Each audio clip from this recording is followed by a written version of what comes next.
Good day, everyone. Composer99 here, and welcome back to Axis Empire's Totaler Krieg. Today, we're going to continue the 1940 game year of the playthrough we've been working through. As we noted in our previous video, we had some audio issues, so I've had to reconstruct audio for the rest of the summer 1940 season. Hopefully, it won't be too jarring an effect. Without any further ado, let's get started. Alright, let's proceed with the Western faction turn. I'm going to turn over our new current card, dial plan. As you can see on the card, we have a couple of units to put into the delay box.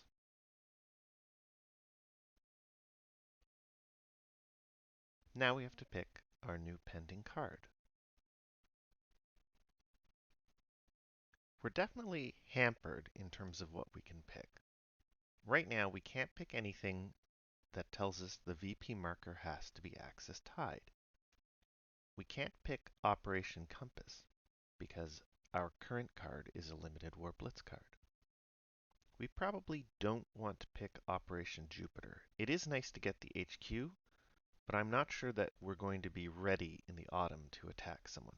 And besides, we may want to play card 18A Lend-Lease to Britain when we get a chance. Unfortunately, the Pacific War means that we don't have our Commonwealth support card, which is very unfortunate. That's a bunch of extra British steps. French colonial mobilization is likely not going to do us any good at this point. It's quite likely the French are not going to last the summer.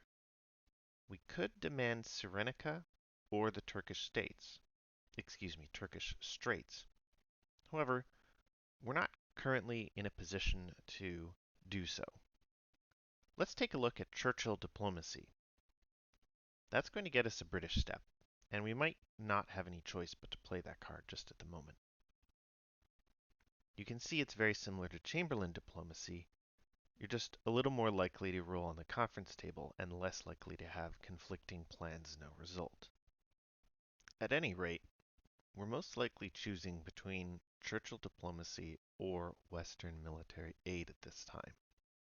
Western military aid works a lot like Chamberlain diplomacy or Churchill diplomacy, except there's a decent chance of getting the military aid result. The problem with the military aid result is it's mainly for getting Western minor steps, at this point French steps, and again, we're not likely to have French steps to place as of the autumn. We could pick Balkan League, Little Entente, or Scandinavian League. However, those allow us to place French steps. British steps are at a premium, so I think we really do want to prioritize picking something that's going to let us place them. Let's go ahead and pick Churchill Diplomacy as our pending card for the autumn 1940 season. Do we have any political events? There are none on our card. Let's go to the support segment. We have to return our convoys to base. As for playing support units, we have to be thinking about stopping a potential invasion of Great Britain. We don't have any air forces to play, so we just have that one naval unit plus whatever might be coming down the line on the turn track. As we can see, we have one support unit arriving in each turn over the summer, and we have the one in the force pool. We also have the interceptor and fleet in our conditional events box.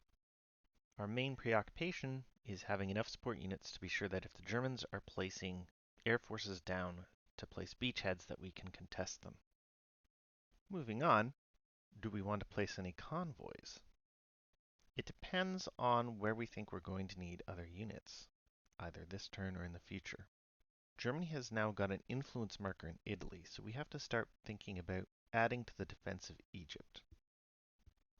Alternatively, we might want to think about sending more British units to France if we want to increase our commitment there. But which to do? I suspect we don't have enough British units that they'll make a difference to the outcome in France if we send them now. And if they get destroyed, we won't have them available later to defend Egypt. It might be then a good idea to get a leg up on sending units to Egypt. So let's get our convoys set up for that effect.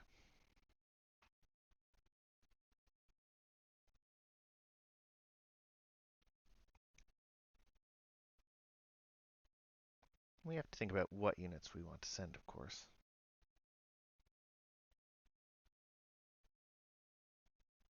That's it for the support segment. We don't have any combination or breakdowns or anything like that, so let's move on to operational movement. Let's start by looking at our redeployment of units to Egypt and the Middle East. We already have this one infantry unit in the East Africa box. We don't have any convoys right now to send them to Kuwait, which is where we want it, but we'll move it to the Middle East box for now, and we can get it to Kuwait later. We're in no great rush. As for sending units to Egypt, I think we'll start by sending the armored step. We're going to want it in Egypt eventually to constitute the first army on its three-step mechanized side. So let's go ahead and do that.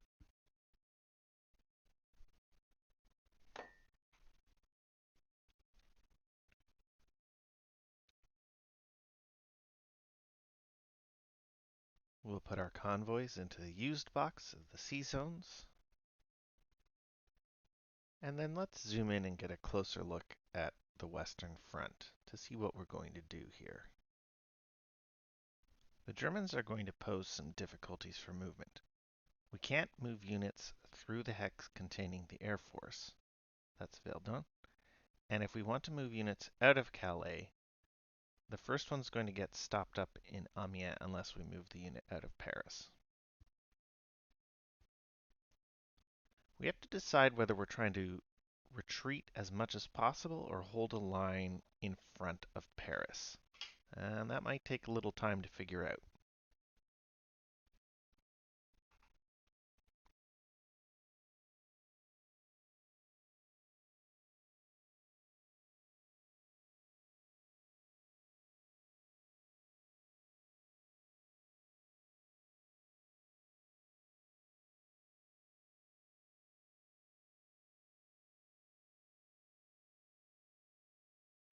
There's also a question of whether we want to completely abandon Metz and just leave the Maginot Fort to defend it or not.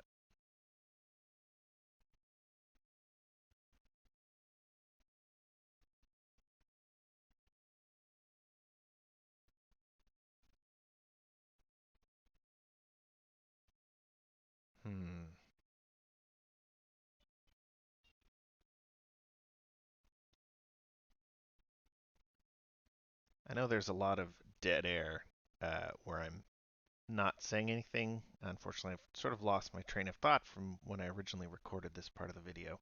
It looks like we're thinking about maybe retreating the BEF. The reason being, of course, that we don't really need Air Force coverage along the Maginot Line right now, once we can actually fly Air Forces, but we will want to have it in and around the Paris region. And then we can send that British unit in Le Havre to um, Egypt or back to Great Britain. Another question we're facing is just how much to stack up the hexes in front of Paris versus having a unit in reserve in Paris proper. It's a tricky question because of the Germans' ability to place a blitz marker in Paris and force it to be an open city, which means units retreating through it won't be able to stop.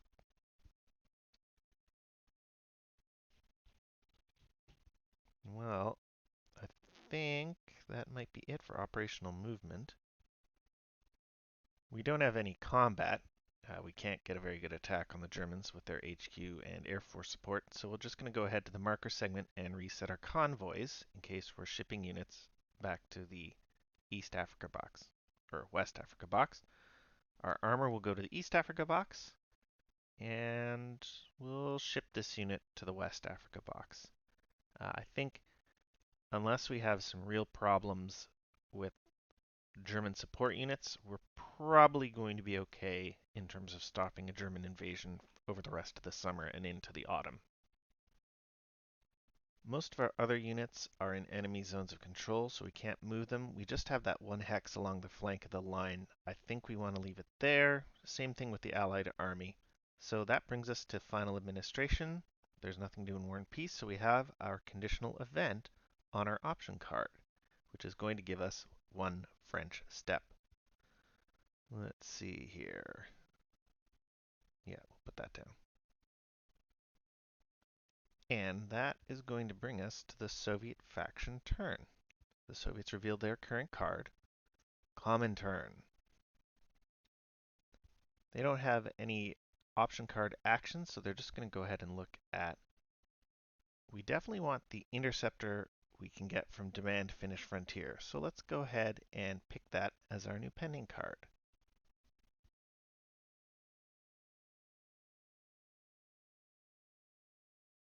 All right, now it's time for replacements. They get 2 infantry steps. And where are we going to put them? They have 2 line forts that they can place anywhere on the frontier with the other line forts, as well as, of course, these forts in cities that we all want to get out onto the board at some point. Assuming I remembered to do it during the playthrough that I'm voicing over after the fact now, the Soviets also get a Romanian step courtesy of their minor country production marker.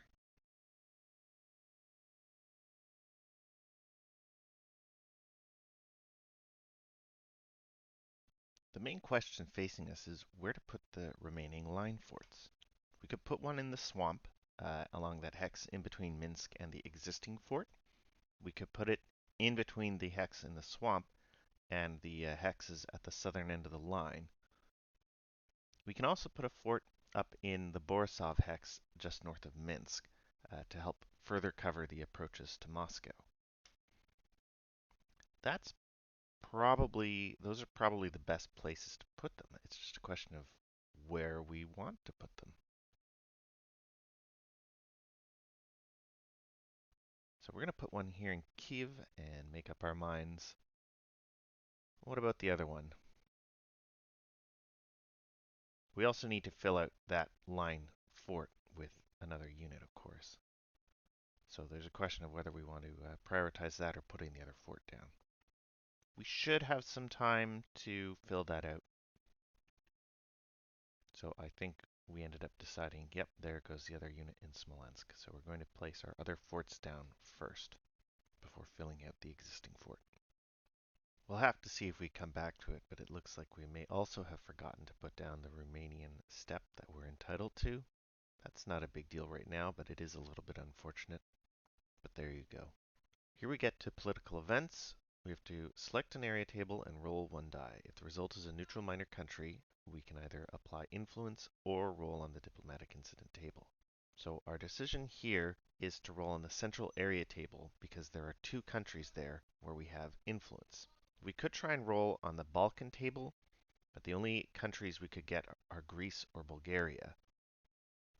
Greece is pretty good, but I don't think it holds a candle to Poland in this particular case. I think we definitely want to prioritize trying to pick up Poland, since we'd be able to activate it. So we're going to roll on the central area table. Here we go.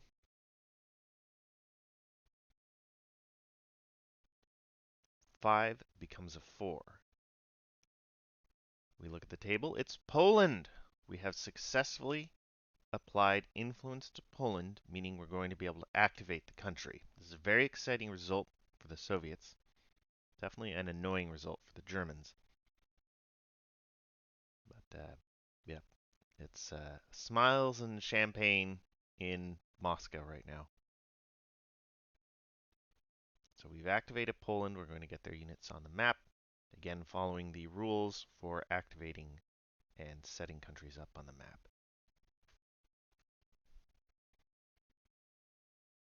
We ignore those partnership markers for now, right? They are set aside for later use.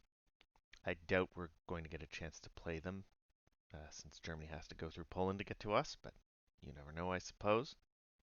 Step 2 of the minor setup procedure is placing the reserve infantry unit in the faction force pool. Step 3 is putting units with delay stripes excluding fortresses into the delay box. So let's get those steps over with. We don't have any fortresses to set up, so the rest of the Polish units can just get placed on the map. Once again, in or adjacent to hexes containing cities or ports, and 1 unit per hex. And we also have to remember our mobilizing marker.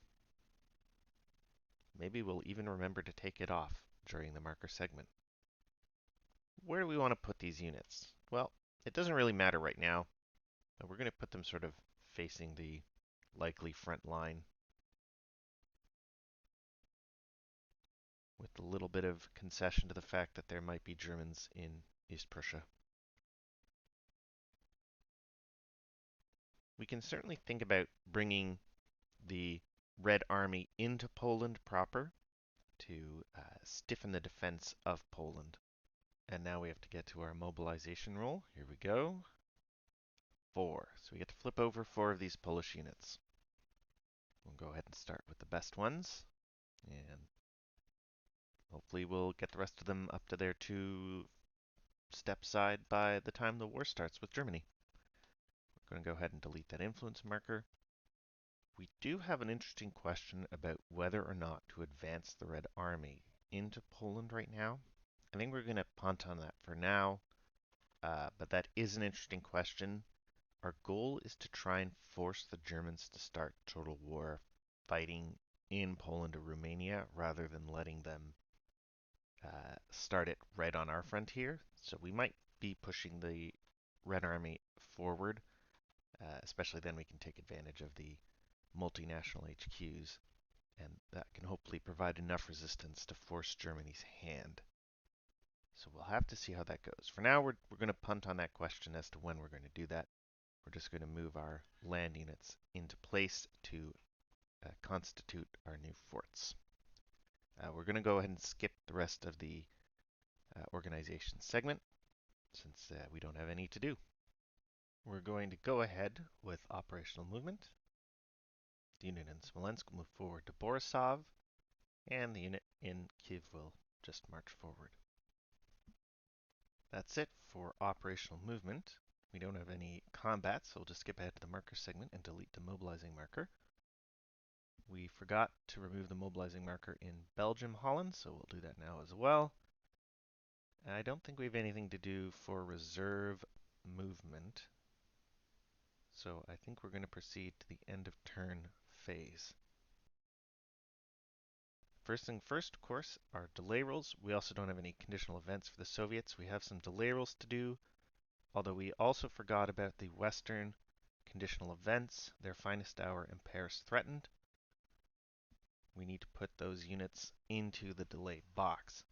You can see the condition that triggers it, so we'll go ahead and put those units in the delay box before we do our delay rolls,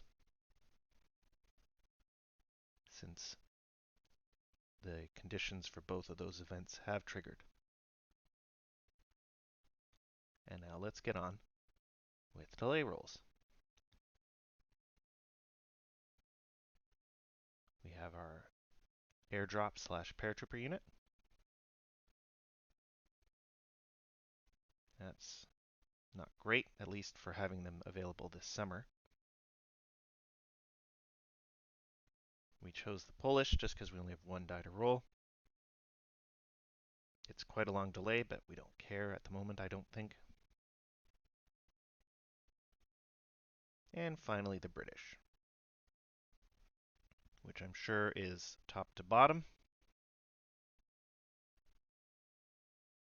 And it turns out to be a pretty good roll for the Air Force delays. You'll notice at this point that I've forgotten the die roll modifier for the submarines, and we'll see that I come back to that later on in the original playthrough. So don't worry about it now. I did forget about it at the point and then corrected it later. So we'll see that correction at some point. Here we are with the French delay rolls. Same deal with the submarine, and it's a top to bottom roll. not as good overall as the British delay rolls, especially with the HQs, which is the most concerning thing, I think, for the French at this point. It certainly puts paid to any possibility of their surviving through the summer.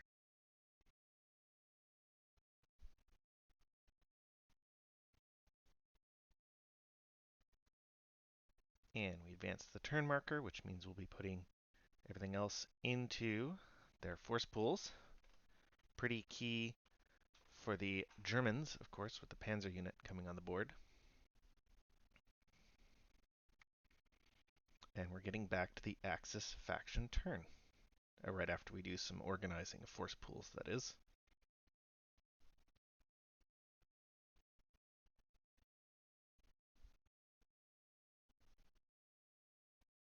So we'll see what happens when we remember our mistake here with the air units and the Western delays.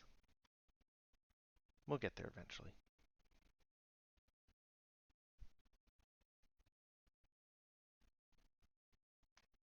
That brings us back to the Axis faction turn, the second summer turn. We know that there are no political events. We're going to zoom in to get a better view of the front line and the action. And we start with the support segment and returning to base.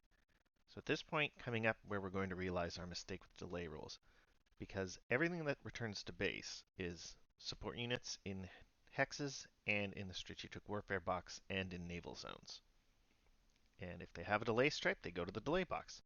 So it's right here when I'm sending the subfleet back to the strategic warfare box that I've remembered I forgot to account for the subfleet in the Western delay rolls. So we're undoing the returns to base, and now we're getting back to correcting the Western delay rolls.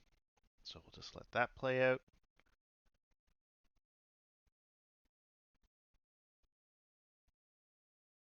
And we've undone a bunch of moves. And you can see we're adjusting our delay results.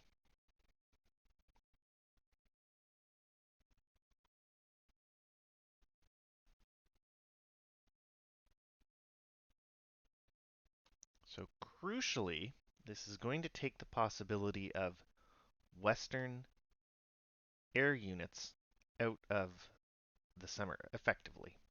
But it also means that Germany's going to be in a pretty hard spot trying to attack Great Britain proper.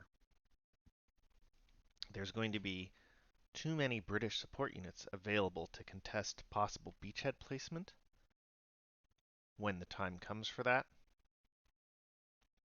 There already are too many, by the way, but it's going to get worse. But it does mean that the Western Air Forces aren't going to be a problem right now during this rather crucial turn to take the French out. And now we've returned everything to base. So let's get on with the turn.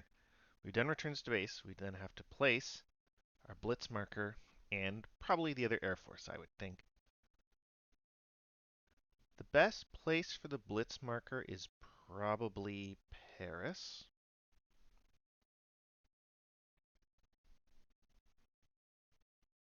The reason for that being, of course, that it opens Paris up. The Allies will not want to retreat through Paris because then they would dislodge the defenders. So we don't have to worry about units stacking up in Paris. And so we've got our units placed to sort of maximize their effectiveness. We have all the coverage we need with our blitz marker and all the coverage we need with the Air Force. All right, I think if we plan out our attacks properly, we'll be able to take Paris this turn. And the reason for that is because our blitz combats, we're going to have 3 combat shifts in our favor with none favoring the French. For the HQ, the Air Force, and armor. Let's go ahead and look at combination. I think the only combination we have to do this turn is putting together 2nd Panzer Army.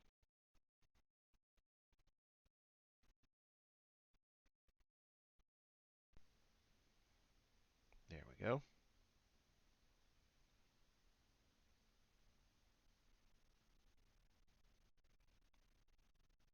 and that's going to bring us to operational movement. And our goal here is to try and get both of our panzer armies into the fight, with one attacking each of the French hexes in front of Paris. So let's see how we're going to do that.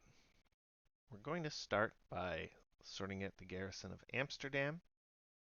We want to make sure we have an infantry garrison there, not one of our precious panzer steps. And now we're looking at where we're going to advance units where. A little bit of thinking about optimization. So that unit advances forward. They can do that with the ability to nullify French Zocs thanks to 9th Army.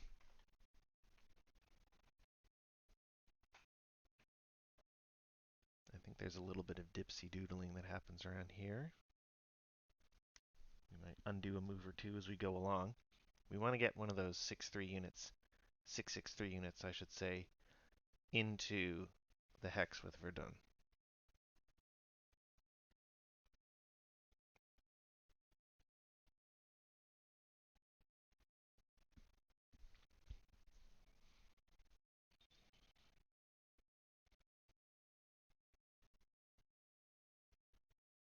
And we have our ability to fully reconstitute 21st Army. As I say, I think we're going to do a little bit of undoing here. Yeah, there we go, because we've realized we don't have anyone right now sitting with 1st Panzer. So we're going to go ahead and replay those moves to fix that. Here we go. So now we have fully stacked our units. Oh yes, we were a little bit worried because of we're not going to be able to get the odd shift from the HQs in the combats during blitz combat because they're not blitz enabled, which is a little annoying. But in the end, I think it's going to be fine because we're still in a table where we're guaranteed to take those hexes. And we'll see how that works out once we get to land combat. I think it was still more valuable to have the blitz marker in Paris as opposed to having units retreating into Paris and having the HQs in the blitz combat.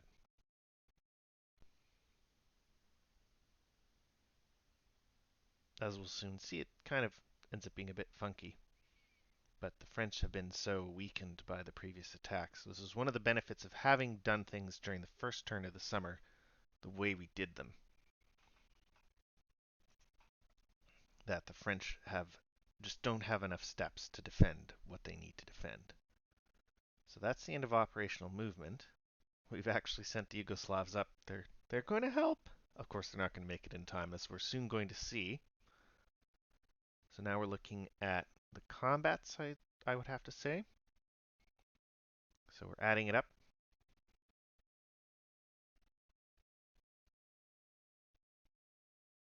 I imagine that that's the point where we realize we don't have the HQ taking part.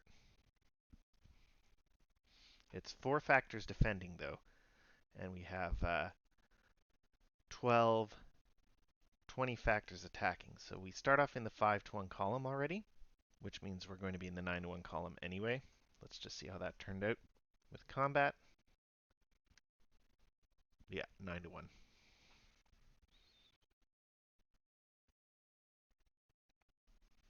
On Amiens there. 2 is DR301. The French have to retreat 3 hexes, and they're going to take 1 step loss. And because of the blitz marker in Paris, they're going to retreat around Paris. So we have completely dislodged the French line. And we didn't even need a headquarters to do it. Now we're thinking about what to advance. We have an exploitation distance of, I want to say, 3 hexes, because the French retreated that many hexes, and they have successfully applied all retreat or attrition results. They're just doing the attrition right now. But of course, we don't need to advance 3 hexes. We probably want to at least advance into both Le Havre and Amiens to get enough hexes on Paris. So we'll see how that plays out. Just as a reminder, the units that just attacked Amiens are not available for the next blitz attack during this combat segment. So it's not like we can get any further advantage on the hex we're going to attack next. And as another reminder, as long as you're able to exploit, any unit can exploit. It doesn't have to be panzer units. I think in this case the panzers are the ones that do the exploiting. But just so you know, it doesn't have to be them. Yeah, there we go. Second Army advances as well. So then we also have 20 factors now, I think, attacking 5 factors just south of Amiens in Reims.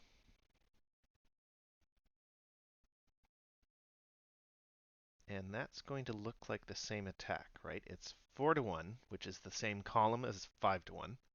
And then we have the column shifts for armor and the column shift for HQ. Sorry, not HQ, for Air Force, which is going to make it a 9 to 1 attack. I think we're looking at the possible follow-up attack on Paris.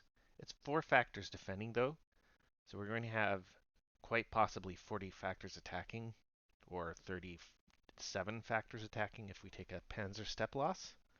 So it's not going to be a problem with the Air Force shift. Although it is a little bit more complicated because Paris is a defensive shift. Here's the attack roll against Reims.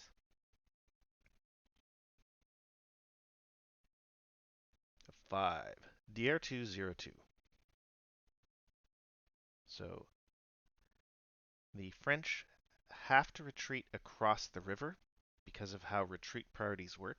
They can't retreat into Paris because they have to retreat in priority order. And the priority order is a hex not containing an enemy ZOC first, and then hex containing an enemy ZOC if there's a friendly unit. So since there's a hex they can go to, hex 3417, that doesn't have enemy ZOCs, they're going to have to retreat there. So I think we're just thinking about where to retreat.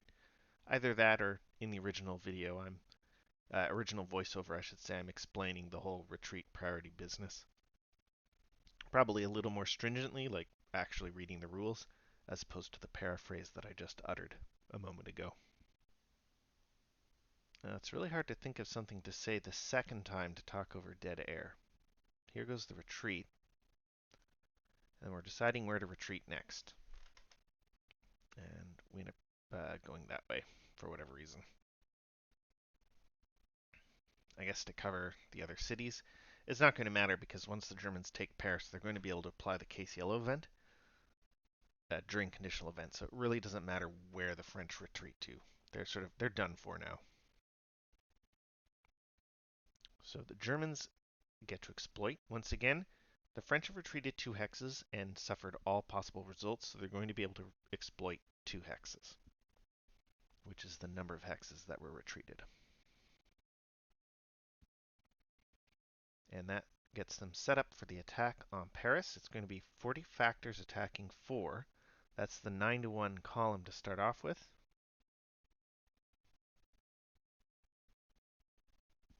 And they have a shift in France's favor for the city and a shift in Germany's favor for the Air Force, so that's going to get them to the 9 to 1 column again with the offsetting shifts. This is the regular combat segment. Blitz combat is over. Yeah, as I said, a 9 to 1 attack on Paris. So unfortunately for the French, that is impossible for the Germans to lose. They do take a panzer step loss here, so at least the French don't go out on a complete and total bust. But there was nothing they could do to stop the defeat of France here. The BEF has to go to the delay box, and then of course the unit in the holding box in the Western Force Pool, that's going back into the general pool of units. And that's it. The Germans are going to advance into Paris after taking their step loss. And at the end of the turn, which is coming up, that's going to trigger the case yellow conditional event which is the French armistice in most games. You can apply the case yellow event to other minor countries, but most of the time it's going to get applied to France. The Germans just have to remember to have a supplied unit in Paris. Germany undid their initial moves. I think they're planning on thinking about getting units back towards the Eastern Front for follow-up attacks, or possibly how they're going to arrange for the occupation of France. The bottom line is they're rethinking how they're advancing into Paris. So there's the unit advancing into Paris. That is going to be it for the regular combat segment. So the marker segment coming up, they're supposed to remove the blitz marker. And there it goes, I think. Yep, there we go. After that comes reserve movement. So we're going to see if some of these units are moving eastbound or not. Looks like not for now. I think they're sort of covering the approaches here. They want to have HQ coverage just in case. They probably don't need it, but sometimes it sort of pays to be thorough about these things. And they're going to be able to set up the 2nd Panzer for reinforcement right away, thanks to clearing out the French Zocs.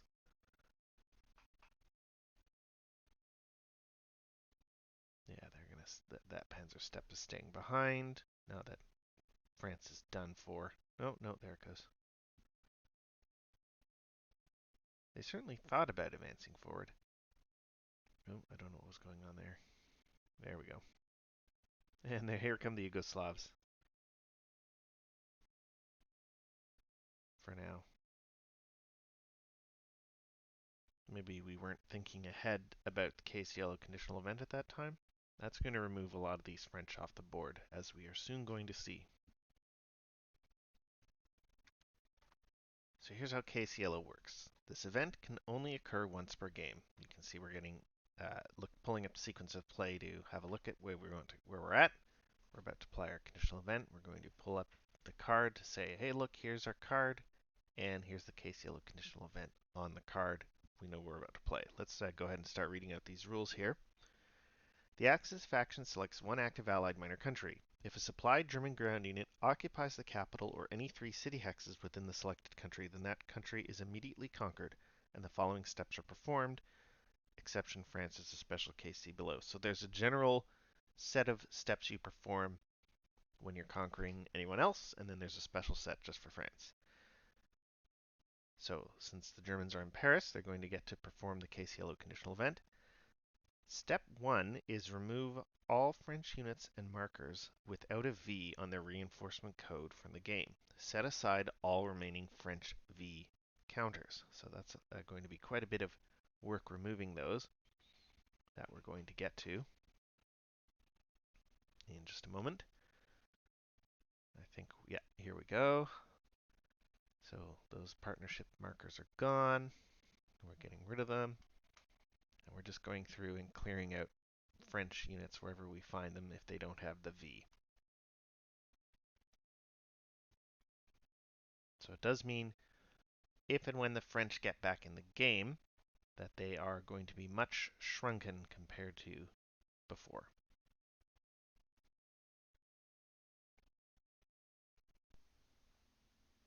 So yeah, we're just going through here.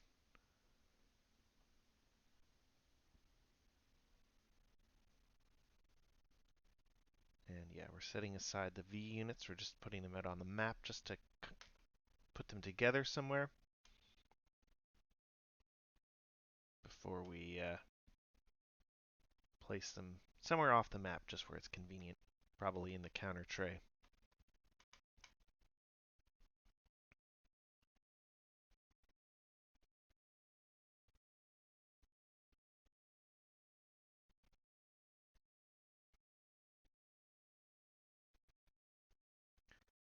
So quite a bit of work to do to get these off the board. And we're putting the naval units aside. They're actually, it's very easy for the naval units to be completely removed from the game.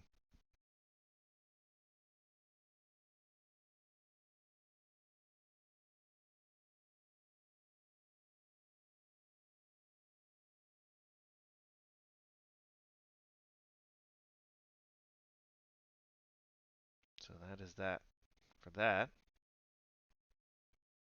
I think we just have some of these detachments and stuff down here to deal with. While we're finishing that up, I'll just start reading ahead to the next rule. Although that does mean waiting until we actually get to that point. So maybe we'll just wait until the video's caught up here. We're removing the other units and bringing them all over. Step 2 of the process is place the British 122 France colonial unit in the delay box. That's the very first one there in the Western force pool. So here we go, we're moving the French units just somewhere convenient so they're out of the way. We'll be able to have them later when we activate France, or reactivate France, I should say. Step 2, as I say, is the British colonial step. That's going to go in the delay box. So we'll get to that momentarily. Here we go. Step 3 is place the German Alsace-Lorraine and northern France ceded land markers in the ceded land box. In turn, all Allied counters in northern France and Alsace-Lorraine. Well, there are no Allied counters to be interned. That's good. So we're just going to go ahead and get those ceded lands markers going here. There we go. Going to find them in the counter tray. There we go. We get rid of that southern France one. That's for a optional rule.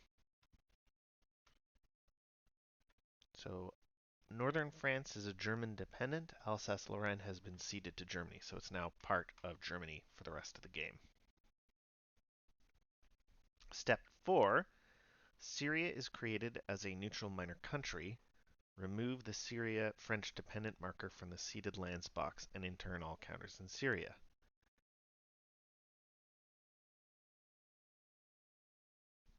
Step 5, Vichy is created as a neutral minor country. Intern all counters in Vichy territory.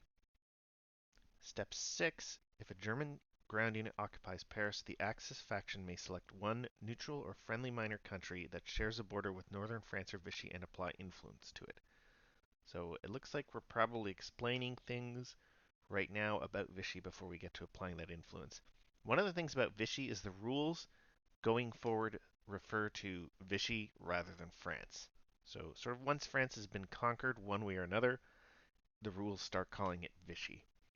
So Vichy can get activated as a Axis or Western or maybe Soviet minor, depending on the circumstances. So here we are, we're getting to the influence.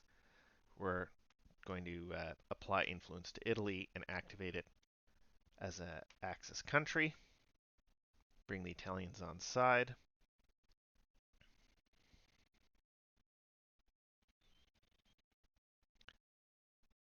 If you're playing a combined game, there's an additional step that goes on with the Case Yellow application to France that we obviously don't have to worry about right now. We're getting on with activating the Italians. We've activated them as an Axis country. Italy has a few exceptions to the normal minor country setup rules that I'm sure we're going through right now in the original voiceover.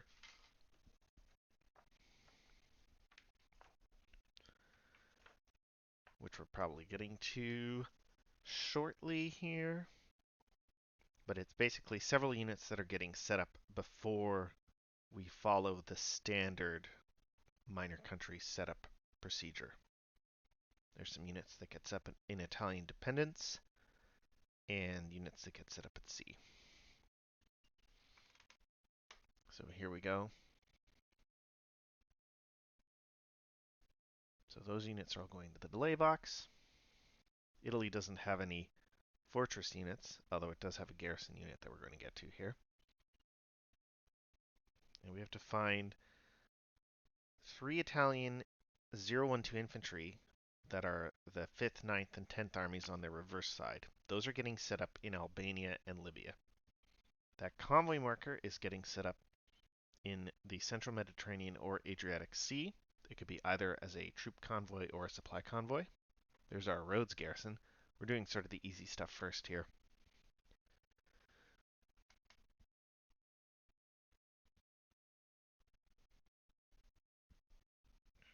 So here we're looking for the 5th, 9th, and 10th armies. There's 5th Army. That has to go into Italy, not Italy, Libya or Albania. I guess we're deciding whether to put it in Albania or Libya. We do want a little coverage in Albania just in case, but our main deal is having open ports in Libya so we can shuttle units down there. And of course, trying to take the fight to the British, which is going to need some Germans, as we will soon see. We can't just rely on the Italians to do the job. So we have our units set up in Libya. And then the next part will be the remaining units following the normal minor country setup. They have to be adjacent, in or adjacent to city or port hexes within Italy proper. Again, with their one step side face up. And when the time comes, when we're done setting them up, we'll get to placing a mobilizing marker in Rome and rolling for a mobilizing roll. As we will soon see, we just have to finish doing this setup.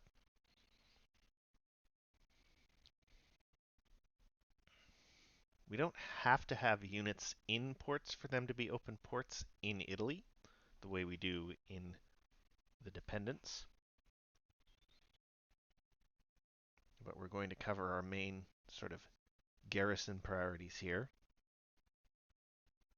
at least up in Italy proper. We will want to garrison Sicily eventually when the Allies are coming back later in the game.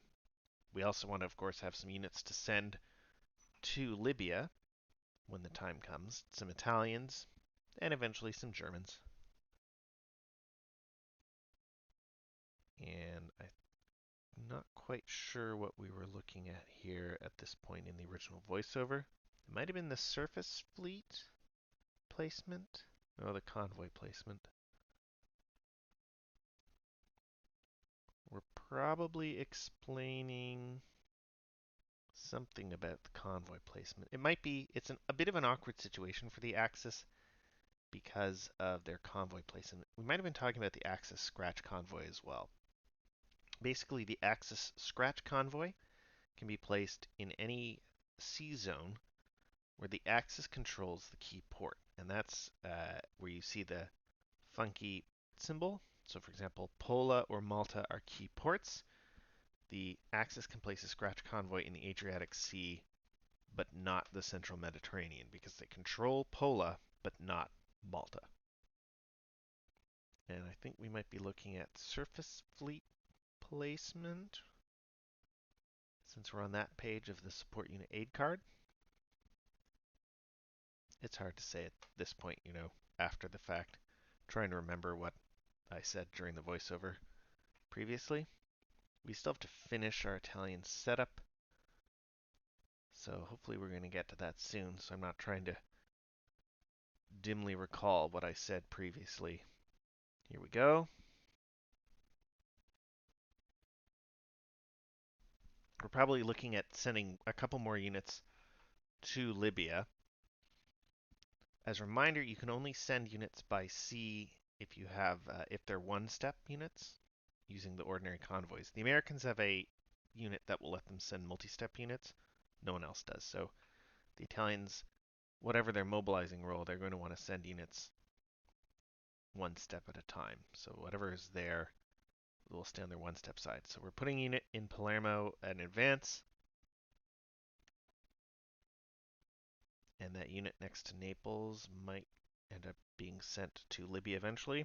We have our partnership units there, of course. We're hoping to be able to play that. We'll have to see how that goes, won't we?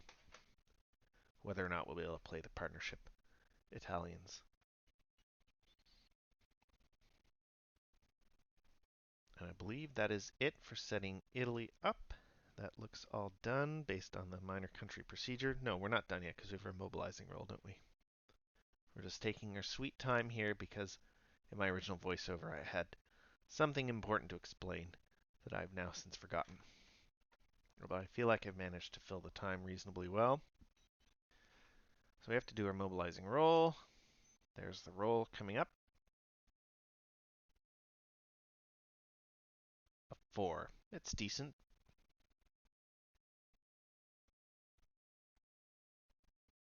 So they're going to go ahead and flip over the units in Libya and then the unit defending Rome. That is the end of Italian setup. Technically, they're supposed to remove the Axis influence marker. I don't know if I remember to do that now. If I don't, I'll remember to do it at some point.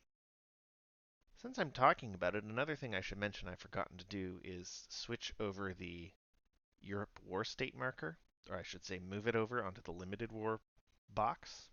So we'll go ahead and do that when we've caught up through this playthrough, probably our next video. That is going to bring us to the Western faction turn. We're going to flip over the turn marker, start things off.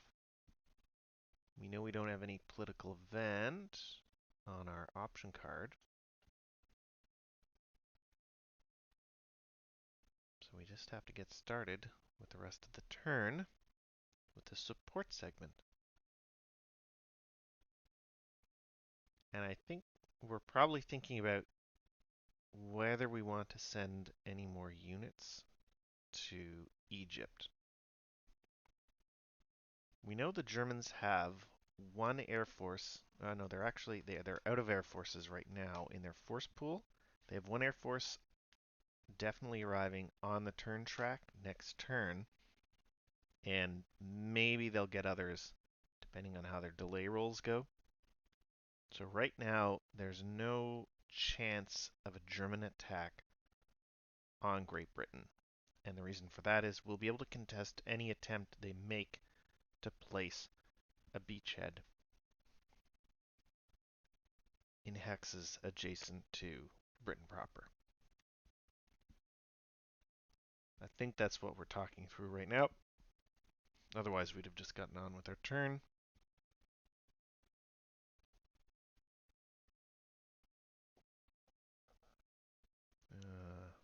Hard to say what we're planning out right now. I think we might be looking at a little bit of long-term planning. I'm not really sure, to be honest. We're probably going to get rid of some of those cards that are no longer functional, since France no longer exists. Well, those are specifically cards that apply to France, or specifically that have selection requirements that apply to France, and France no longer exists. Some of these other cards, of course. Oh, and we got rid of that card there. That was an optional rule card that we're not playing with, so good time to get rid of it while we're looking at that, cleaning up our deck. Alright, normally at this point, the Western faction will be performing its support segment. I think I forgot to return convoys to base. I shouldn't say I think, I know I did. So we're looking at our units in the Middle East. So those units are staying put. I guess maybe we thought we might want to have them there in case we want to reform the London HQ. We're walking our way through the turn, whatever we want to do. We have a little bit of operational movement in the Middle East. Oh, there we go. We're returning those to base. So now that's happening. There is a support unit we should have put out, though, for the Middle East. Oh, no, there we go. That's perfect. We got our troop convoy out there, and we're walking through the rest of the turn. So operational movement, that unit's going there. That's in order to deal with some potential issues with future card play, which I'll discuss shortly. We also need to get our unit into, our armor unit, I should say, into Egypt. We're not terribly concerned about Italian attacks when there's just Italians. As for the cards, what I mean is when you play Lend-Lease to Britain and Lend-Lease to Western allies, and we'll see those cards in a moment, it might end up allowing the Axis to apply free passage to neutral countries in the Middle East, which lets them activate them as Axis countries with a free passage marker, The free passage marker does limit their behavior somewhat, but we still don't want them to activate as Axis countries. So we have that unit there in Kuwait ready to intervene as required. So now we're moving our armor step during operational movement. And we're going to want it to eventually be sitting in El Alamein in order to block off the Axis advance. So here we are. You can see Lend-Lease to Britain, Lend-Lease to Allies. Those are the cards we're looking at where we want to avoid just giving countries to the Axis. So if they get a free passage result on a country, we want to be able to walk into it pretty much right away. Or we want to have an influence marker on it, as in the case of Iraq. So we have you might have seen on those cards there was a neutrals pressured result. We're going to be applying that to Turkey because we definitely do not want that to go Axis. We want to be able to intervene in Persia or Syria right away, pretty much, if those countries activate as Axis countries. And I think we're just about wrapping up the Western faction turn here. We might be applying, or we might be doing reserve movement to advance the armor step into El Alamein. That's about it for anything else we might be doing for the Western faction this turn. As you can see, we went from having a potentially busy turn to having almost nothing to do thanks to the defeat of France. And it's going to end up looking a lot like that. Oh, maybe we're going to do our other movement. We have that one step. There we go. That infantry step in the West Africa box going to the East Africa box. So we're just about wrapping up the Western faction turn here. Marker segment. That's going back there. That brings us to reserve movement. So they advance into El Alamein. And they're advancing into Egypt. So it's one hex out of your movement allowance to move from the East Africa box onto that map edge, and then you move normally for the rest of the movement phase. That is the Western faction turns. That's going to bring us to the Soviet faction.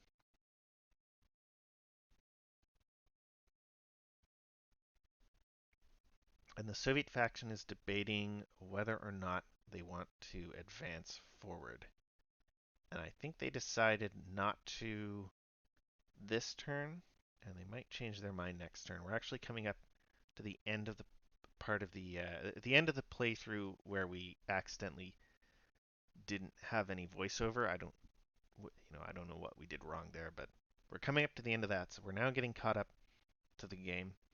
Thank goodness we'll be able to talk over everything normally.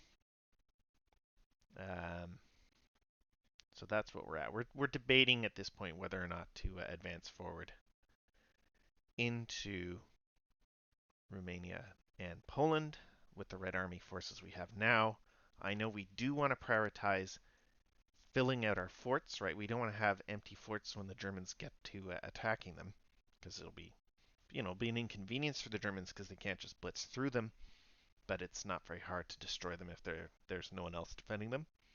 At the same time, as I said, we want the Germans to have to play their total war starting card before they get to the front line, the fort line, I should say, right? We want them to be doing it in Poland or in Romania so that they're sort of losing a bit of time. That's our hope anyway. So I think that's going to be the end of this part of the playthrough. We're going to do our political event. 1. That's no result on the central table. So unfortunately nothing comes of it this time. And that is going to bring us to the end of the Soviet faction turn, unless I'm mistaken. We might actually still be playing through the Soviet faction turn. Here's our fortress conversion, our line fort. We're allowed to do one of these per turn, so there we go.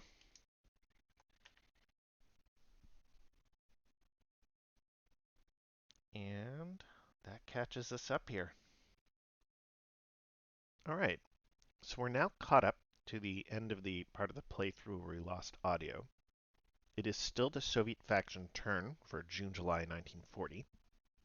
When we left off, I think we were looking at how the Soviets were debating whether or not to advance their units into Poland and Romania. I think they will advance units after all. They do want to be careful. This fort line that we've constructed, we do want to have units in those forts when the Germans get to attacking them. That's the whole point of having them. If they're just empty forts, sure, they'll slow the Germans up a bit, but they won't be a big obstacle. So we are going to want to have units in those forts eventually, but we also want to try and stall at the Germans in Poland and Romania proper. So we're going to hope we can do that. Let's advance forward during, if I can find it here, operational movement.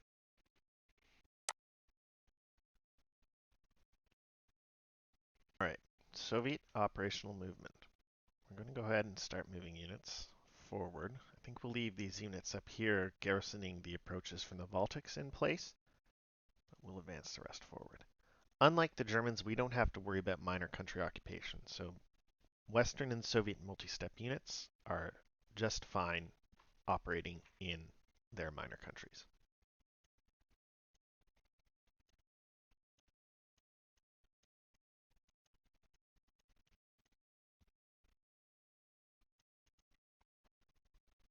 And we do want to pay a little attention to Romania.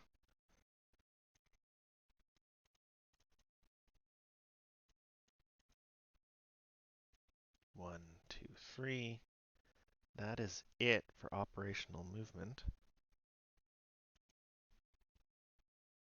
And that's going to bring us to reserve movement.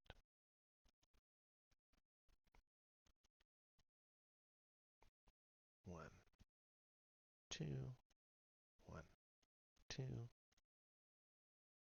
one, two, one, two, one, two, three. So it's 3 hexes to cross there. 2 hexes because of the terrain, and then an extra one crossing over the river. This is a little easier with the rail line to follow. And that is it for reserve movement.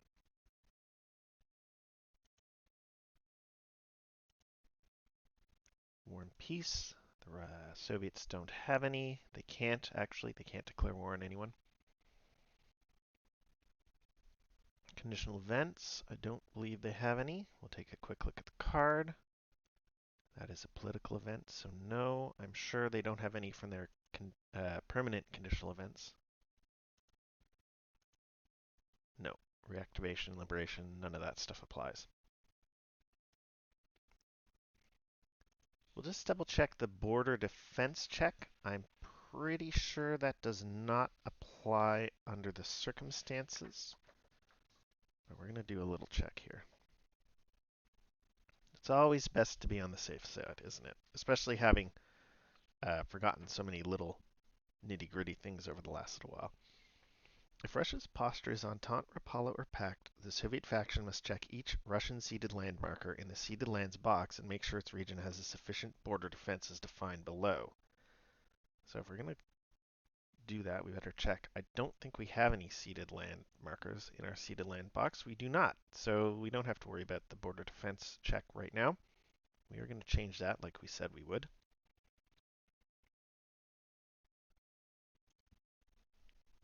So I think that's it. But basically, if you have ceded lands and your posture is Entente, Rapallo, or Pact, then you need to have an adequate border defense in the territories that you've taken over. So that's going to start coming into play next season, assuming we succeed in our demands on Finnish territory. Anyway, that is the end of the Soviet faction turn. That means we're going to the end of turn phase. We have our delay segment.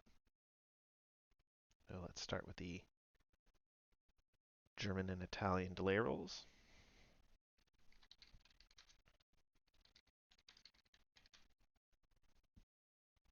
We have 3 rolls. 1, 2, 3, 6, 4, and 2. Well, that's not great.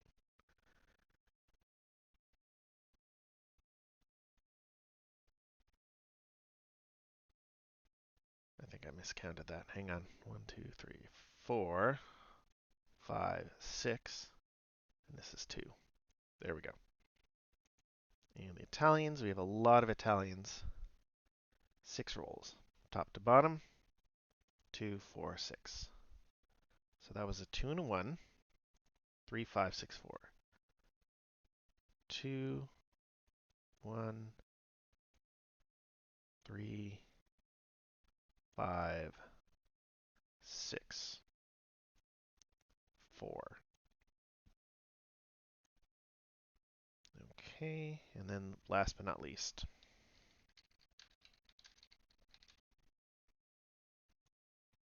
6, 2.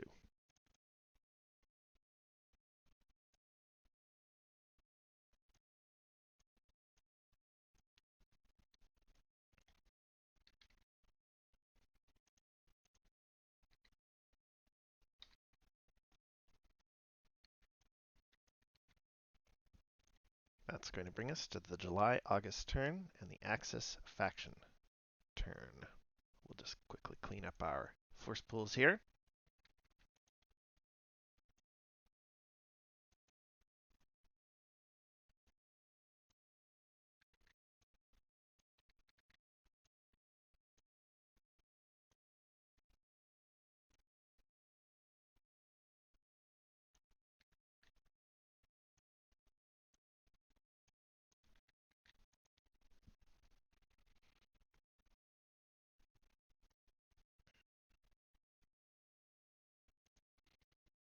All right, so back to the Axis faction turn. We don't have any political events on our card, and we're all done with those conditional events as well, right? We got our influence early on, and we've applied case yellow.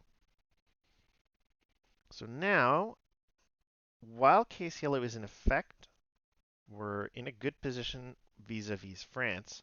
They have a special conditional event the Western faction does, which allows them to activate Vichy as a Western minor, unless we are garrisoning Bordeaux, Nantes, and Paris. But that conditional event does not take effect as long as the current Axis card is case yellow. So by the end of next turn, we will have to make sure we have garrisoned those cities. So that's what we're sort of thinking about this turn. We want to probably just go ahead and set up our garrison of France now, so we're not worrying about it later. And we don't have to worry about Metz because that is part of Germany. And I suppose we could just use the Yugoslavs somewhere. Maybe. We'll think about it. We also want to start thinking about sending German units to the Middle East. Unfortunately, it's going to be a while before we get our good multi-step units, by which I mean the multinational ones. We have to play our total war card to get them. If we wanted to do a long limited war, we'd have to be looking at sending over some of these other actual German units. Moving on with the Axis turn, we don't have any support units to place, I don't think, or any blitz markers. If we had enough support units, we could maybe attempt an invasion of Great Britain. Of course, we don't. We have one air force, and the British have a surface fleet, a CV fleet, an interceptor, and 2 air forces. So there's no chance of placing a beachhead marker. The reason for that is how it works. In order to place a beachhead marker, you have to place an air force or a surface fleet in one of these all-sea hexes, and then you put it in the used box of the C zone that you've placed it in, and replace it with a beachhead marker. Let's zoom in a little here. If you placed the Air Force down, you place it on the beachhead 2 side. That's the one that's currently faced up here. You can see it has what's called a limited stacking feature right there. That tells you that only 3 steps can stack on the beachhead 2. That's what you get when you place a beachhead using an air unit. If you use a surface fleet, it's going to be on its beachhead 1 side, which has no limited stacking. It has the same stacking as a normal hex. Incidentally, there are a couple of hexes on the map that also have limited stacking. I think it's just Malta and Gibraltar you can see there. Those there, limited stacking. That red circle around Gibraltar is part of the Krieg rules. We don't have to worry about it. So that is that for that. As I say, no support units, no blitz markers. We probably have some breakdowns, although it could be a little iffy. Some of these units are stacked up a little too much for breaking down. That's okay, we'll do what we can. So how do we want to do this? We went to all this effort to have the 21st Army ready uh, to recombine to its 3-step side, and now I'm not sure we're actually going to do it. I'm not sure. We want to have probably, at the moment, 1 step in each of Bordeaux, Nantes, Brest, Cherbourg, Le Havre, and Calais. So that's 1, 2, 3, 4, 5, 6 steps, and then 1 step in Paris is probably enough. So we need 7 steps from somewhere. And where are we going to get them? Well, we have all these units here we can just break down. So let's go ahead and do that. Do we have any combining to do first? I think we do, right? Combination happens first. That's the first part of the organization segment. So we better do that now. That's going to be here.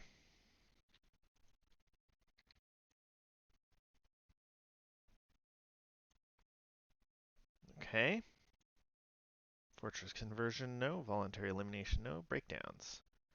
So I think we're going to break down these slow infantry.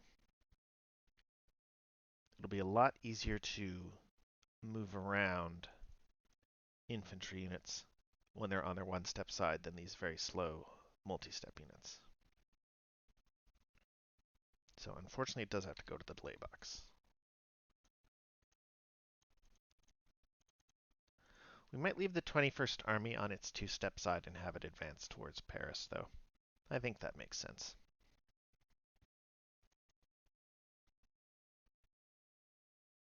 We can break down that unit a little bit. We can just do that.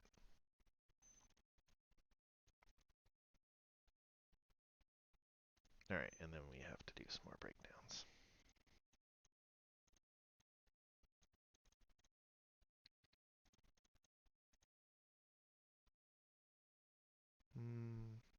We'll break down the three movers they're just fast enough that we can kind of not have to worry about getting them from one end of the map to the other. The 2 movers are just a little too slow. So we'll break down this one here.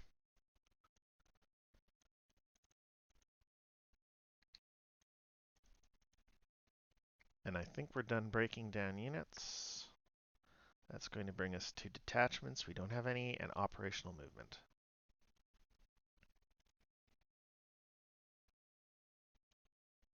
All right. So, priorities. Let's do this French business first. That's 1, half 2, half 3, 1, half 2, half 3, 1, half 2. Half 1.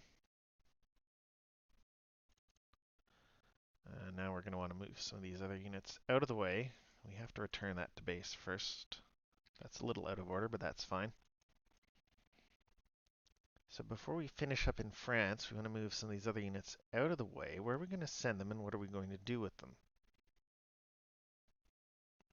We're going to have to settle accounts with Czechoslovakia at some point.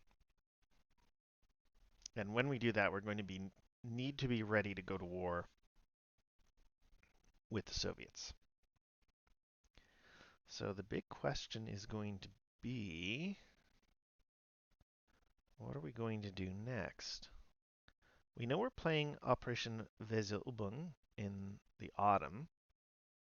That's our pending card.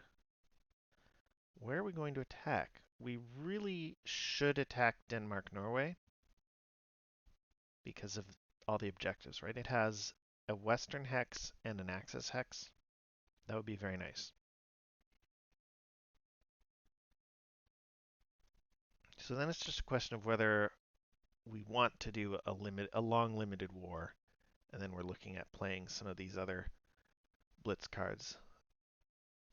Operation Merita normally gets played historically in the spring of 1941. That's the attack on Yugoslavia and Greece. We also have Operation Felix, which is a little bit iffy, thanks to the political event, but that's all right. It's still a blitz marker card. We could play one of them during the summer if we want a long limited war.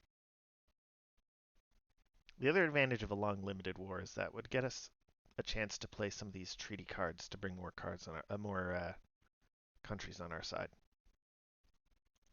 And if we're fighting the long limited war against Russia, we also don't have to worry about the Russians playing their ultimatum card. We're certainly not worried about the British being a threat right now. The other advantage of a long limited war is it might give us a chance to bring enough Germans down into Egypt to threaten an actual breakthrough there. We'll have to see. So we do want to send some units to Libya, some German units. And the question is how many to send. For our multinational units, we need one Italian infantry and one Italian armor step to be able to build them up. We're also going to need 2 German infantry steps for the HQ.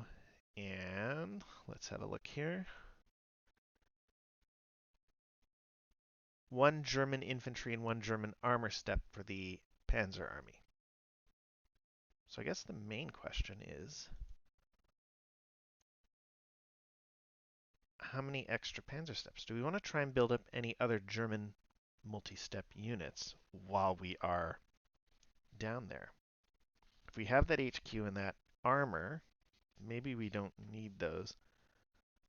Although if we're doing a long limited war, we may not need to have multi-step units down there. Excuse me, we may not need to have multi-step units on the Eastern Front as much. We might be able to send some down there. The main question is whether Axis occupation takes effect in dependence. If an Axis minor country or any of its dependents contain German multi-step ground units. Okay, so that's the issue there. We can't build up our units until we're in Egypt proper. It's a little inconvenient. The main question is what units are we going to send? We don't actually get too much more in our force pool until we start Total War. You can see here the cards that are actually getting us our other HQ and our other Panzer armies. It's card 23. That's Barbarossa or Sea Lion. So we're fighting with the army we have now until we start Total War.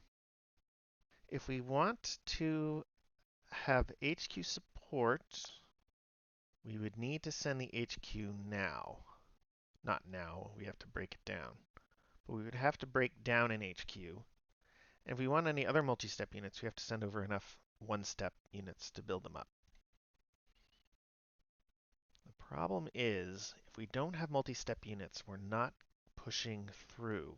And if we wait until we play our Total War card, we might run out of time.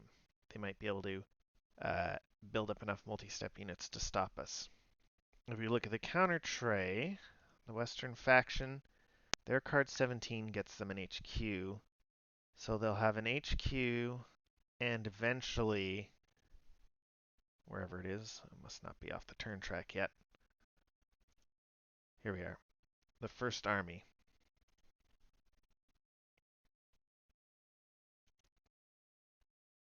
And once they have those, especially once they're sitting in El Alamein, where we can only attack from 1 hex, it's going to be very inconvenient to push through.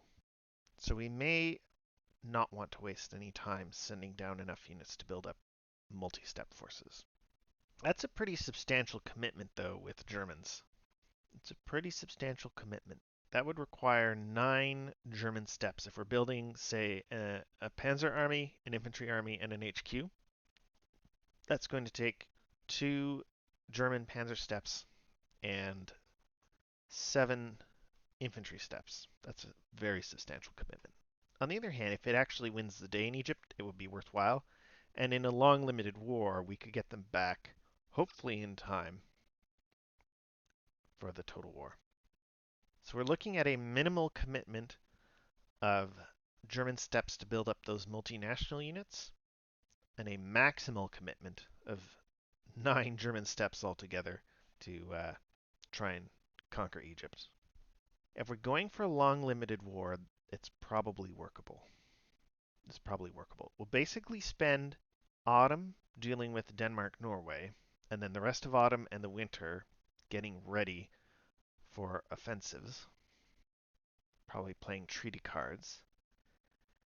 And then in the spring, attacking Czechoslovakia, I guess. And then,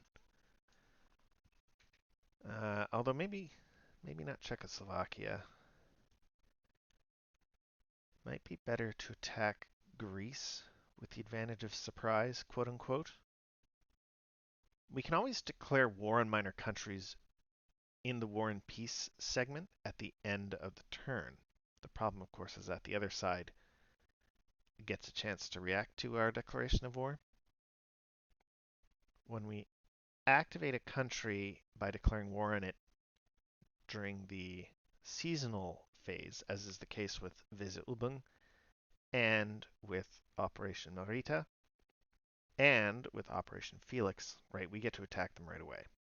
So it's just a question of whether we want to get the drop on Czechoslovakia or Greece. Now, admittedly, we'll be able to do both with Merida and Felix. We'll just plan accordingly.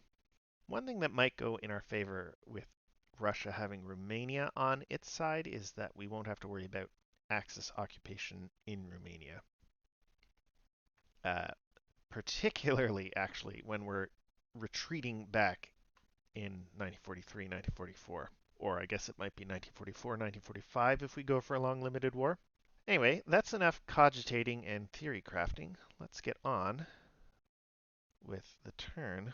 I realize we're a little out of order here. We've been completely discombobulated by all the work we did reconstructing our voiceover. We've forgotten about the sports segment.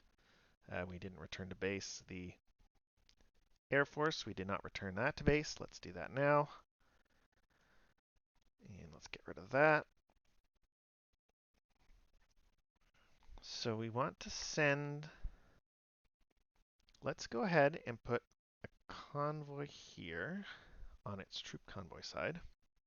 We need to get a unit into Tobruk so that it's an open port without having to have that big 2-step army there. Although we don't have any colonial units right now. We might put a detachment in Tobruk later once we're able to. When is that coming on? The Italian colonial unit is arriving in September, October, and it's a detachment. So we'll be able to place that as a detachment. We're really hoping to get Alexandria. That would be very nice. And once we have Alexandria, we're very likely to be able to take Cairo. Getting Cairo would be very valuable because of the whole situation in Spain. The other thing a prolonged limited war would get us potentially is the ability to play some civil war cards to try and finish the job in Spain. On the other hand, a longer limited war might give the Soviets a chance to support the Spanish. That's something to think about. We could place the Axis Scratch convoy in the Adriatic Sea. Maybe we'll want to, just so we can start shuttling Germans over right away. The problem is the Scratch convoy, you see it's got a delay stripe, so it's going to go in the delay box. And then who knows how long it'll take before it shows up. It's probably fine for now. Let's do it.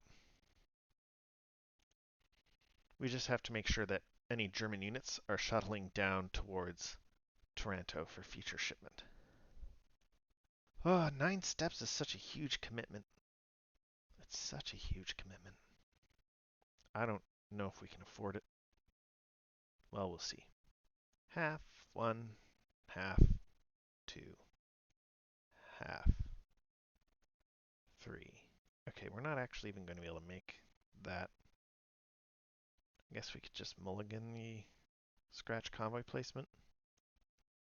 Yeah, fine. We'll just... We haven't rolled dice, so I don't mind mulliganing. Well, let's start with port-to-port movement. None of these Italian units in Libya can move right now because they're out of supply, right? You need a supply convoy in the Central Med to trace supply back to Italy. Half, 1, half. We may or may not want to send that unit. All right, back to Germans. Half, 1, half, 2, half, 3. Half, 1, half, 2, half, 3. Half, 1, half, 2, half, 3.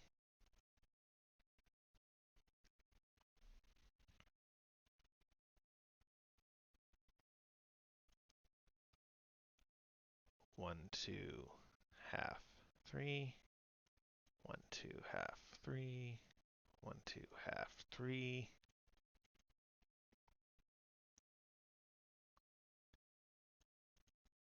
1, 2. 1, 2, half, 3.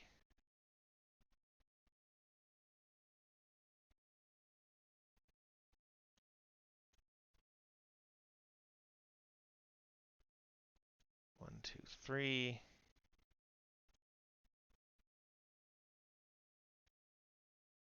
1, half, 2, half. I think that's as far as I can go. Yep. 1, 2. All right, we got 3, 4, 5, 6, 7. So we're all set for infantry steps. We just need a couple panzers now. 1, 2, 3, 4. You know what we do? We do need to break down units. We can do it later though. But we need to break down one of these panzer armies so that we can reconstitute it later. 1, 2, 3. 1, half, 2, half, 3, half. 1, half, 2, half, 3, half. 1, 2, 3. We just have to make sure that they're not stacked together so we can break one of those down later. We're already sitting in Le Havre, so that. Okay. 1, 2, 3, 4. 1, 2. 1, 2, 3. That is it for operational movement. Unless we want to move this Italian unit out of the way. I think we do. Probably want to start getting some Italians ready to go to defend Sicily over the long term, right? We're relying on Germans for our offense in Egypt, so we might even break down some of these Italians and start shipping them back to Italy. We'll see. So what's the most efficient way to do this? We do half, 1, half, 2,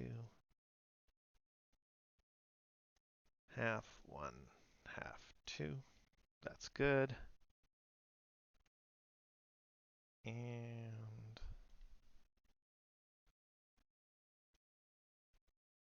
start getting Yugoslavs ready to go fight when eventually it breaks out.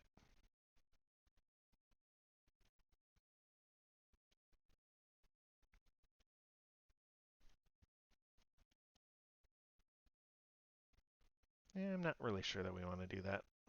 Let's not. Well, we'll do that. That can go out. A big question is whether we're going to send Yugoslavs to attack Greece or they're going to participate in the attack on Romania. They'll eventually do both, but I just don't know how that's going to look yet. We're going to wait until we get some Germans down there. All right, that is it for operational movement. We don't have any markers to take off during the marker segment, unless we do the Italian mobilizing marker. This is actually happening right when it's supposed to, finally. Although we have to remove that influence marker. We forgot about that. So now that brings us to reserve movement. So we sort of have 4 priorities for our land units. Well, maybe more. Let's think this through. We were going to want to have a few units possibly in East Prussia to prevent an attack on Königsberg. Our initial attack is probably going to be Czechoslovakia, at least on the Eastern Front, followed by Poland. So we can lightly screen against a Soviet attack, concentrate forces on Czechoslovakia, and then push forward into Poland. In the south, we're going to want to push into Romania. So that's 1, 2, 3 priorities. 4th, attacking Greece. 5th, the attack in the Middle East. That's a lot of work, isn't it? We have time to rethink the attack on the Middle East. It'd be so nice to get Cairo, though. The Soviets also aren't very strong right now. You can see there's really not that many Red Army units, so it might not be as hard as we think it's going to be. At this point in the game, it's pretty easy for the Germans to muster up power overwhelming. Not so later in the game, of course, but right now the German army can kind of carry all before it. All right, reserve movement. Let's go and sort out Paris. So we've now finished off the defense of France. No, we don't want to do that. We've finished off the defense of France for now. Basically until we actually have to start worrying about an invasion of France. So it's a little bit of a heavy commitment now, but it means we're not going to have to worry about commitment later, except a little bit to cover Vichy when it becomes possible that the Axis will occupy it.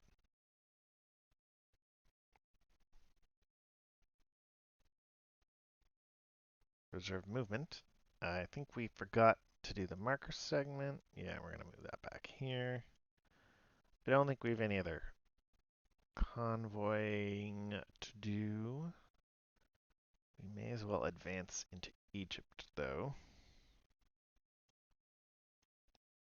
1, 2, 1, 2.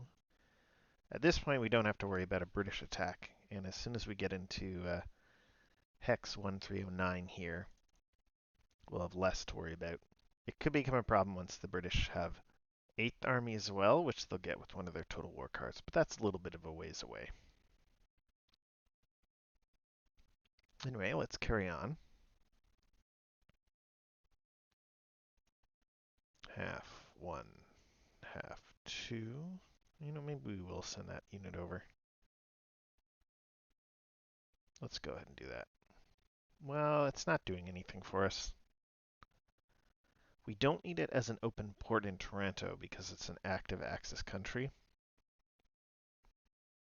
So we might as well go ahead and just half 1, 2, half 1, half 2. And then, so here we definitely want to have a few units. Next turn we'll probably play the Scratch Convoy. So we're going to have 1 of 2 units up in Venice to deploy. Maybe not 2. Well, maybe. If we're going to deploy the Scratch Convoy, we're going to want to make as much use of it out of it as we can. Half 1, half 2, half 3. Half 1, half, not that way. Half 1, half 2, half 3. So we need to do half 1, half 2, half 3. Half 1, half 2, half 3, half 4. Half 1, half 2, half. Half 1, half 2, half 3. Half 1, half 2, half 3. 1, 2, half, 3, 1, 2,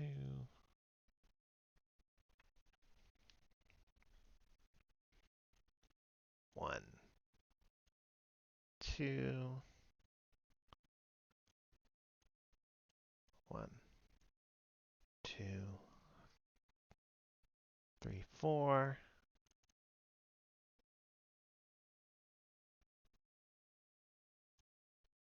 1, 2,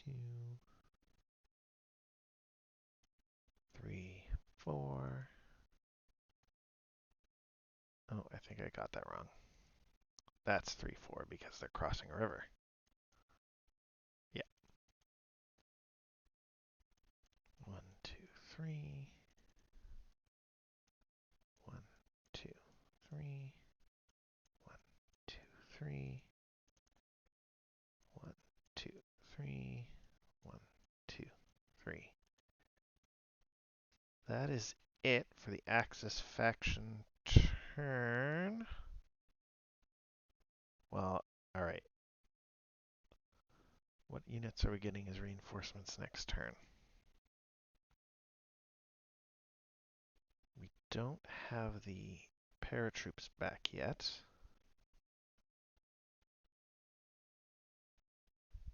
So we want to make sure we have the ability to invade Norway.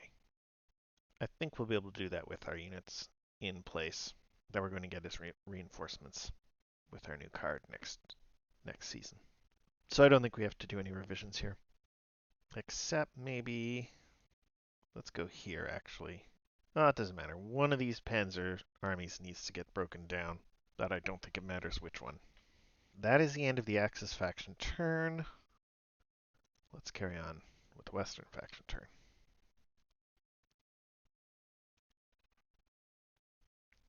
They have no political event.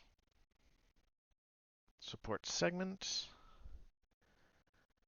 Now that an invasion of Britain looks like it's off the table, we could try and mess with the Germans. Maybe we should try and mess with the Germans. They have an air force that can mess with us. Oh well, first things first. Let's get our get rid of that. And then this has to go home. And that is it for this return to base. So next up is support unit and convoy marker placement. Strictly speaking, the Western faction does have a blitz marker they can place, but realistically, where are they going to put it? I mean, they don't have any good attack down here, so there's no point. You know, it'd be good for an armor shift, but one-to-one attack with an armor shift isn't exactly a winning move there. I guess they could bring an air force in if they wanted to. Would that actually be worthwhile? One-to-one, armor shift, air force, maybe a second air force. 3-to-1, it's much too likely to take a step loss we can't afford, so no. We definitely need our own multi-step units.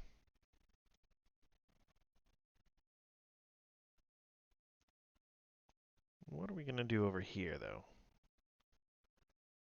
We don't want to completely empty out Great Britain, just in case.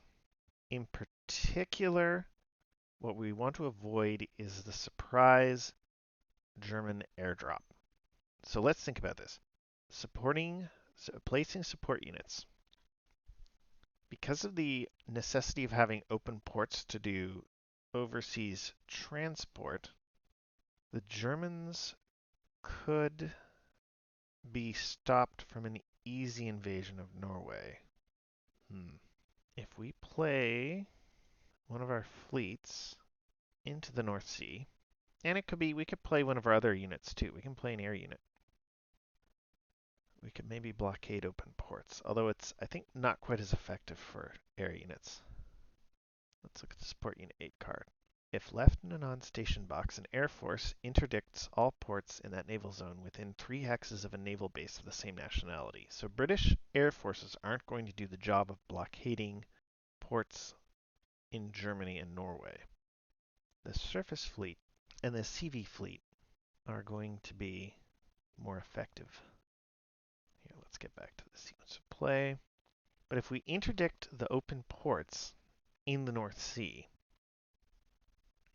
what that would do is on their turn, the next turn, the Germans attack Denmark-Norway. They declare war on Denmark-Norway with their Operation Weserübung. And then normally what they could do is place a, well, actually, could they place a air? They might actually be a little bit restricted here. In order to place a beachhead, they have to be able to place the Air Force in the all-sea hex that the beachhead will eventually be found in. And because support marker placement happens before land movement, they're not going to be able to do that. So the Germans aren't going to be able to attack Denmark-Norway no matter what.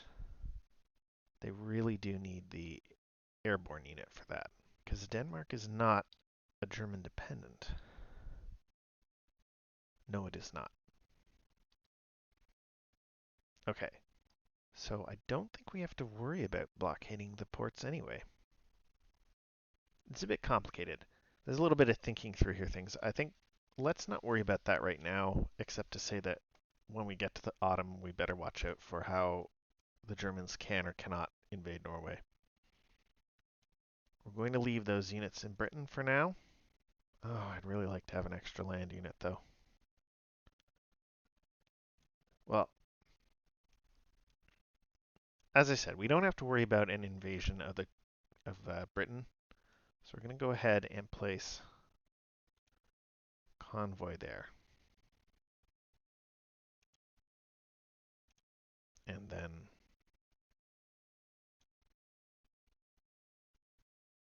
this unit during operational movement can go to there.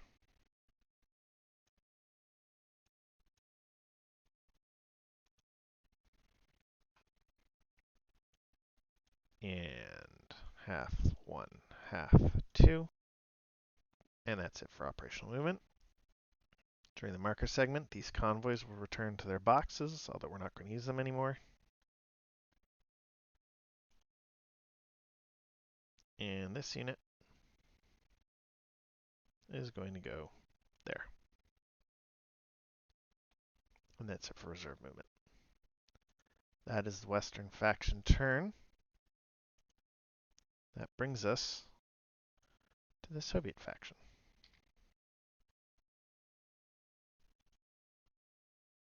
The Soviets, as we recall, have their political event.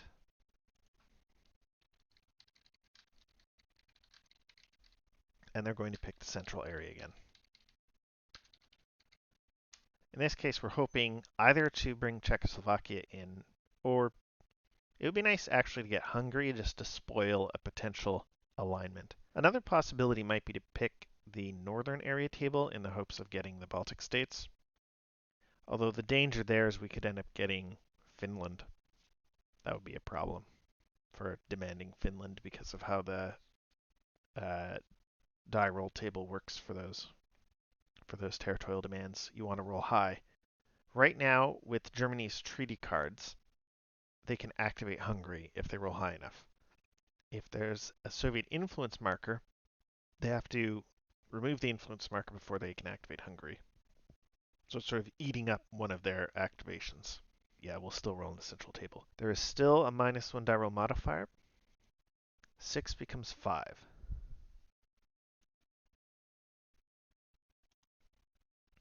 Hungary. Well, that is perfect.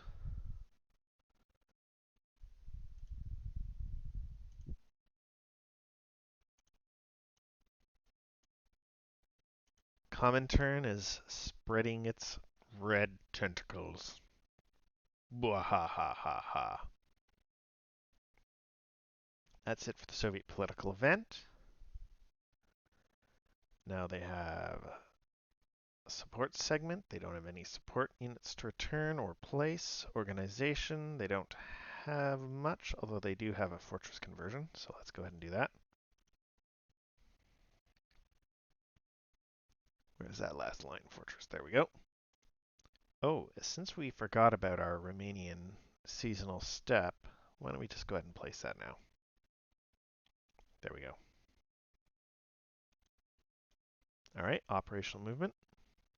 What do we want to do to defend Romania and Poland against the Axis?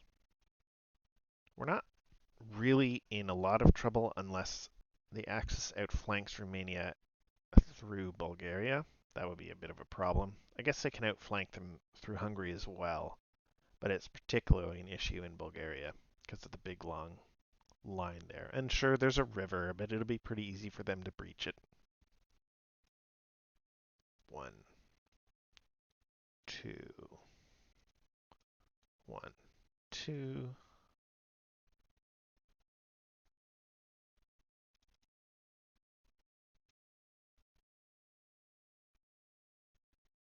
One, two, or that's going to be half. 1, half.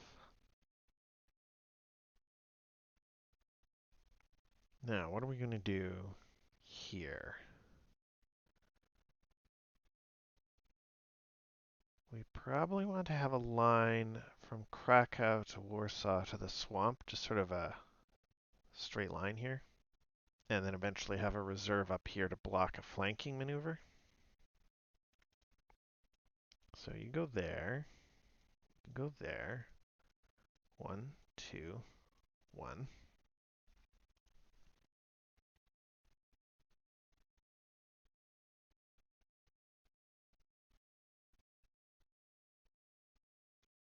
One, two, and there. 2, 3. That's it for operational movement. Reserve movement. I think we'll switch those.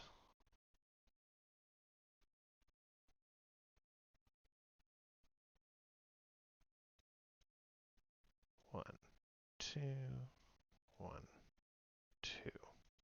Well, I think the Soviets are going to want to prioritize getting some more units on the map here. Holy moly. That is the end of the Soviet faction turn. And that's going to take us to delay rolls. The delay segment. The Axis are the only ones with delay rolls here.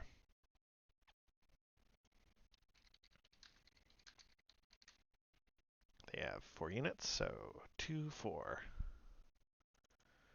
Great work on the Air Force. 5, 6, and 3 for those infantry. That's not the best.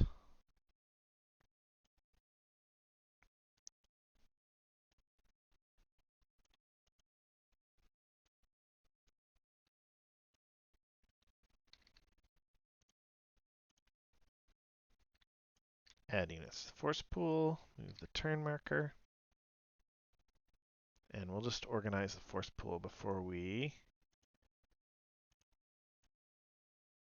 finish.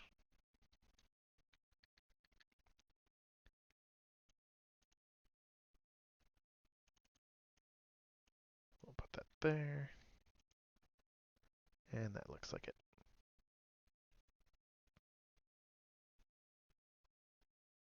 All right, so that brings us to the autumn season of 1940. What are we going to do? We're going to discard these cards and reveal the Axis new current card. Operation Weserübung. During the option card segment, we select one target minor country, then either apply declare war or roll on diplomatic incident table. I think we mentioned it before in a previous video, but just in case, let's remind ourselves what a target minor country is. A minor country may be selected as a target minor country if any of the following applies. It shares a border or naval zone with any country or dependent that contains a ground unit belonging to the phasing faction. it has a dependent that shares a border or naval zone with any country or dependent that contains a ground unit belonging to the phasing faction. So for instance, we could choose Czechoslovakia or Denmark-Norway or Hungary as a target minor country because there are German units in Germany. We could also choose Romania or Bulgaria or Greece as target minor countries because there are Yugoslav units which belong to the phasing faction, the Axis faction, in Yugoslavia. If we really wanted to, we could even declare war on Vichy. We're not going to, of course. Based on the circumstances, I think we want to pick Czechoslovakia, and here's why. Normally we'd play this card to attack Denmark-Norway, and it would be nice if we could, but we're going to find that's difficult. The reason for that is we're not going to be able to attack this turn. Because we don't have our airborne unit, we're not going to be able to perform an airdrop into Denmark-Norway this turn. We're not even going to be able to do it next turn since it's just coming back into the force pool next turn. The problem is we won't be in a position to place a beachhead. And the reason for that is because the beachhead gets placed based on where you have air bases, because we're going to be using an air unit to place it. This is why the British didn't feel the need to blockade the North Sea anyway. During the replacement segment, we can place a German ground unit in Hamburg, and then we'd have an air base there, but that's not going to make a difference. Air unit range is 3 hexes from an air base. That's getting us into the middle of Denmark. It's certainly not getting us to a hex near Norway. The same goes if we were able to place a unit in Kiel. We don't get an airbase close enough to these hexes along Norway. In order to convert a unit into a beachhead, we have to place it in the hex where the beachhead's going to appear. So invading Norway by sea is not going to happen until we're already in Denmark. If we declare war now, that's going to give the British time to place the Norwegian reserve unit as a replacement in Oslo. You can see it here. The main reason to attack when you do is so that you can attack without having to worry about that unit on the map. And they might even shuttle British units into Oslo. So we definitely do not want to let that happen. We'd much rather wait. Speaking of waiting and objective hexes and reasons why we want to attack Norway, we really should do our victory point check here, now that there's actually been some changing of hands of strategic hexes. So we're going to pause resolving our card here to do that. Looking at our strategic value, Madrid qualifies as Allied controlled because it has the Republican capital marker. Metz, of course, is no longer Allied controlled since it's part of Germany. Brussels and Paris are both Axis controlled. So there are 2 Western hexes under Axis control and 1 Axis hex under Western control. So that's going to give us a strategic value of +1. Because we're moving the Allied Crusade box, or Allied Crusade marker, we're not changing it. It says current side here on strategic value. So we are going to try to get to the +3 in order to get to Axis tied. The change does mean that there's no longer a political die roll modifier, which might come in handy for some of these rolls that we make later on. Where were we? Operation Weserübung. We're applying declare war. Well, where are we going to attack? If we declare war on Poland, Czechoslovakia, or Romania, we're going to end up at war with the Soviet Union. Same thing goes with Greece and Hungary. Czechoslovakia, Hungary, and Greece all have Soviet influence markers, so they will come under Soviet control if they get aligned. The only question is Bulgaria. Bulgaria is going to align with the Soviet Union because of where it falls in the priority of alignment, which I'm not going to bother reading out, but just so you know. So basically at this point, any attack on a country in Eastern Europe is going to result in war with the Soviet Union. There's no point attacking Sweden unless we go through Denmark and Norway first. There's no point attacking Spain. We're out of position to attack it, and why would we even bother?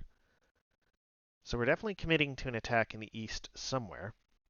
And I think it makes sense to attack Czechoslovakia for a couple of reasons. First of all, that's where our largest concentration of units is. Second of all, we want to control Czechoslovakia anyway because of the ceded land marker. And thirdly, we do want to go to war with the Soviet Union, especially right now while their army is so dreadful. I have to say now that I've actually deployed the Soviet army forward, I'm not sure they're going to be able to stall the Germans out. Anyway, let's get on with that. So we could roll on the diplomatic incident table somewhere instead.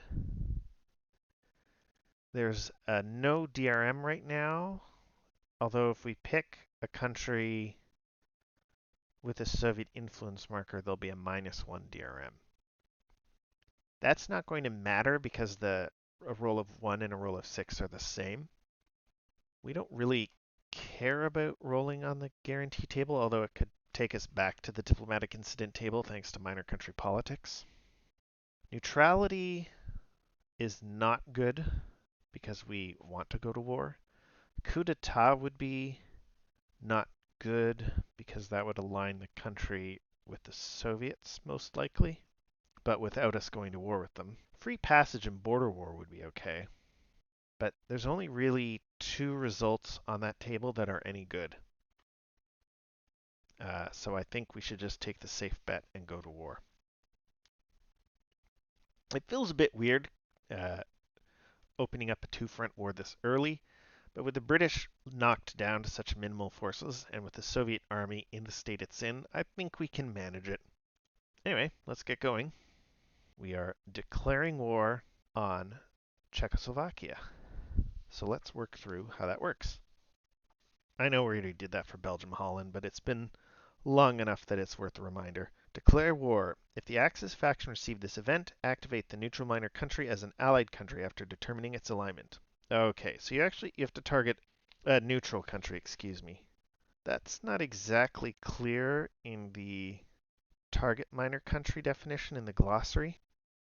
So we activate the neutral minor country as an allied country after determining its alignment. If the minor country is a policy affected country, end that policy.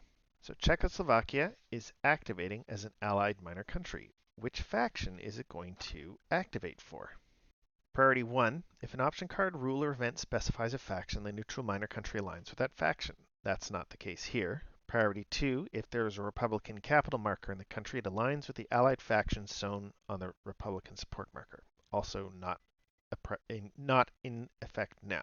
Priority 3, if a Soviet or Western influence marker is in the country, it aligns with the allied faction shown on the marker. So there we go. We have satisfied priority 3.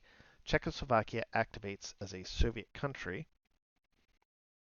Since it is a policy-affected country, that means we end the policy Nazi-Soviet pact. So in order to break the strategic deadlock with Britain that the Germans are foreseeing opening up with their inability to invade, they are expanding the war to fight the Soviet Union. It's actually kind of the strategic reasoning that led to Operation Barbarossa in the first place, just a different timing and different circumstances. So Czechoslovakia activates as a Soviet country. And let's go through our steps here. Czechoslovakia is not one of the countries with exceptions to the setup rules.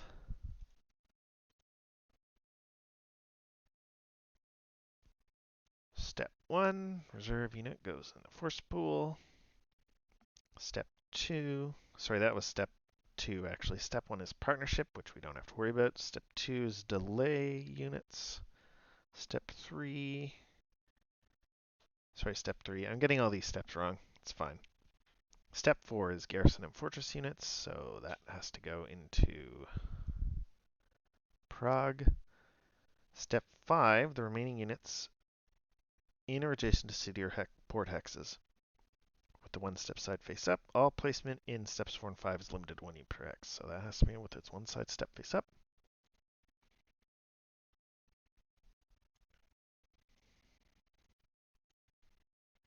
And then we have to place a mobilizing marker in Czechoslovakia.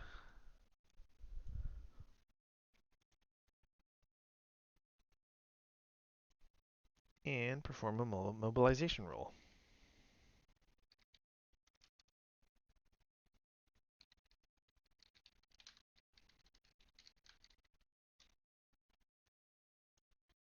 A 2. Oh, they just needed to roll 1 higher, didn't they? Anything from a 3 or up would have let them mobilize their entire army. Well, I think they need to do the fort.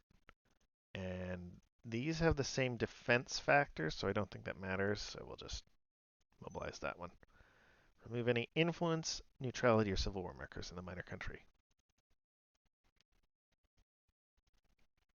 That is the end of the Axis option card segment, so they have to pick a new pending card.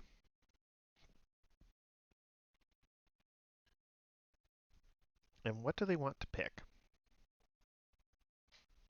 They probably don't want to pick Operation Merita or Operation Felix. And our reasoning here is we're going to want to use those, at least one of them next summer. Right, we want a blitz marker during each summer turn if we're doing a long limited war. So we could play peace offer. It's not great. And if we do play treaty, so we have 3 cards we can play to expand our coalition. We have treaty, 2 treaty cards, and we have New World Order. The other thing we could do is play one of our remaining support nationalist cards. We can play Demand Polish Corridor, and we actually might still want to. The reason for that is because of the rules for Axis minor country conquest. Let me find them. Allied minor country conquest, one of the Axis permanent conditional events. If the Axis faction is played at any time, a demand card naming a region belonging to the minor country being conquered, that region is ceded to Germany. Mark the change in ownership by placing or removing the appropriate marker in the ceded land box. If we play demand Poland before we conquer Poland, we'll then be able to get the Polish corridor when we conquer Poland, even though Poland isn't a neutral country, so the political event that's part of the demand card won't take effect. I think we want to do that because I think we want that extra reinforcement location near the Soviet Union, right? We're basically committing to a big fight against the Soviet Union from here on out. Not so much maybe right now, but certainly once total war starts. So the more reinforcement locations we have, the better. And if we do play a long limited war, we'll have more opportunities to play our treaty cards. We might even be able to play all 3 of them before total war starts. So yeah, we're going to demand the Polish quarter. Seems a bit weird, but there we go. Replacements segment. 1 armor and 4 infantry steps. That's going to be 3 infantry. Infantry. And we'll say armor.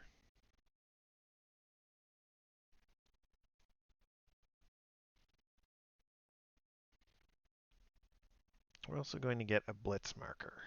Let's go ahead and get that into our force pool.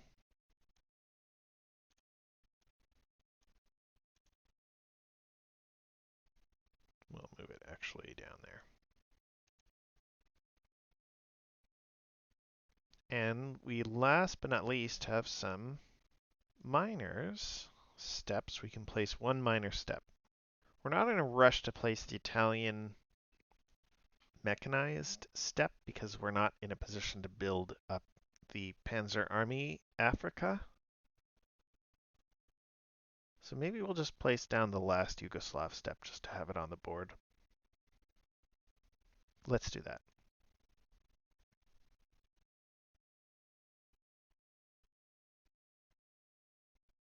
Maybe even just leave that in Dubrovnik. All right, that's the Axis replacements segment. We carry on with the normal Axis turn. Initial administration phase, no political events. Support segment. We have to return the convoy to base.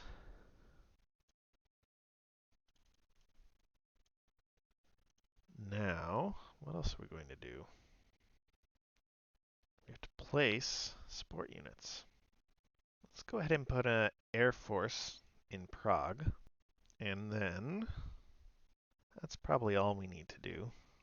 That's a good place to put it because that's going to block, that's going to keep Czechs from retreating into Prague later. And we're going to want that. We're going to put our Scratch convoy in the Adriatic Sea and that convoy in the central Mediterranean. And I think that is that for support units. We also have to place our Blitz marker.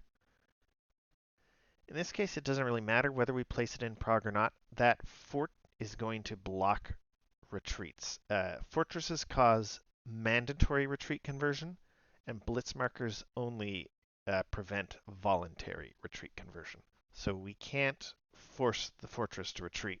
As you might imagine, it's stuck in place. We're going to put the Blitz marker there anyway because we want all those hexes just in that zone to be affected.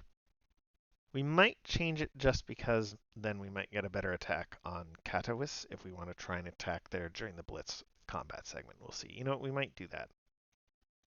As we say, it doesn't matter whether we have it in Prague or not because of the fortress, and the Czechs can't retreat into Prague because of the Air Force. So that'll do. That'll do nicely.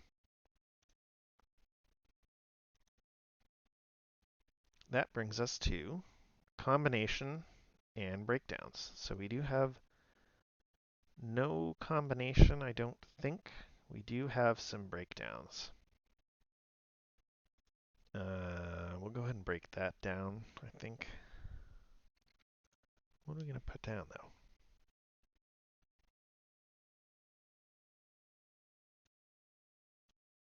All right, and then we are breaking down that unit.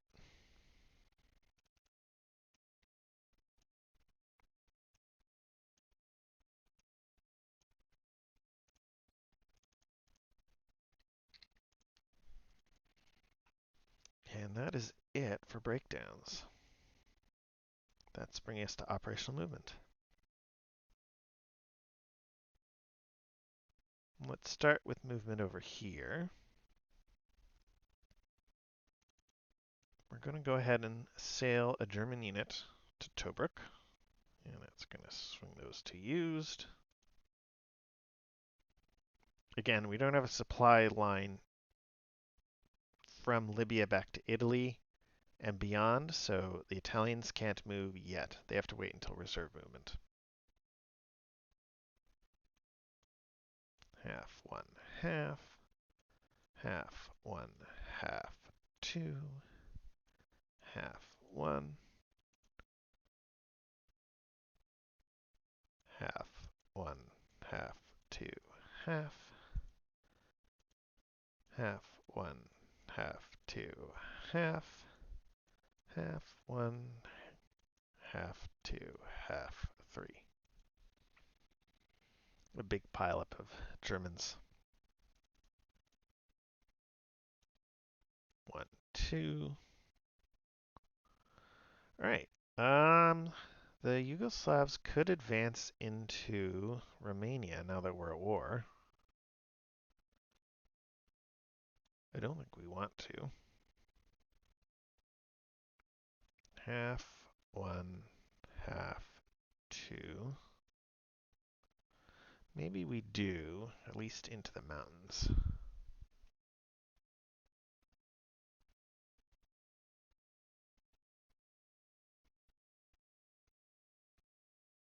All right. Now, how are we going to do this attack here?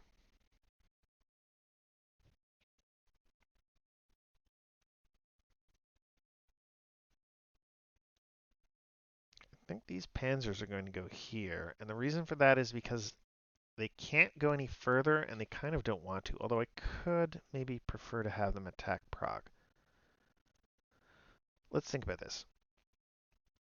We don't want to attack Prague during the Blitz combat segment because we would only be attacking across the mountain hex sides, and that's pretty bad. That's pretty nasty. So we need to get at least some units around to attack either hex 3525 or hex 3425.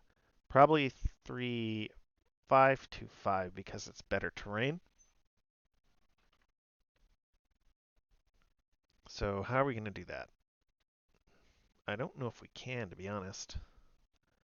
Half 1, half 2, half 3. They're not fast enough.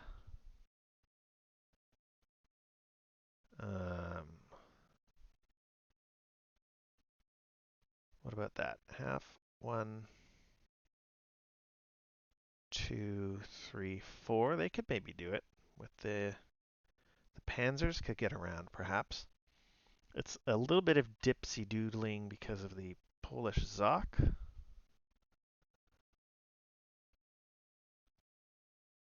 You know, if we'd actually not broken that unit down, we could have overrun that unit. Although then those units would be stuck around. So that's probably fine. We're fine. All right, how do we want to do this? We probably want to do half 1. One thing to note here is this Czech unit is not exerting Zocs into Germany because of the mountain X sides. Those block zones of control. So we don't have to worry about the Czech zone of control. We just have to worry about the Poles. So that was half 1, 2. And that is going to block into 3, 5, 2, 6. So now we want to make sure these panzers can get around. So that's going to be, that'd be half 1, half, and that would bring us to 3 hexes. So that's not going to do.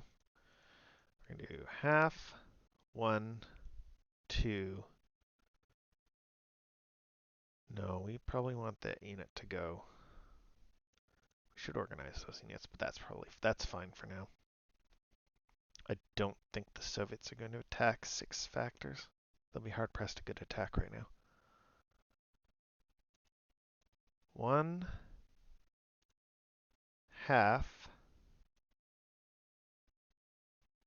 That becomes 3, 4. So now half 1, 2, 3, 4. That gets us across the Alpine hex side. So now, what are we going to do here? 1, 2, 3. That unit will walk into Berlin later.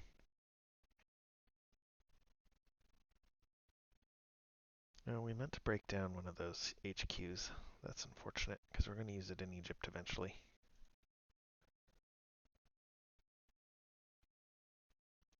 So now, half, no, that's a full one. Half, 3.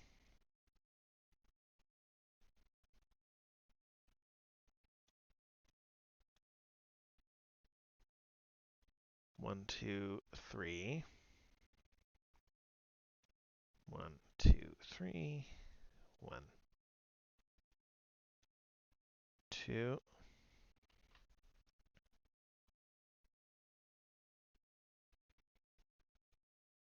All right, and we don't really care about attacking that hex. We just need to stack up on Prague, don't we?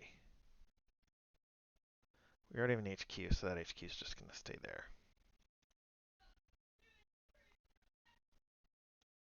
Are we going to be able to? That's going to cost 3 hexes to enter. Well, that's a bit annoying, isn't it?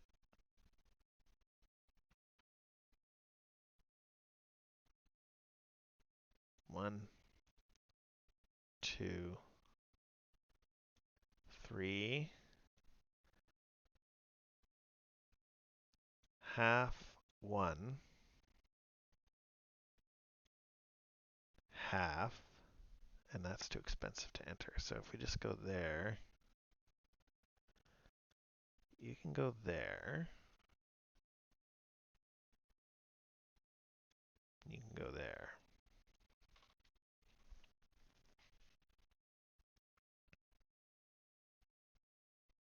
Do we even need to do that?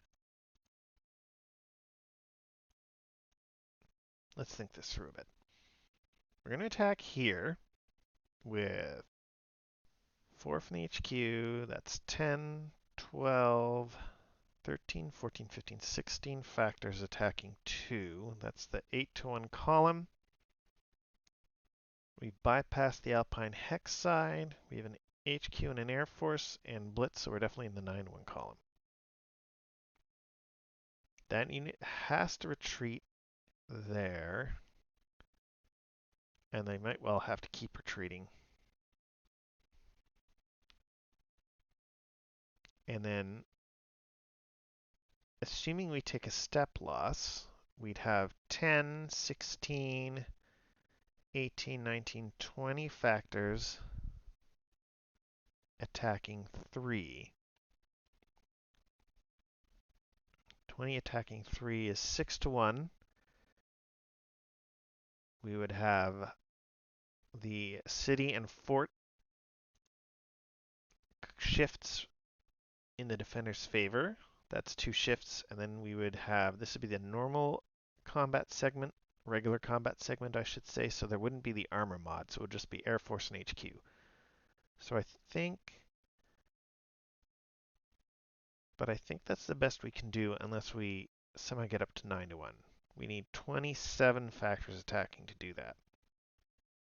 Can we get there? That's 10, 16, 18, 20, 28. That'll do it. Half, 1, half, half, 1, half, 2, half. That's fine. 1, 2, 3. We'll just advance them forward as far as we can before breaking that unit down.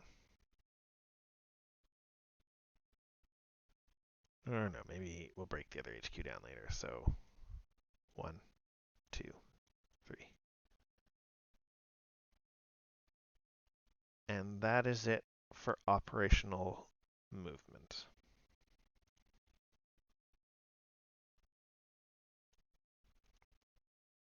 That brings us to the combat segment. First up, Blitz Combat. We have a Blitz Combat against Hex 3525. As we pointed out, we've got 10, 12, 14, 16 factors attacking 2, which brings us to the 8-1 column. There are no defensive shifts, so any offensive shift gets us to the 9-1 column.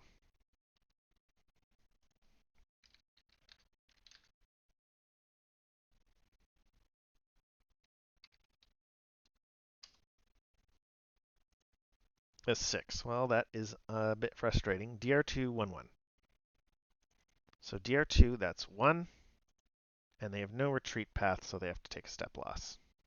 What happens when you retreat into a hex containing other units, by the way, is the other units become part of the retreating force, so they become able to take any remaining losses. So that unit will take the first step loss. They have no retreat path now because of enemy zones of control. They can actually retreat. No, they can't retreat there because the Germans extend a Zoc across the river. So yeah, they have no retreat path. They have to. So they take a step loss for the extra hex they can't retreat, and then they're going to take an attrition result, and the Axis takes an attrition result on a Panzer step, which we planned for. And I believe that is it for the Blitz combat segment.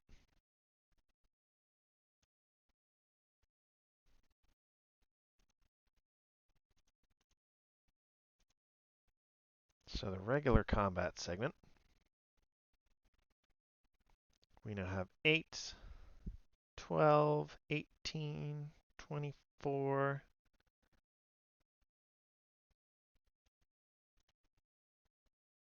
26, 27, 28 factors, attacking 3. That's the 9 to 1 column.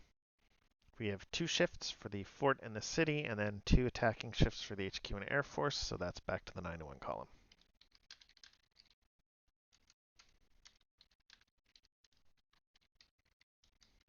Let's try and spell Prague correctly here. A 3. DR301. Well, that will definitely do the job. We don't have very much exploitation distance, though. They didn't retreat any hexes, and they left 2 results unsatisfied. So there's an exploitation of 2 hexes, and there's really nowhere to go. So we'll just, I guess, advance a unit into Prague. We'll advance that one. And that is the end of the regular combat segment. I don't think we have any attacks anywhere else. So that brings us to the marker segment.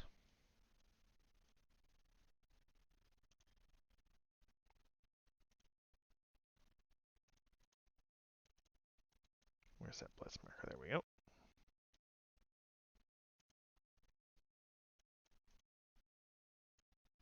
And reserve movement.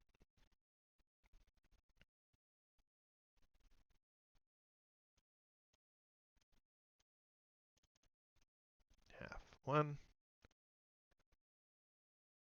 This unit will ship to Tobruk.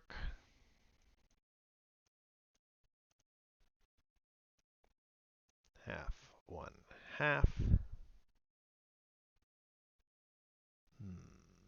We don't have to worry about the Czechs. We're about to conquer Czechoslovakia. So half 1, half 2, half 3, 1.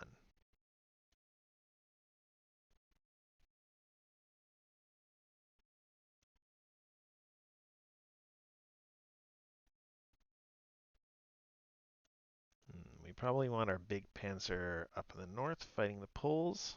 That unit goes there. That unit goes there. So they have to move there. They can't push any further because of Polish zones of control. 1, 2. That's 1, 2, 3. And that is it for the Axis faction turn.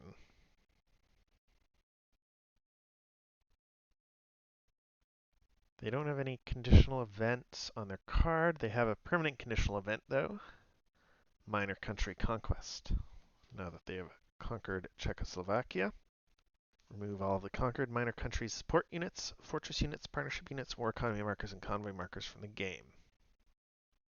So that unit is gone forever. Remove all of its remaining counters and place them in the conquered minor countries box of the Allied factions force pool. So just to save a little bit of space, we're not going to do that. We're going to put them back in here.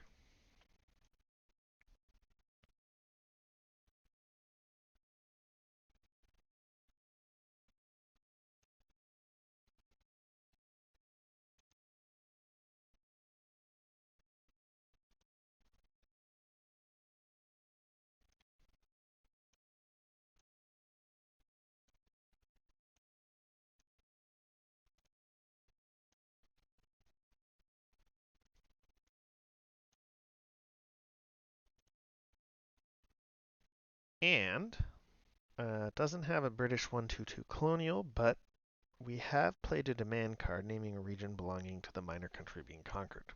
Haven't we? Oh, the Germans remember that.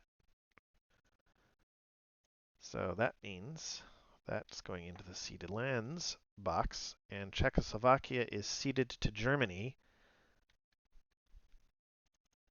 That also means that the Czechs are actually permanently out of play. Yes. If Czechoslovakia is ceded to Germany, it ceases to exist as a country and it cannot be recreated. So that is it for Czechoslovakia. It is gonzo for good.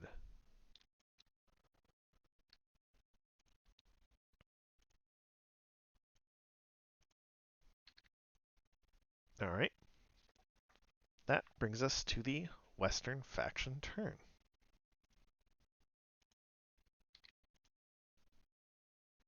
So not a bad start for a long limited war against the Soviet Union. They've already knocked out one of their allies. While we're at it, we'll get rid of that mobilizing marker. The Western faction is going to reveal their new current card, Churchill Diplomacy. One issue they have now is that the victory point marker is still Allied Crusade, and is going to be Allied Crusade for a little while longer. The Axis have to take two Western or Soviet strategic hexes somewhere to flip it over to the 1VP Axis tide. So the Western faction isn't going to be able to play some of our more important cards here, right? Lend-Lease to Britain, the VP marker has to be Axis tide. Lend-Lease to Allies. I'm not sure we want to play Operation Jupiter. Yes, there's an HQ, but that surface fleet is going to be pretty important, I think. It's very good to have support units as the Western faction, because especially fleets, because we're depending so much on invasions. The other possibility, though, is we could use Jupiter to take Denmark, Norway for ourselves. That might be something to think about. Because it tells you to apply country resists, right? And that gives you a blitz marker to place. Now, this would be something we're playing in the winter, so we can't place units in all sea hexes in the North Sea when it's snow during the winter. So we probably don't want to play. If we were going to play Jupiter, we'd have to wait until the spring anyway. What are we going to play then? We can't play either card 20 or 21. We can't play British Ultimatum because that requires British postures guarantees. So we're actually going to get rid of that. It is no longer possible for us to ever play British Ultimatum. We could end up putting truce markers into our posture box, which is kind of like a mini policy, sort of a pseudo policy, you might say, but it's not the same. So we will never be able to play British Ultimatum in this game. British Surrender, we won't want to play it. We can't anyway because the VP marker has to be Axis tide.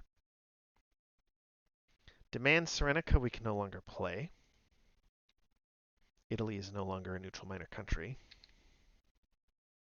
Demand Turkish Straits. We could pick that, but I don't think we want to right now. So I think we probably want to play... We can't play Support Republicans. Well, we can, but it won't do anything. We could play Balkan League, Little Entente, or Scandinavian League. We could play Operation Compass. It's not great because we wouldn't be getting the Blitz marker, but we do want that HQ, and we do want those British steps. We definitely want British steps. The Axis tide situation is actually kind of hampering the Allies' style here right now. Or at least the Western faction style. A lot of the cards that we really want to play, we need Axis tide for. So the Western faction kind of has to get grumpy with the Soviets and their work with the Spanish Civil War. Temporarily, though. In the long run, it's still going to benefit everyone on the Allied side if the Civil War stalls it. It just makes it that much harder for the Axis to get to 2VP or 3VP Axis tide. And that's going to have knock-on effects that benefit all the Allies. They're definitely concerned about the German buildup in Egypt. Unfortunately, there's not a lot they can do about it. Although this is where they need to think about what card to play. Operation Jupiter might be good just because it's going to get a armor step on the board. Demand Turkish Straits gets a marine into the delay box. but it's a 50-50 shot whether the Turks will um, go for it. And I'm not sure we want to do that. Well, yeah, I'm not sure we want to do that. I don't know if we want to give the Germans influence markers in Turkey. Balkan League might be good. Not Balkan League. Balkan League is not great right now. There's only one neutral country left in the central table, so Little Entente is useless. And we probably want it to be a Soviet country anyway, for what it's worth. Balkan League is useless, right? We don't care about Bulgaria. It's just as Greece, it doesn't really matter whether it swings Western or Soviet. Scandinavian League would be okay. The Baltic states losing their influence marker might not be the best, but it's still going to head. The Baltics will still align with Soviet Union under the circumstances when Germany goes to war with them, so that's fine. Putting influence markers in Sweden and especially Finland might be good. No, the Soviets won't thank us. They won't thank us. So I think the best approach might be to see what military aid gets us. We're either going to want to play Western military aid or maybe even Chamberlain diplomacy. Chamberlain apparently is going to live long enough to do a little bit of foreign policy touring on Churchill's behalf. Let's see, military aid.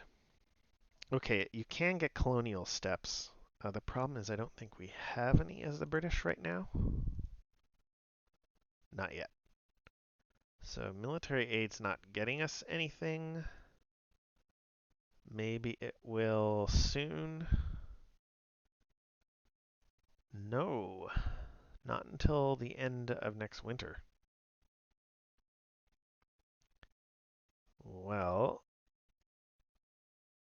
that is unfortunate. So yeah, I think Chamberlain diplomacy is a better play right now because we're not getting anything out of military aid, really. Not yet. So we're going to pick Chamberlain diplomacy as our pending card. All right, we got our replacements. One British step, an infantry step. We have all the steps we need to build up First Army. We're now looking for steps to build up an HQ eventually. And I think we're going to place the DEF, the defense unit, on the board with this step. And the reason for that is because it flips over to a port-a-fort side, and a port-a-fort unit works like a fort. So it's a column shift in the defender's favor during a combat. And until Total War has started and we're able to bring 8th Army, where are you?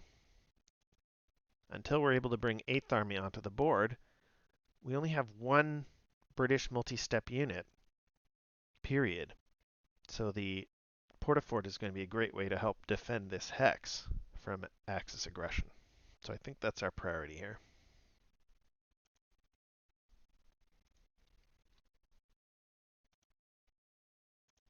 All right, that's replacements. We have a political event.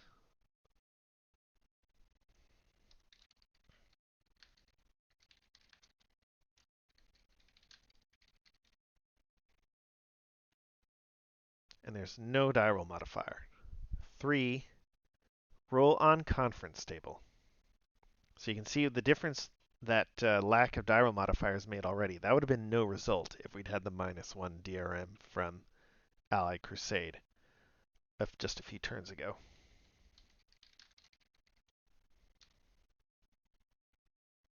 Four, conflicting plans, no result. In this case, we wanted to have the -1 DRM because we want neutrals pressured, but nothing doing. So far, Churchill diplomacy is not turning out any better than Chamberlain diplomacy previously.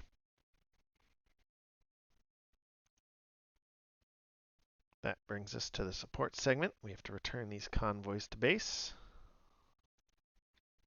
I don't think we have any other support units to play.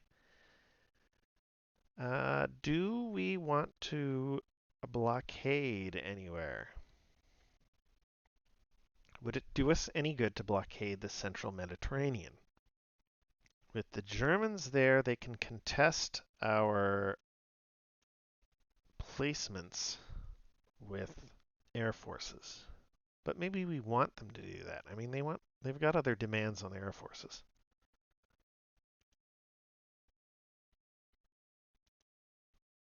It's hard to say.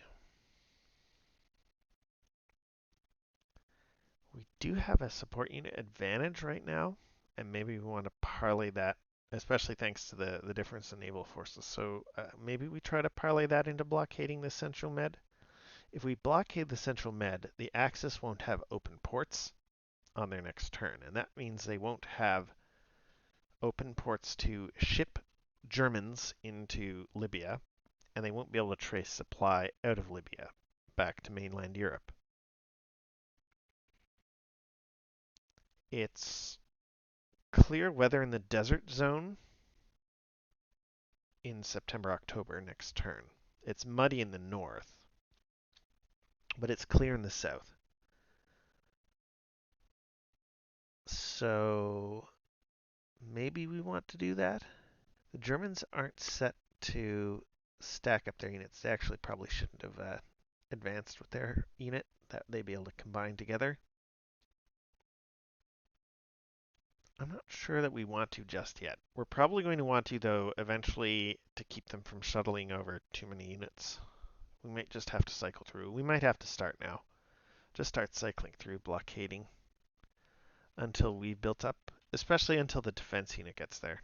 The main thing is I don't think the Germans want to commit too many air forces to contesting the Central Med. The downside is if the Italian fleet sorties to contest a blockade, those units are going to the naval delay box, and then there's no telling when they'll come back. Sure, it could be a while before the Italians come back, but it could be a long while before our surface or CV fleet come back. It's a tough call. I think maybe we're going to think more about it next summer. Although it might be too late by then if the Germans are built up. Maybe over the winter and then into the summer.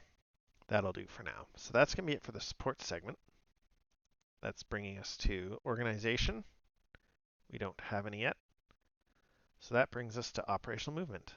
We have 1, half 2.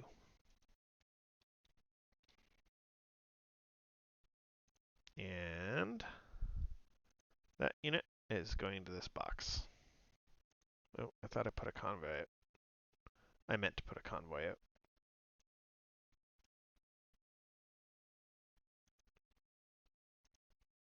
There we go.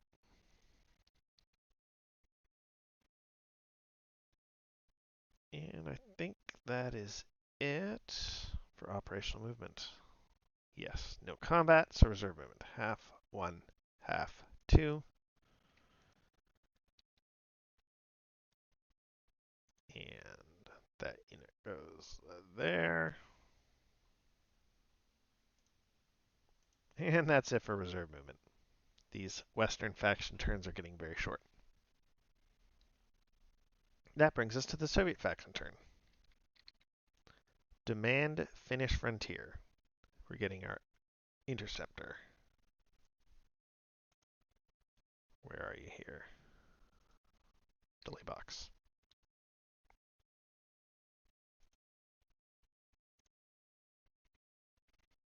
We have to pick a new pending card before we place our replacements. And what are we going to pick? So, at this point, we want to be able to play General Mobilization card 17A next summer. And the reason we're going to want to play that card next summer is because we're going to get a boatload of steps. We get 8 steps right away during the replacement segment, and then every single conditional event segment, we're getting 1 tank and 6 infantry steps. So over the summer, that's 3 tank and 18 infantry steps. plus those other 8 steps. That is a lot of steps. So we are definitely keen on that. In order to play General Mobilization, we have to have played card 16 or Total War is in effect. So we can't expect Total War to be in effect by next summer, at least not until after we've already picked General Mobilization as our pending card. So we have to play Peace Offer in the spring. In order to play Peace Offer, we have to play Zhukov Takes Command. So that means we have to play Zhukov Takes Command as our pending card now.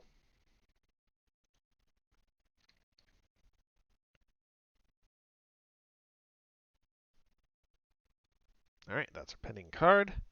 We'll now place our replacements. And then we have these forts to go down in our cities, but we are squeezed a bit for units, and our cities are way far back from the front right now, so I think we're probably okay not placing them. What we want are some units that we can combine with minor country steps in order to build out HQs. So we probably want 2 HQs in the central northern sector and 1 in the south. But we need 2 Soviet infantry steps per HQ, which we don't have enough of yet. Oh, if we're going to build it out onto its 3-step side, which we probably are going to want to because they're not terribly good on their 2-step side, are they? They're not terribly good HQs anyway, but better than nothing. So let's put down replacement steps. 1, 2,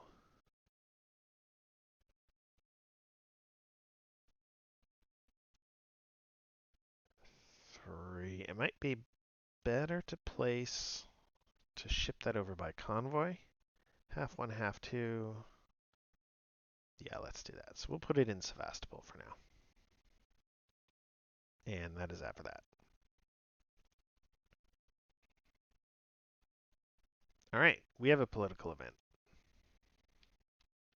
If Russia's posture is packed entente, oh dear. If Russia's posture is war and Finnish frontier belongs to a neutral minor country, you may apply country resists to that country. Well, Russia got preempted by events here, didn't they? Oh boy. Country resists. It's a good thing that says you may apply country resists.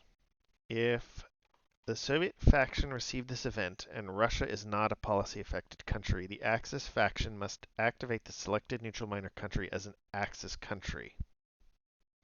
You'd set up the minor country. Per 13.7, the phasing faction receives 1 blitz marker to place during its next support segment. So we would be committing to a war against Finland, which I don't think we want to do that. I mean, I'm not terribly worried, but giving Finland to the Axis faction right now seems unwise.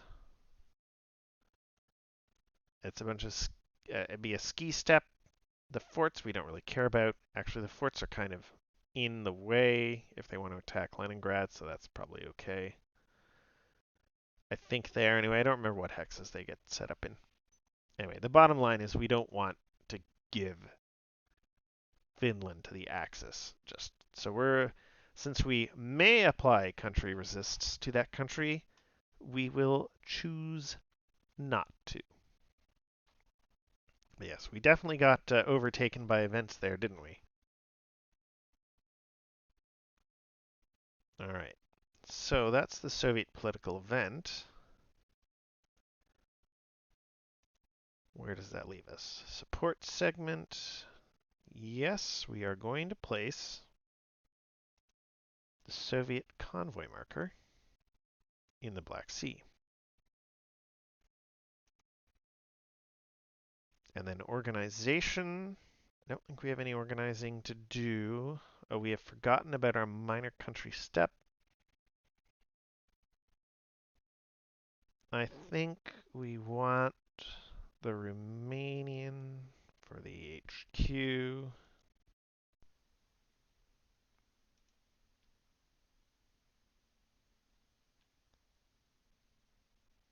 And then that's probably enough. We don't have any breakdowns. We could maybe break down a Soviet unit in order to get steps for a second HQ, but I think we'll wait till next season. I think we have time. No combinations or breakdowns, I think. That brings us to operational movement. So we're going to ship across to Constanta.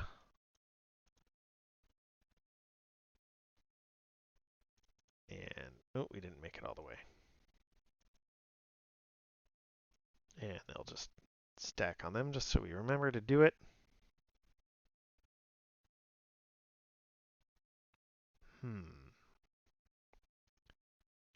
Oh, you know what? They can't be there because that's in Bulgaria. Let's move that out. That would be very foolish.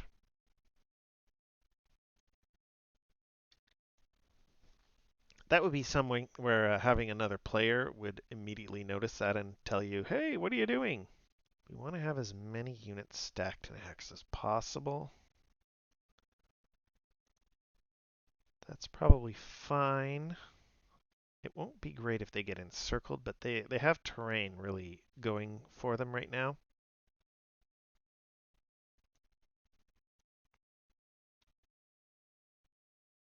And if we go... Actually, that unit will stay there as a reserve for now.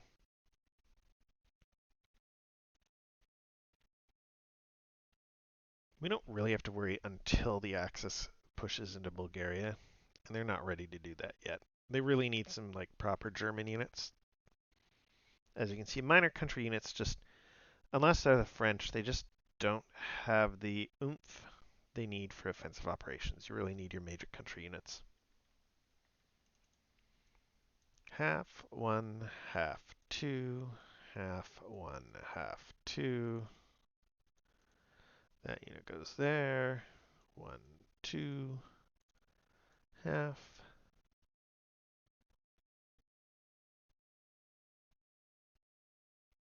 Maybe this unit will go here instead. One, half, two.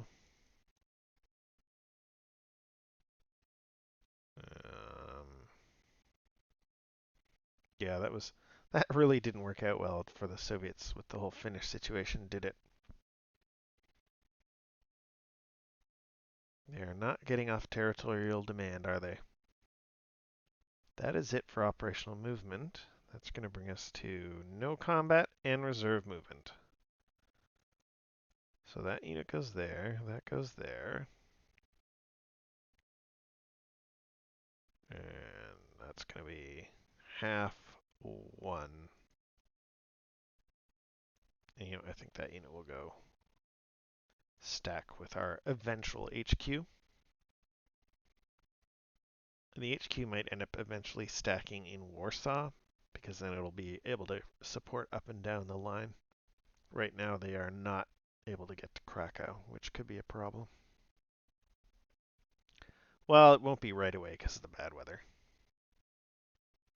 And I believe that is it for the Soviet faction turn. The Soviet Union's posture is war, so they're not going to have to worry about border defense checks. Border defense checks is a pact situation, and of course it's also a Soviet ceded land situation, which they don't have any. And they don't want any now that they'd have to commit to war with Finland. So that is the end of the Soviet faction turn. That means it's time for delay rolls.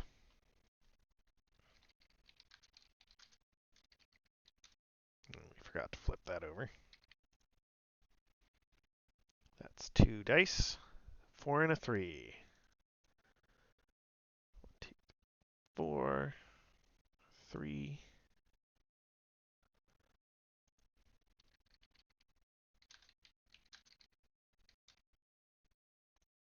Nope, I do not want to retire. 3.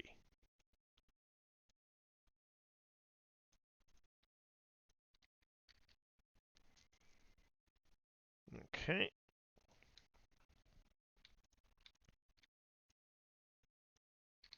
That brings us to September, October. Mud in the north, still good weather down here in the south. Not that that's going to help the Axis yet. It's the Axis faction turn. Do they have anything on their card that needs to happen? No. So they're going right into the support segment. So the Air Force goes to the delay box. That goes to the delay box. This goes to the force pool.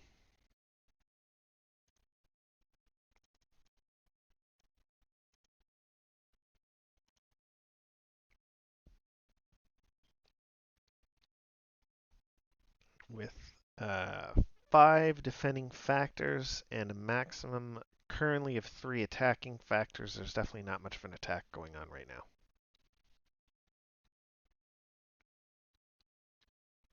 And it's only going to get worse when the Western faction builds their unit up, which is going to happen soon. The main question is there an attack somewhere in Poland? I'm not sure that there is because of the bad weather. And just because we're, with the Poles having retreated away from Posen, there's actually no short advance to the line. We could advance and attack Krakow. There's 2, 5, 6 factors defending. That's going to be 2 column shifts in the defender's favor with mud, and we're not going to be able to attack in blitz combat segment. So now that we're actually in bad weather and it's going to matter, let's talk a little bit about what happens with this mud. So you can see here, hopefully, weather effects on combat. A ground unit, well, first of all, yeah, the weather effects on combat, you reduce DR results in mud, storms, or snow. So even if we get on a good table, the retreat results are going to be lower, and DR1 results turn into exchanges. Exchange means the attacker might have to lose steps or retreat, and then the defender can lose steps or retreat depending on the circumstances. So that's not great. A ground unit in a hex with mud cannot move out of a hex containing an enemy ZOC. That is not currently an issue for the Germans. It is for the Yugoslavs. A ground unit cannot attack a hex with mud in the blitz combat segment. When attacked in a hex with mud, the defender receives a 1 column shift to the left. A ground unit cannot conduct exploitation into a hex with mud. An air unit cannot be placed in a hex with mud. An air unit does not provide an air unit shift in combat if the defending hex is a hex with mud. The reason they have both of those rules there is because let's suppose the Western and Soviet factions had placed air units last turn. When it was fine weather, those units would still be on the board right now during the Axis faction turn. And as a result, they would not be doing anything in the mud. So with no blitz attack and no air unit, we aren't likely to be able to get a very good attack on Krakow because there are 2 column shifts in the defender's favor. We'd have to get a really strong attack. So the big question is, could we do it? With the HQ could get in. We can't get 16th Army, but we can get the other 2 multi-step infantry and the Panzer Army. So that would be 10, 16, 24 factors to start off with. We could probably get another 6 factors in somehow for a total of 30 factors attacking 6. That's the 5-to-1 column. And then with the defender shifts, that would bring us to the 2-to-1 column. And then with our HQ offensive shift, that would bring us to the 3-to-1 column. So we'd have a DR1 and then 1, 2, 3, 4, 5 exchange results, which we don't like. So it would be a very bad attack. So I think we don't have any attacks in Poland. All right, where were we? Breakdown. We need to break down one of these HQs. So which one here is? Let's break down this one. And we need to put down 3 infantry.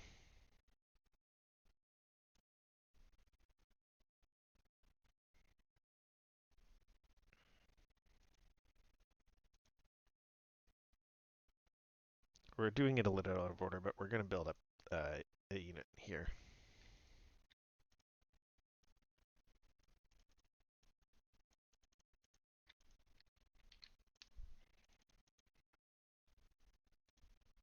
It's the same number of defensive factors as the 3 infantry steps, but of course, it's taking up less space.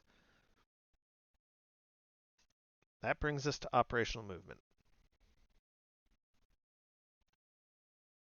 Sorry, we're still support. It's so easy to get things out of order here. We're going to place a troop convoy in the central med.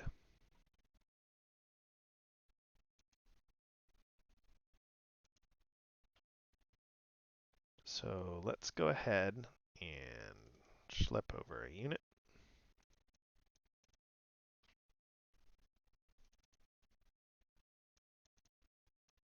Half one.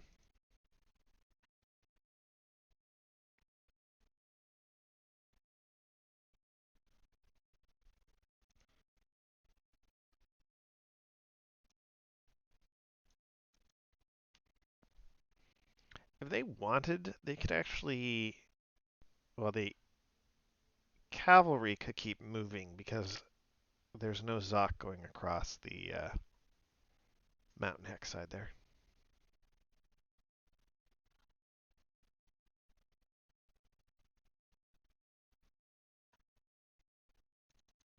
So yeah, I think they will at least span the line there.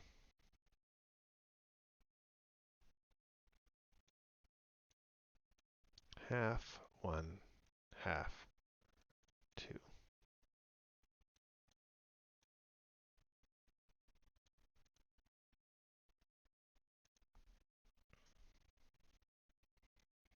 Kind of waiting for good German units, so we'll just shuffle on down there. Speaking of which, do we want to send any more Germans down there right now? Maybe. 1, 2, 3. 1, 2, 3. 1, 2, 3. 1, 2, 3. 1, 2.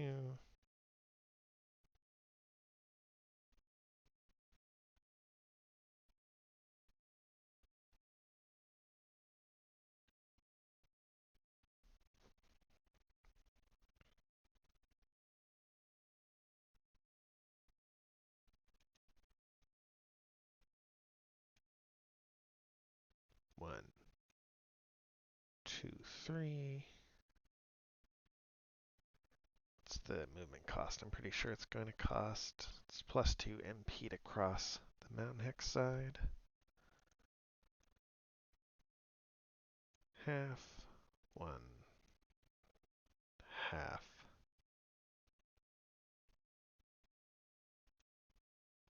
We'll stay back there. You go here.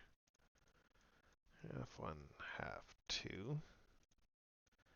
Half 1, half 2. Half. Alright. And that's going to do it for operational movement. No combat. Marker segment, nothing to do there. So let's just go ahead and get rid of that blitz marker. We're not going to need it for a while. And we do that. And reserve movement. 1 half. Bloop. And there. Half. 1 half.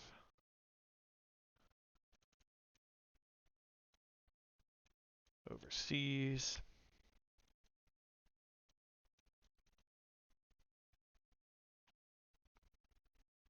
I believe that's it. Yeah, that's it for the Axis faction turn. That brings us to the Western faction. They have a political event.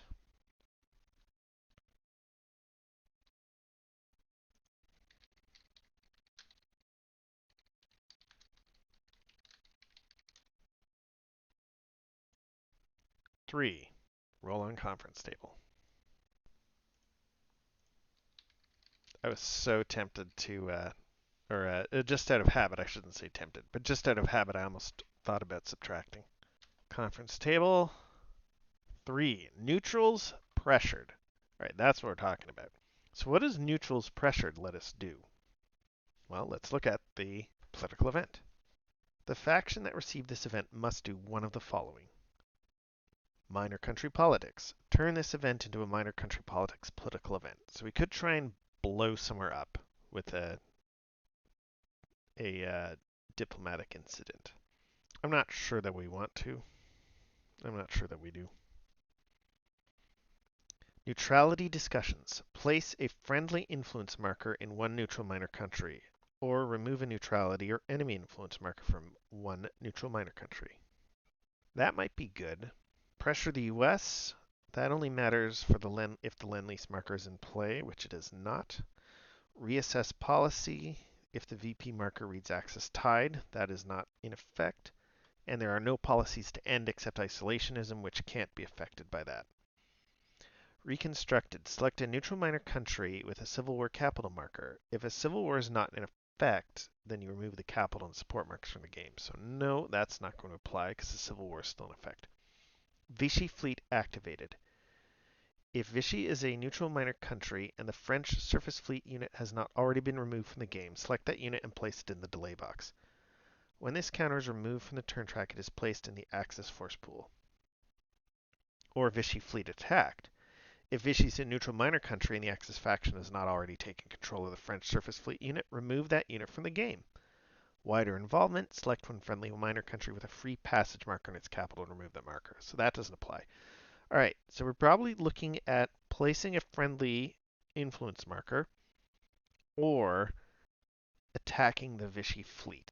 I think those are our best options here.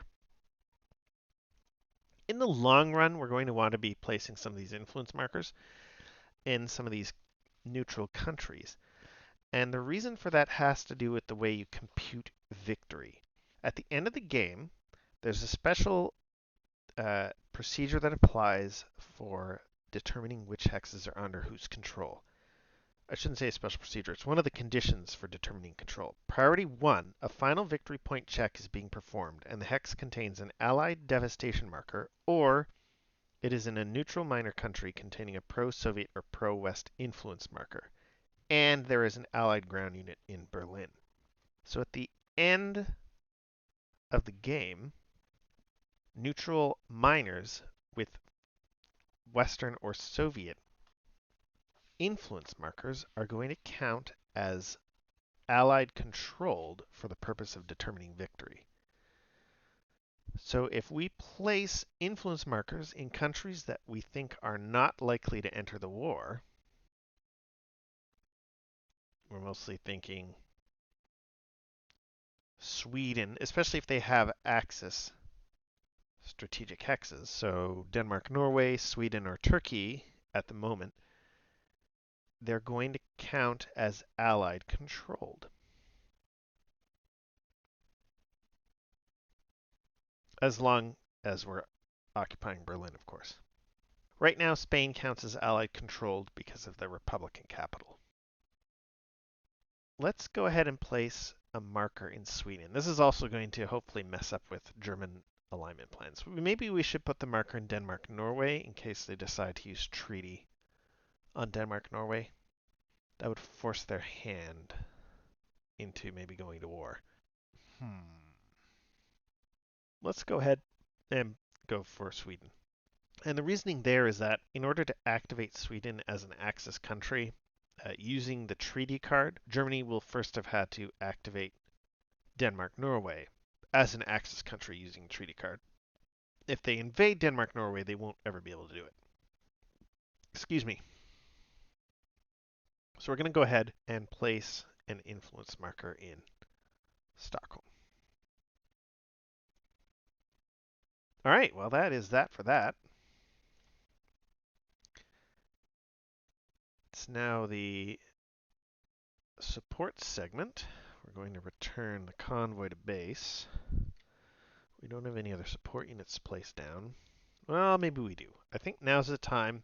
We were hemming and hawing about trying to blockade, but I think we really want to avoid having Axis units appearing, more multi-step units than are already guaranteed to appearing if we can avoid it.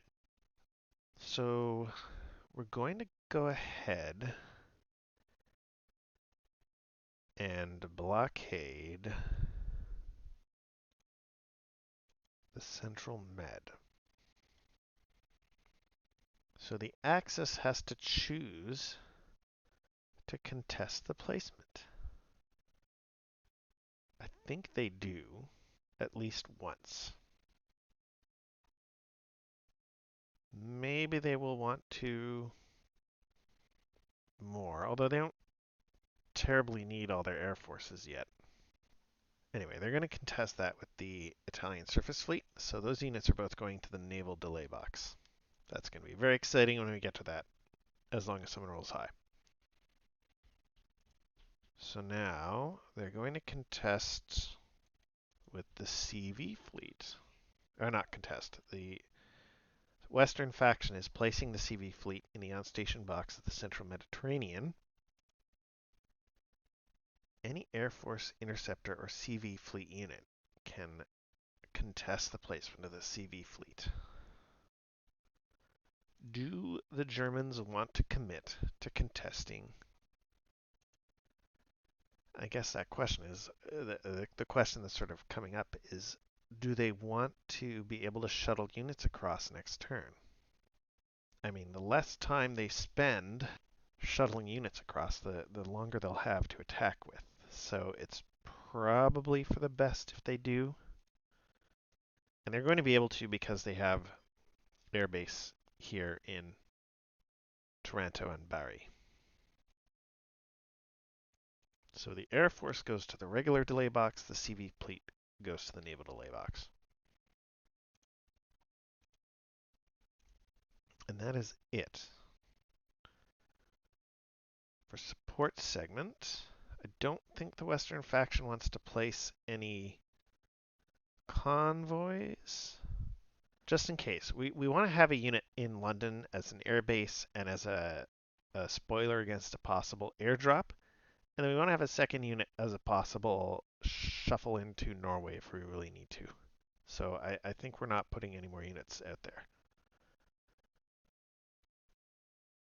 That's going to get us to operational to organization. So finally, the British have a big, beefy unit put on the board. The First Army. And it can flip over onto its three-step side, which is a fancy mech, which is going to make things a little tricky for the Axis until they get their multi-step units on board. That's why it's going to be very important to get the defense unit. Speaking of which, now we're into operational movement, so 1, half, 2. And that is it for Western operational movement. And therefore, we're going to go straight to Western Reserve movement. Half, 1, half, 2. I think that is it.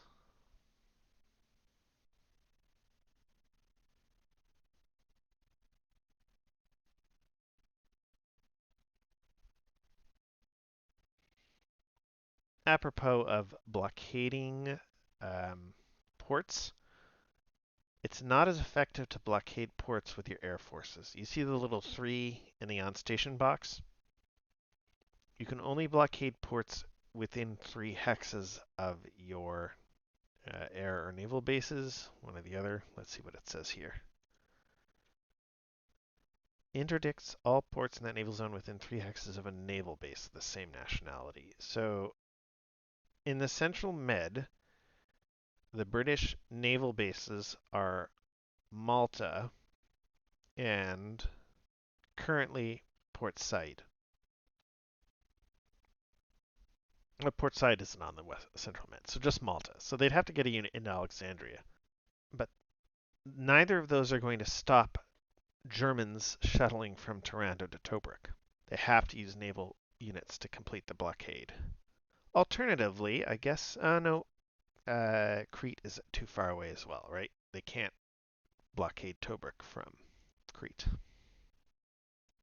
Anyway, I think that's it for the Western faction. Yes, it is. That brings us to the Soviet faction turn.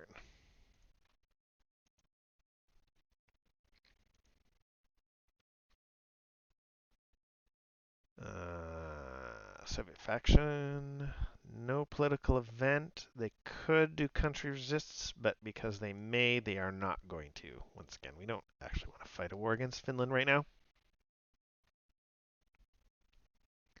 Support segment, that unit has to return home. Let's get that over there. And let's get this unit over here.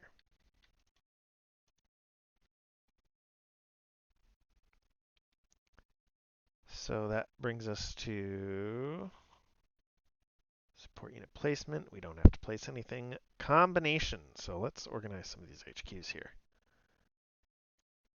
We're going to put this in the South HQ holding box. Where are you, South HQ? There you are. And send you to the force pool. All right, we have an HQ on the board. It's a multinational HQ. It's not terribly good, but it's better than nothing. And it's going to start stymieing any potential German advances, we hope. Over here, we're going to do the same thing. Let's organize the central HQ. And we have the extra Soviet unit. We're going to be able to put it on its 3-step side. It's not a very good HQ.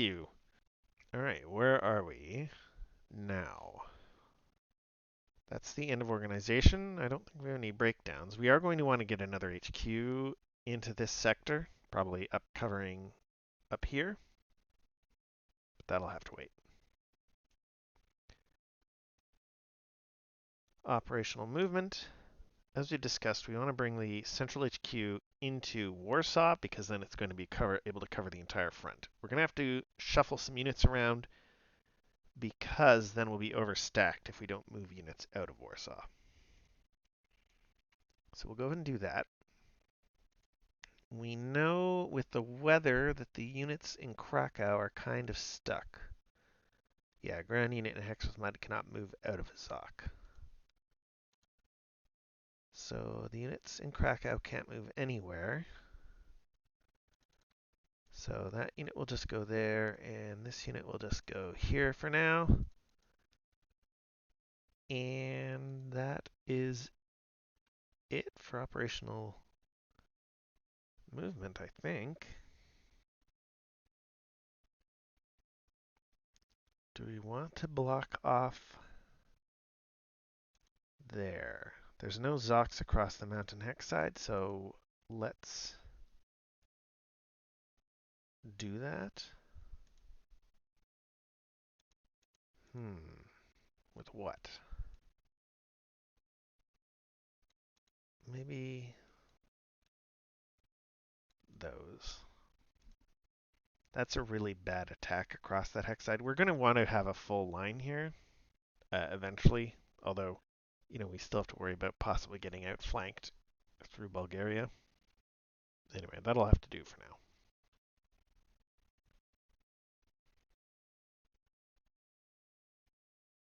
So that is it. That's operational movement, no reserve movement. So I think that is the end of the Soviet faction turn. I guess if we really wanted to, we could start shuffling these other infantry down. I do wonder if the Germans are going to be attacking into the Baltic soon. Once they've maybe cleared out part of the Polish front here. That is the Soviet faction turn, so now we have delay rolls as we head into the end of the turn.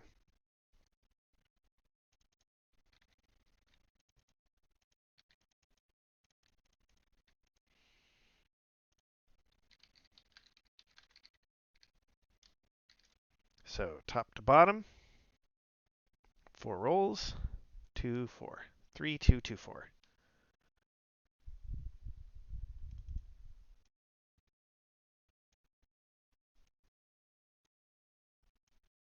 Not too bad.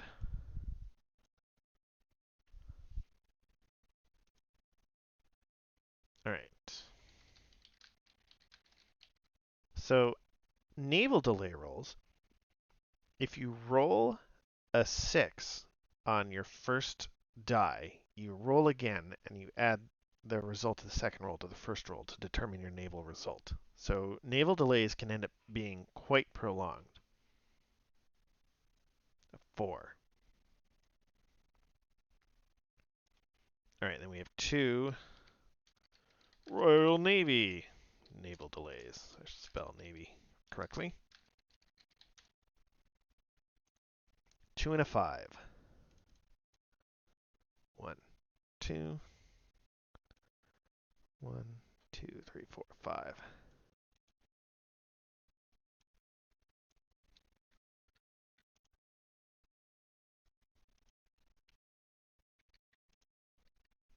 And that's going into the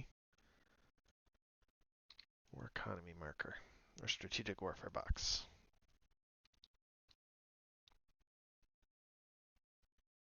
Heading into the winter. Oh, we don't need that. We're going to remove that, and recycle that, and remove that.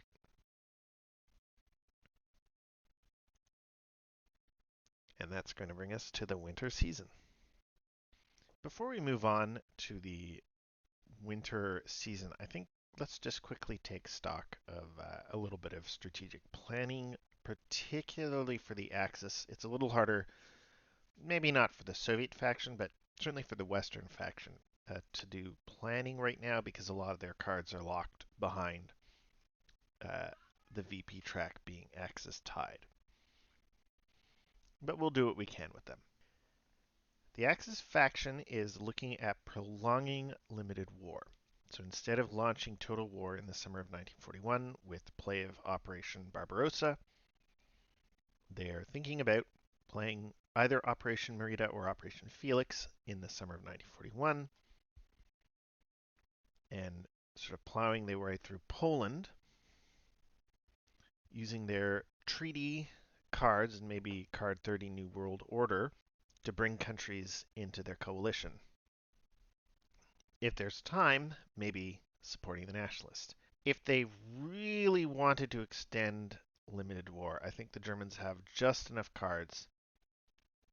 Excuse me. They would completely run out of pre-war and limited war cards if they did that. But they could, in theory, play 2 more complete years of limited war before heading into total war. For that, you would need 10 cards. You have 2 full years of spring, summer, autumn, winter, and then the spring and summer of the third year. And in the summer, you're playing Barbarossa to start total war. So in theory, we could do that. I'm not sure that we do. And the reason for that is because of the recyclable Support Republicans card that the Soviets have. So if we're going to plan 1 year of prolonged limited war, what do we want that to look like? I think we probably want Operation Merida in the spring of 1941. And we're going to use that to declare war on Denmark, Norway. We do have to finish that off. We really do want those strategic hexes. I mean, the Western one particularly. And then in the summer, we play Operation Felix. And then in the autumn, winter, and spring, we can play cards that are going to expand our coalition. One issue with that, of course, is because Spain is still in the civil war, we can't align Spain or Portugal, which we'd be able to do if Spain is neutral because the civil war is over. But we don't want to start playing these treaty cards probably until the 1 VP Axis tied marker is in play. We want to get the die roll modifier in our favor. And for that, I think we need Greece and Norway and maybe Cairo in hand. So if we were going to really try and push limited war as long as possible, what would we do? How would we do that? Well, for starters, Operation Felix would have to get played next summer. We'd want to push Marit to this summer. And we probably have to play support nationalists in the spring.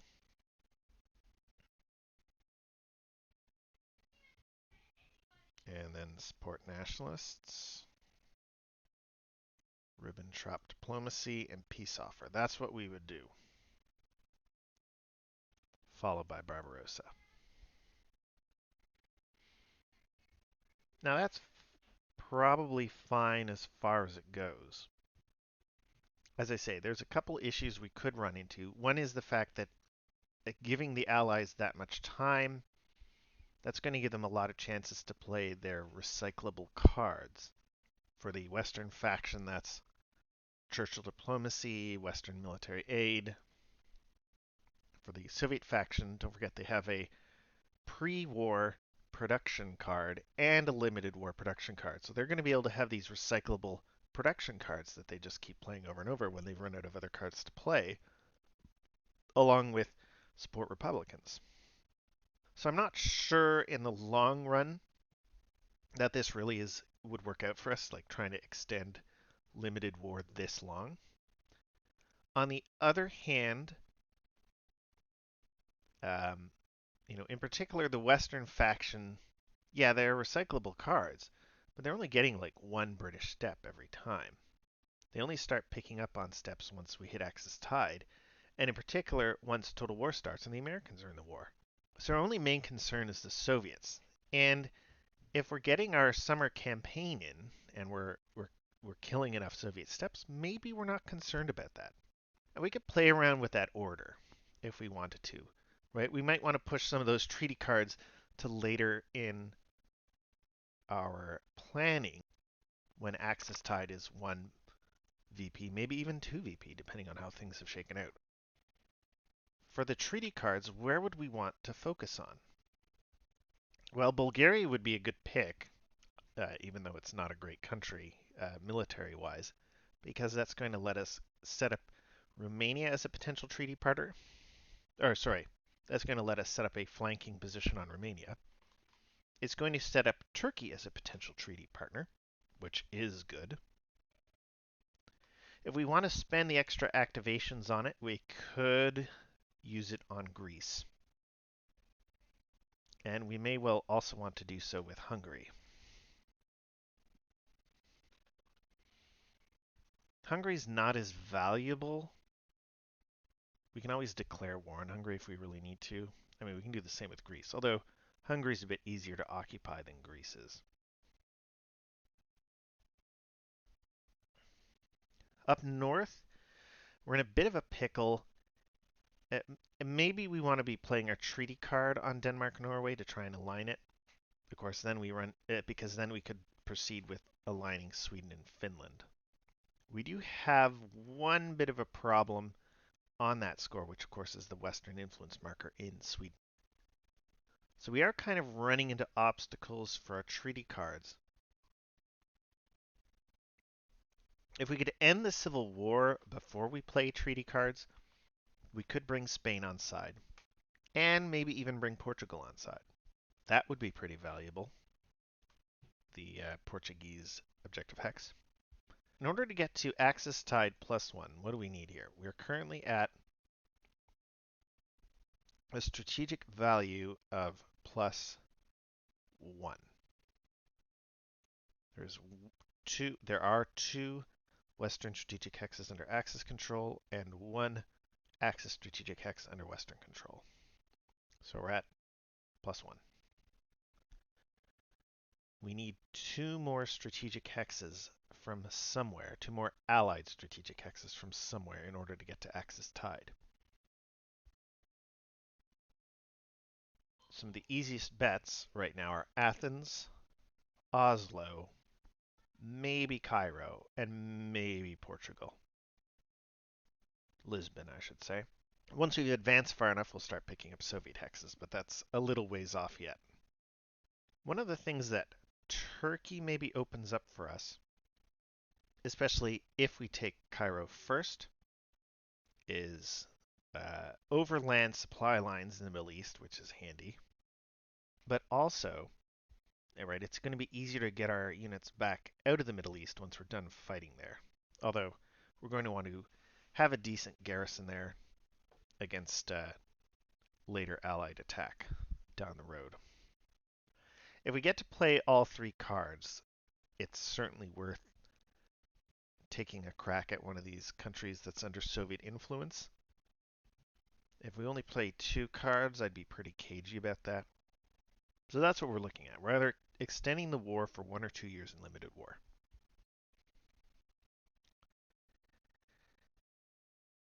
And I think what we would end up doing is actually something closer to this. You'll see that all three of these cards have the exact same table of results. If we're going to extend it this long. I'm not sure that we really do. We do have to compartmentalize a little bit here and pretend like we don't know what cards the Western and Soviet factions have available. We could kind of calculate that, but in particular, we don't want to be thinking about how they're going to order their cards. And of course, when we're trying to plan out for the Western and Soviet factions, we try and have to compartmentalize so we don't know how long the Axis faction is going to try and push the war. This is certainly as long as we could possibly push it. I do have concerns about how many steps that's going to let the Soviet Union put on the board. I'm not that concerned about the British, unless we fail to push through El Alamein and take Cairo. If we can't crack the British in Egypt, then all those extra steps are going to be a real big problem. If we can, we might be okay. But I do have concerns about the number of Soviet steps that this is going to entail. On the plus side, if we're assuming that the Soviets are going to try and play their general mobilization card in the summer, they're going to be behind on supporting the Republicans compared to us. I think pushing it this long could still be a problem, but it might be worth trying. If nothing else, then you'd get a lesson, an object lesson in why you shouldn't do it.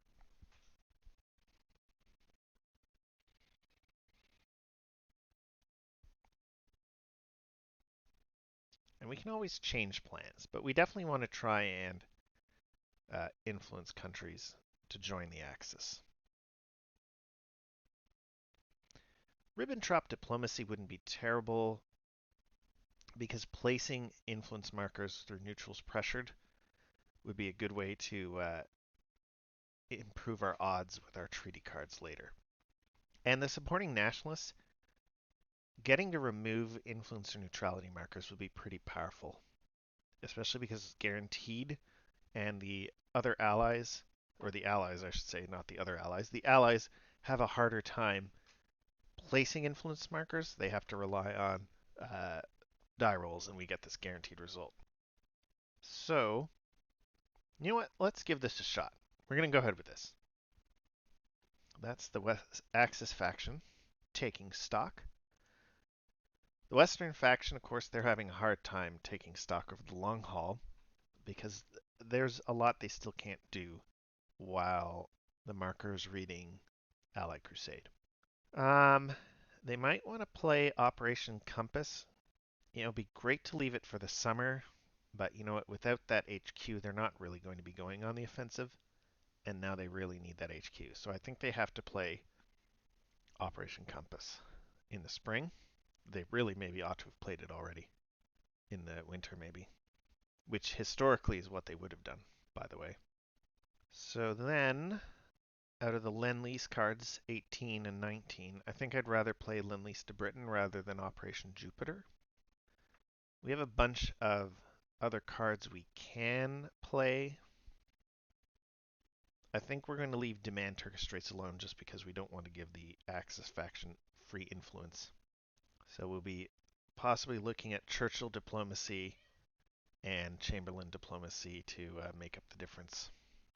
Maybe we'll play Scandinavian League. It might be good to mess with German planning. Balkan League might still be okay then. The Soviets are running out of ways to align minor countries, so it might be good to switch out Soviet influence for Western influence. Although again, right, we have to get 2 success results on the same country to activate it as a Western country, so that's not particularly helpful. Scandinavian League, I think, actually would be more helpful now that we have an influence marker in Sweden. So, I think we'll do that over the summer. Try and give ourselves some chances to activate Sweden. That could really screw with German plans now that they're at war with the Soviet Union. And probably just Churchill diplomacy in the autumn, and we'll go from there. The Soviets, we've already talked about. They've already they're already got Zhukov takes command coming up. So they're going to play peace offer in the spring, general mobilization in the summer. What do they want to do in the autumn and winter? I don't think we want to play card 26A, Stalin Orders Attack, because their partner card is the total war card 26B, Siberian Reserves Released. That gets us more infantry shock armies. They're 212 infantry units that can flip over onto their two-step side as 522 units. Let's take a look where we are here. So 26A gets you 2 of these, along with the paratroopers. 26B gets you 4 of them. So we definitely want to play 26B if we can get away with it. We'd much rather do that. So I think we're prepared to wait for that. We're almost certainly not going to need to play Russian surrender. Franco-Russian Entente is gone. So we'll be able to cycle pre-war production, limited war production, and support Republicans pretty much whenever we need to.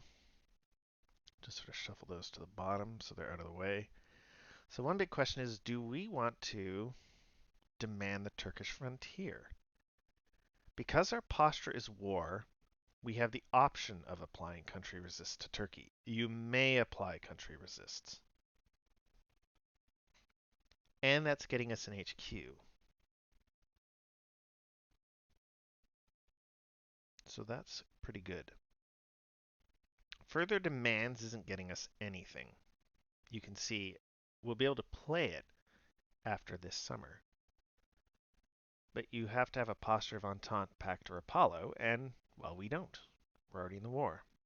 So further demands is out of the picture. We can play it, but we can't do anything with it. So I think we might want demand Turkish frontier. We'll get that HQ. And then we're just going to start cycling through our cards. We'll leave it open whether we want to play support Republicans or limited war production, depending on how aggressively the Germans are pushing. I think we'll do that. And then we have all these recyclable cards that we can just keep cycling through until finally Germany launches total war. And we'll see how things go from there. With that out of the way, let's get on with the winter. Yeah, we're all set. Germany is revealing their new current card, Demand Polish Corridor. During the option cards segment, they're going to add this unit to their delay box. And this means that once we conquer Poland, the Polish corridor will end up ceded to Germany. That's going to be important for the reinforcement location. It also means a bit less territory that we have to worry about garrisoning Posen down the road. We have to pick our pending card.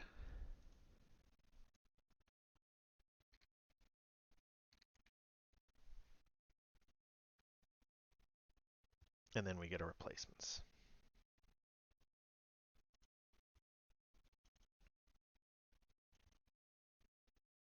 We could take the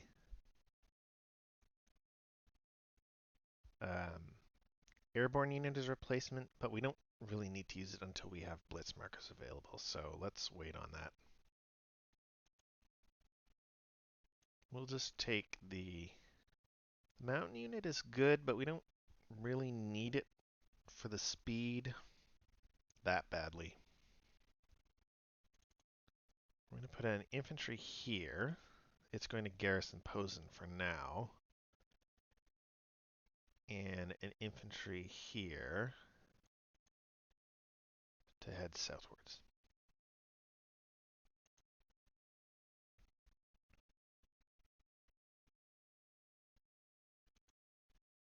All right, political events. If Polish quarter belongs to a neutral minor country, which it does not, so there is no political event, that brings us to support segment. It's snow. So snow has the same effect as mud on terms of retreat results. It's not as bad attacking-wise. It does complicate attacking during the blitz combat segment, but because we don't have blitz markers, we can't attack during that segment anyway.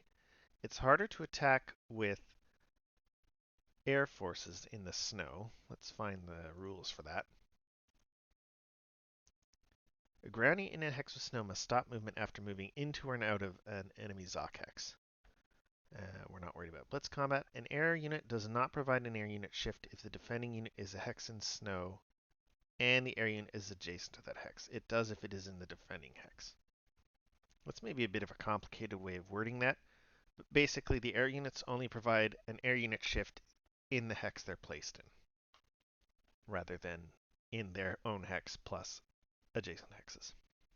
So, where would we actually attack? Krakow's probably not a good choice because of the weather, especially now that there is an HQ in play. Not to mention it's a little bit of a stronger defense there, right? 6 factors defending would become 8. On the other hand, we can get 3 hexes on it, which might make up the difference. We have 2 air forces to place. They can't go in adjacent hexes, so it's not like we can consider attacking either. We pretty much have to commit to one or the other. If we're going to commit to one, we're going to build up this unit into infantry army,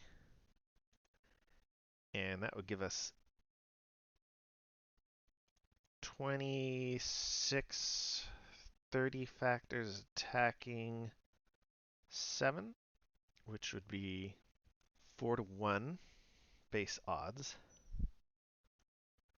becoming 3-1 for the enemy HQ, becoming 4-1 for the friendly HQ, becoming 6-1-8-1 for the Air Force, because we'll place an Air Force there.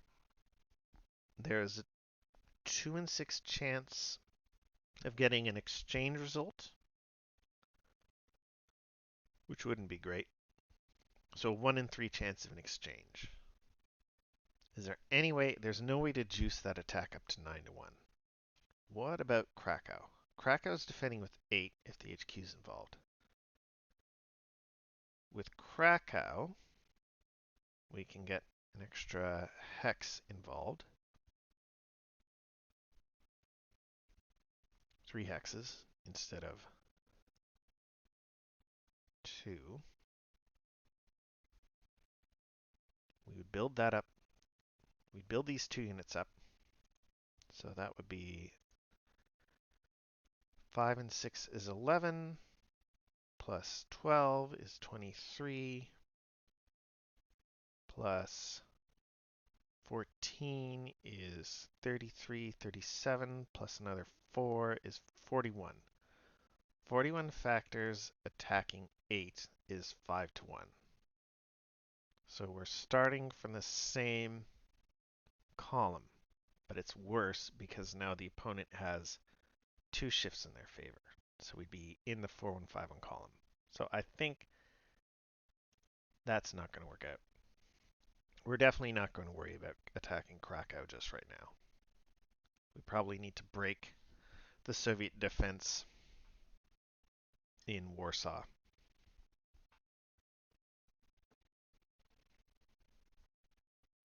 That's fine. We're going to munch a lot in the summer. But we still want to attack. We do need to make some progress over the winter, or we'll be, looking at an increasingly stiff Soviet line, especially if they get that second HQ up. So, it's the sports segment. So we're going to go ahead and put an Air Force there.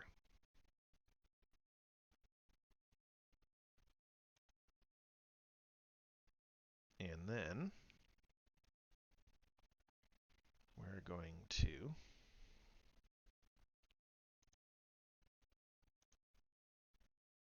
that has to go back home. Since we have avoided being blockaded, we're going to put that back out to sea.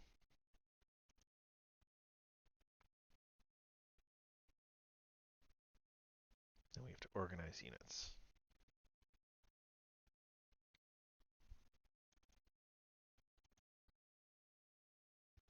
Can we get away with a 5-stack unit here? We have a 6 one here, actually, so we don't need to worry about it. So we can. All right. Let's organize 18th Army in Egypt.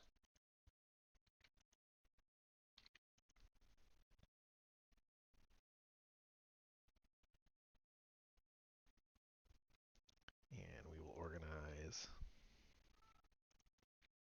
1st Army here. And that is it for organization for now.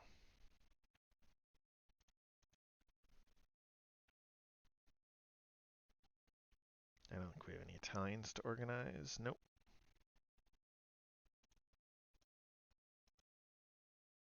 Fortress conversion, no. Voluntary elimination, no. Voluntary breakdown, no. Detachments. So I think we were talking about putting a detachment in Tobruk. That's going to let us leave it as an open port without having to leave an Italian stacked there, so it'll reduce some of the stacking burden later. Let's go ahead and do that.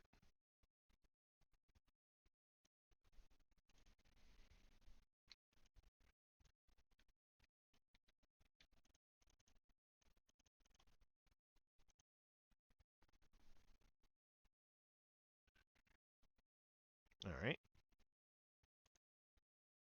That brings us to operational movement. So we want to get into position for our attack.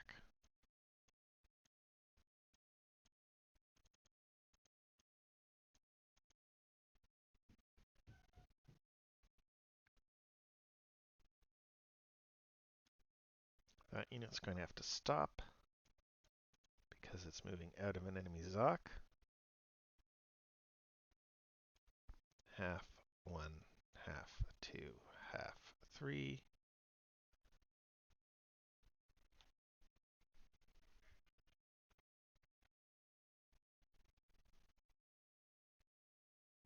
Half 1, half.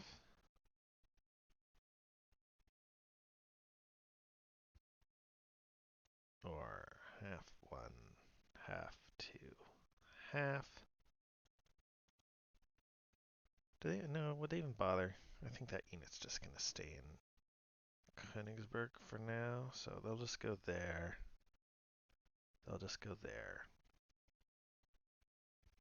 I'm not really expecting the Soviets to advance forward to try and block up the river line, since we've already sort of bypassed it down here, as it were. It doesn't even exist down here. All right. And do we want to send all of those? I'm not sure that we do.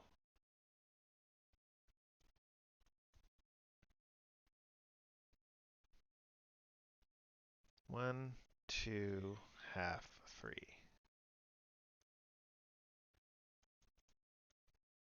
half 1, half 2, half 3. Don't think we have any Yugoslavs to move just yet.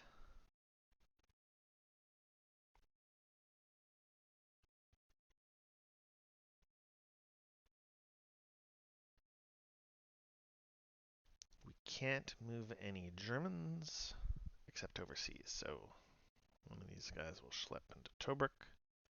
We're okay for stacking because one of those is the detachment, which doesn't have add to stacking.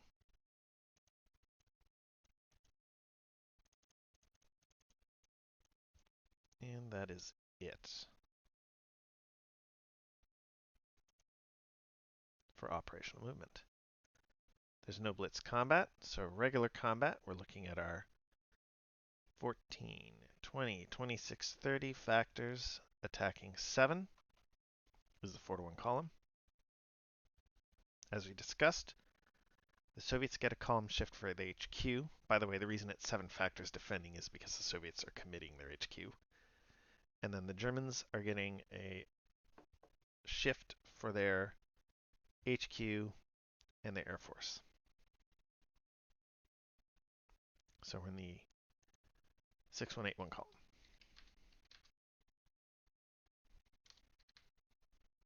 And that's hex E3602. 3.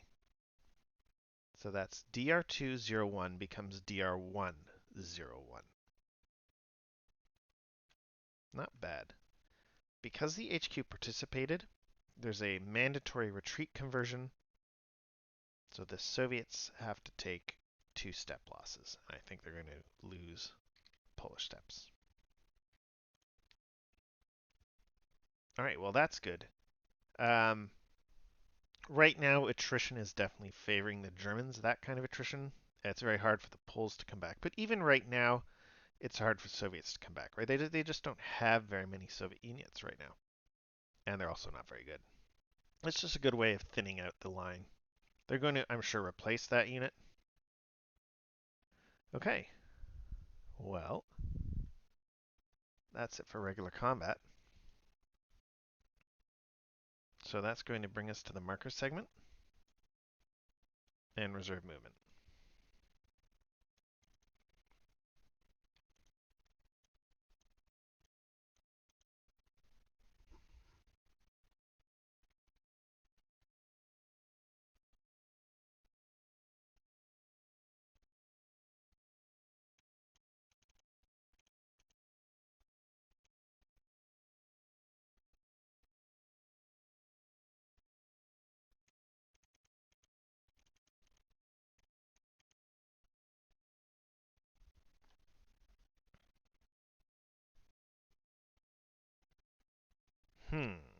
So we can't move into this hex because now there are some Romanian Zocs.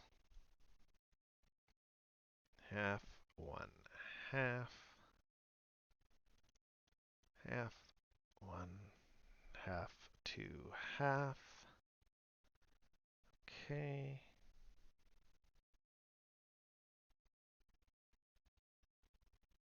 And I think that's fine. Up here. 1, 2, half 1.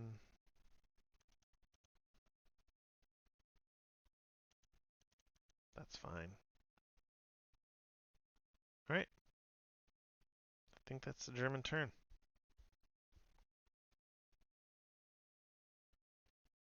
That brings us to the Western faction turn. They're going to reveal Chamberlain Diplomacy. They have to pick their pending card, which they've already decided is Operation Compass. It's a bit feels bad having the Blitz card now, but I think it's the best call under the circumstances. They need that HQ rather badly. Rather more than they need Blitz markers.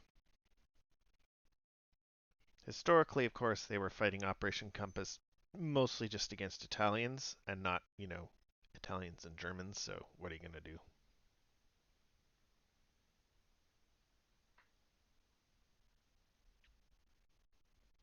they get a replacement British infantry step.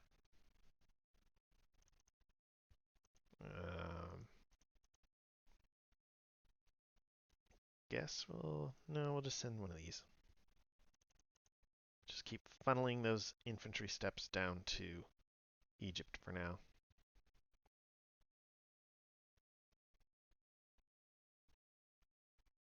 All right, they have a political event.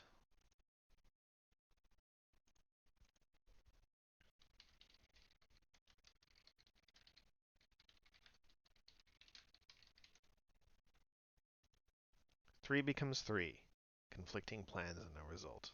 That's pretty on brand for Chamberlain diplomacy this game. During the support segment, they have no convoys to send home, so they're just going to put a convoy in the North Atlantic.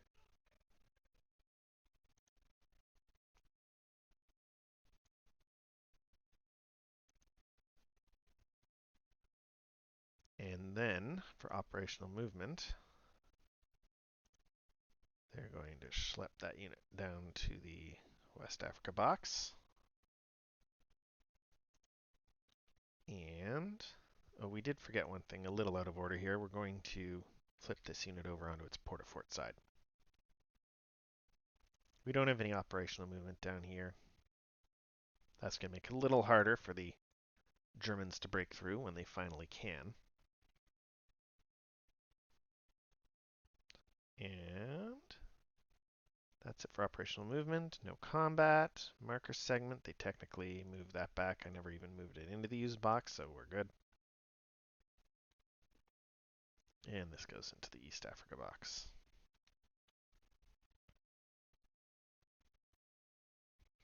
We probably want to have a unit, maybe the HQ, sitting in Alexandria. And the reason for that is so the Axis don't get feisty and invade. They could, if they had enough support units, they don't because of British support units. But if they had enough support units, they could conceivably invade Alexandria. That is the end of the Western faction turn. That brings us to the Soviet faction. They're going to reveal their current card. Zhukov takes command.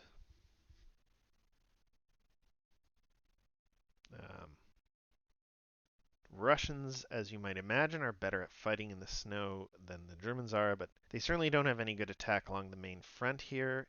And we could maybe get a decent attack against that weaker unit, although it'll be hard with the HQ.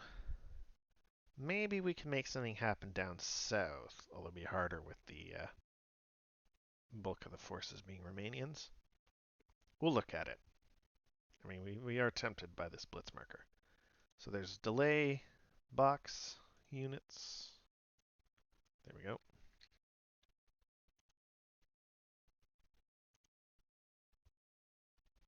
And they have to pick a pending card.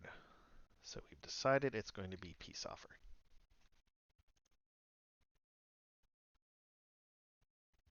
3 infantry steps. So this is the one thing the Germans might want to watch out for if they really try to prolong the limited wars, just the number of steps the Russians get. They are slow to get into the front, and they're really weak units. And in fact, if you look at their force pool, they don't have a huge pile of units. In particular, because their card 4 got them forts instead of more of these one-step infantry. At any rate, we're going to get more infantry. So we need 2 of these, again, to stack together with a Polish unit to form up the other HQ. And we want one of them in Sevastopol. We're going to send it to Romania. There's no political event, so we're going to head straight to the support segment.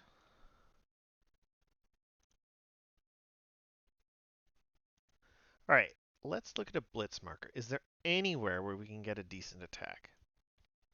There's nowhere in the north where we can get a decent attack. We could maybe get a half-baked attack on Königsberg because there's no HQ. On the other hand, We do want the Western faction to actually get to play their cards. And for that, they need to reach Axis Tide. So attacking Königsberg and pushing them out would be counterproductive to that end.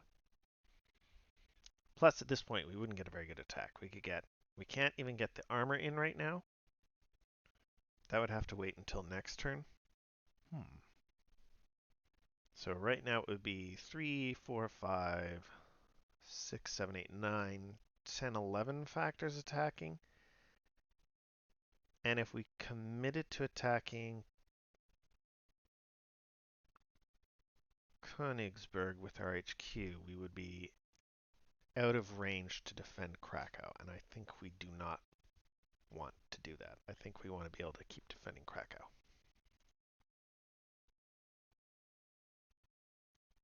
All right, what are we doing for our minor country seasonal step? Since we really shouldn't forget that. There's nowhere for the Poles to go right now.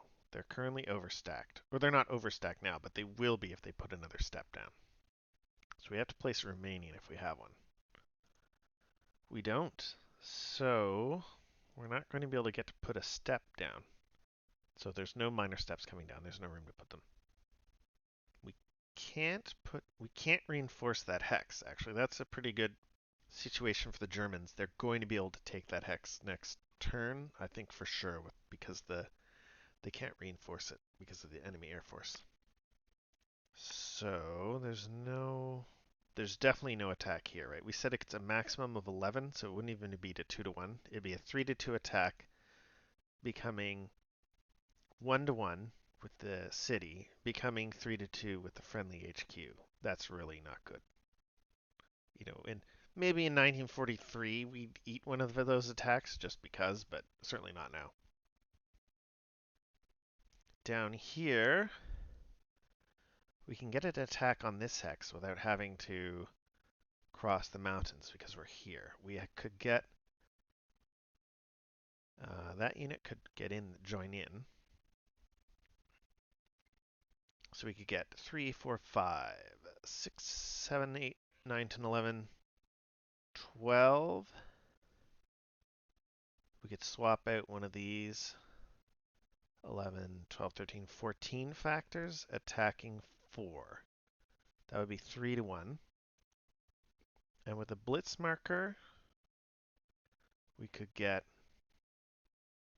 well, that might actually be okay, right? We're looking at 3 to 1, and then HQ blitz mod. So we'd be in the 6181 column. Even with the weather shift, that would be okay. And we're happy to take losses, probably.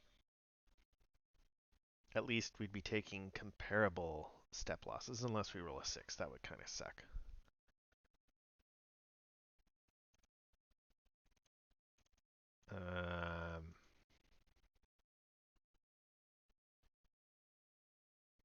The problem is with the lower retreat numbers, we wouldn't be able to we may not be able to completely clean out the hex, right? If they retreat,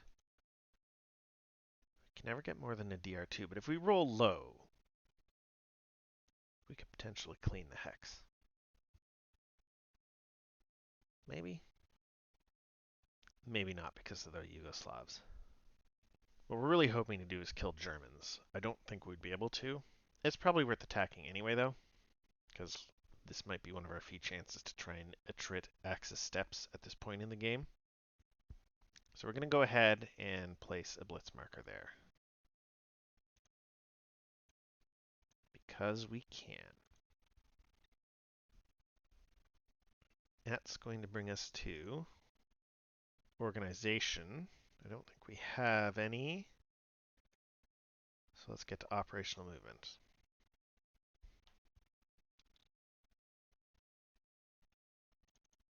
We're going to ship across to Constanta.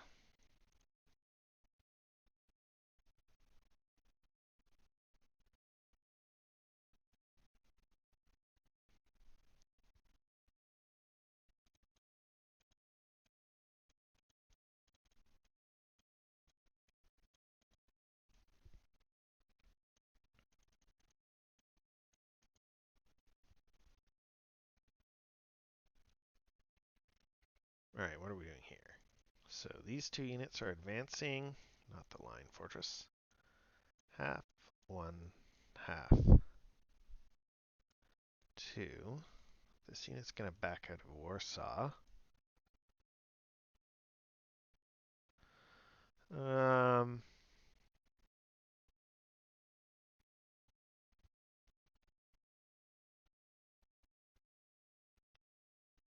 hmm.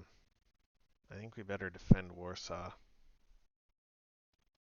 a little more strongly. So we'll move those poles in there.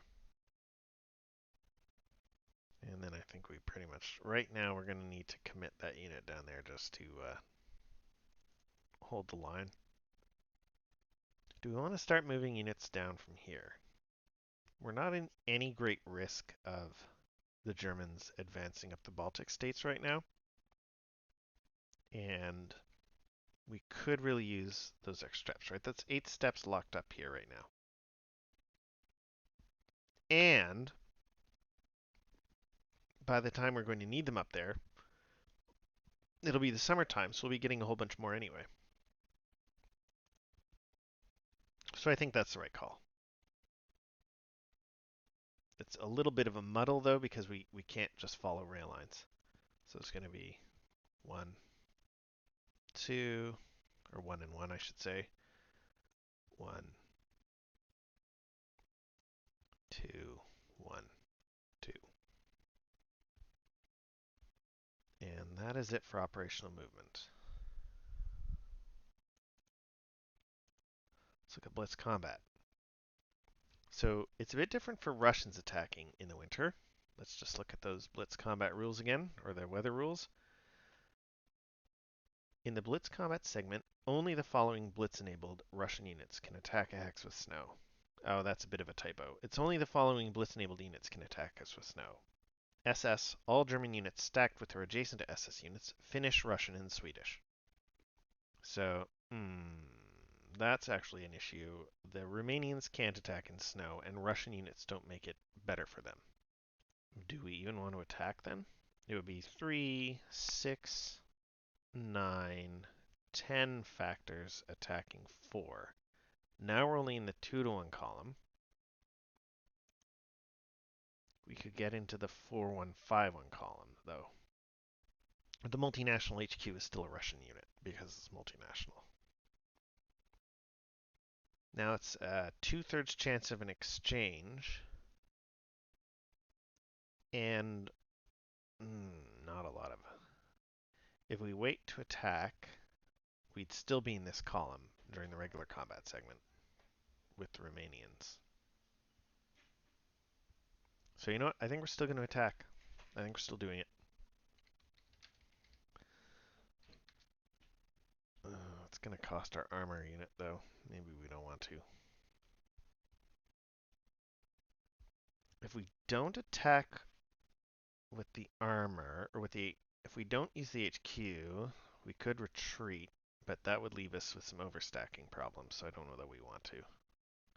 Maybe we don't attack, but if we don't attack now, we're going to not be able to attack later, I think. We're going to go ahead.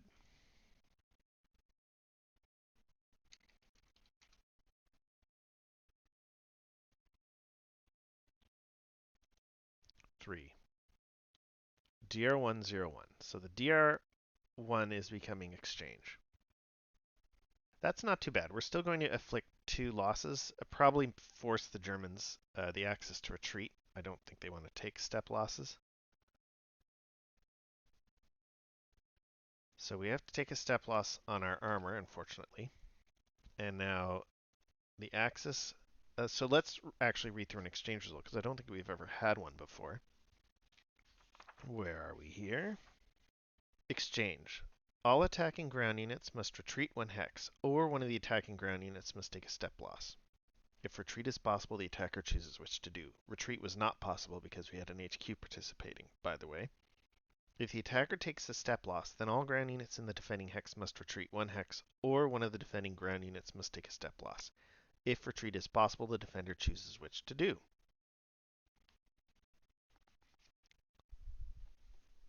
So I think we'd rather retreat than take a step loss. So they're going to go ahead and do that.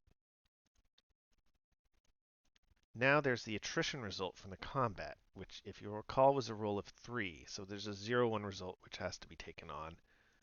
Well, it doesn't matter who it's taken on. We're going to take it on the Yugoslavs.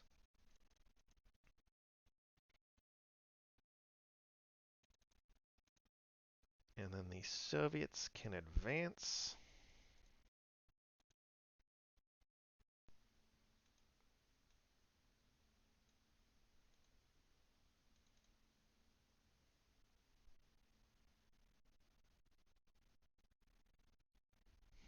How aggressive do they want to be? We're probably going to follow up just trying to kill this EXP unit.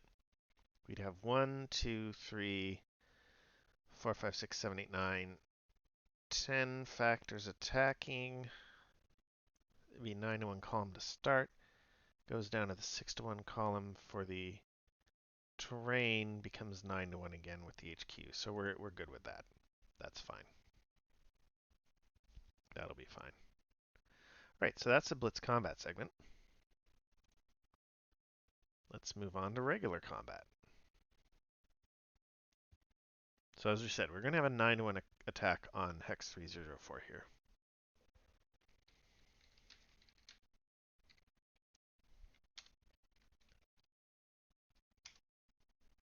Not bad, eh? 2. DR301 becomes DR201. And I believe we can force a retreat, which is even better because we're going to cause some overstacking. So actually, this has turned out really quite well for the Soviets. Let's talk about the retreat priorities, now that we're sort of looking at a situation where it kind of matters. We sort of talked about one of them, but let's talk about them both here. Priority 1. The hex to be retreated into must be farther away from the defending hex than any previous hex retreated into, and it cannot contain an enemy ZOC. Priority 2. If no hex exists that meets Priority 1, then the retreat must enter a hex that is farther away from the defending hex than any previous hex retreated into, and it must contain a friendly ground, airdrop, or air unit.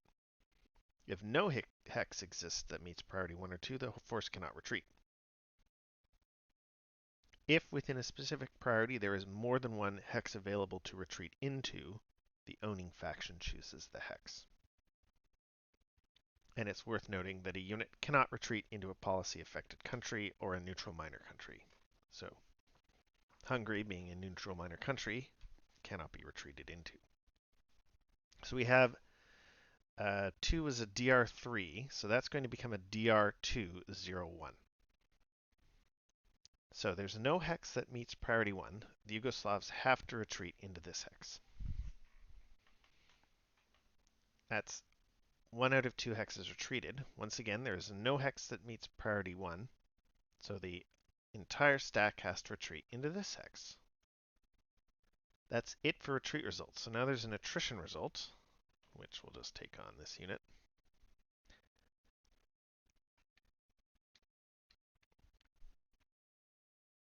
And stacking gets checked at the end of the phase. So I think we can just advance forward. That's the end of the regular combat segment. So we're going to go ahead and close that. And do that. And then we're going to suffer some attrition results. So that was actually quite successful. That's the power of HQs for you. And that brings us to reserve movement. So half, 1, half.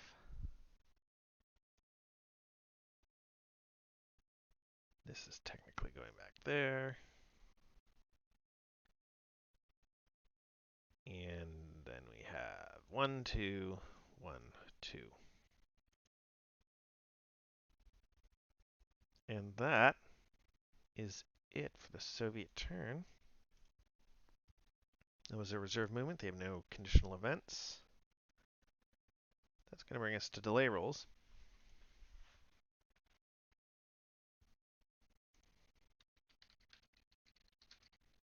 So we'll roll Two dice, one for Germany, one for Yugoslavia.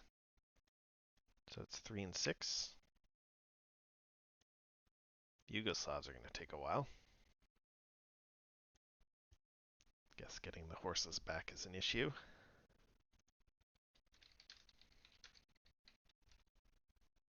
And Soviet delay rolls. 4 and 2.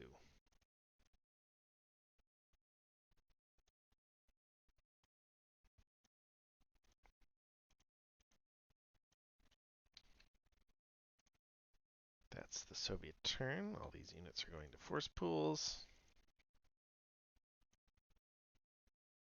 Did we forget some steps? I think we forgot some steps for the Axis, didn't we?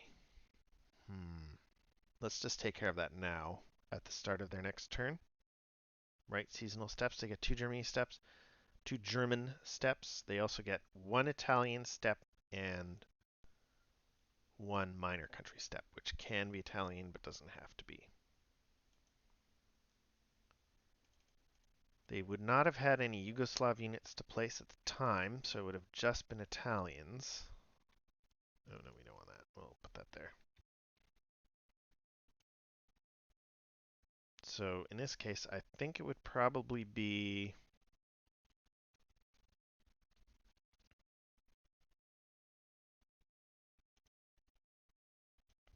that unit, which would eventually go to Albania, I guess. It's going to be a long road. The downside of not starting in Albania is because it's dependent, that's not an open port. And then I guess the mech unit. All right. That's fine. I mean, they're not really going anywhere. And we won't worry about dealing with the Italian movement just yet. Axis faction rest of the turn. They have no political event because Poland is still not a neutral minor country. So they have a returns to base. That has to return to base. And this has to return to base. And that's it for returns to base. Don't know why these convoys don't stay where I want them to. I want you there. Stay there.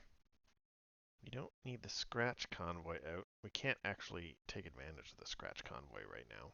So, we need to take Malta if we want to place the scratch convoy in Central Med. That's what it would take to have 2 convoys, one for supply and one for troop shipping.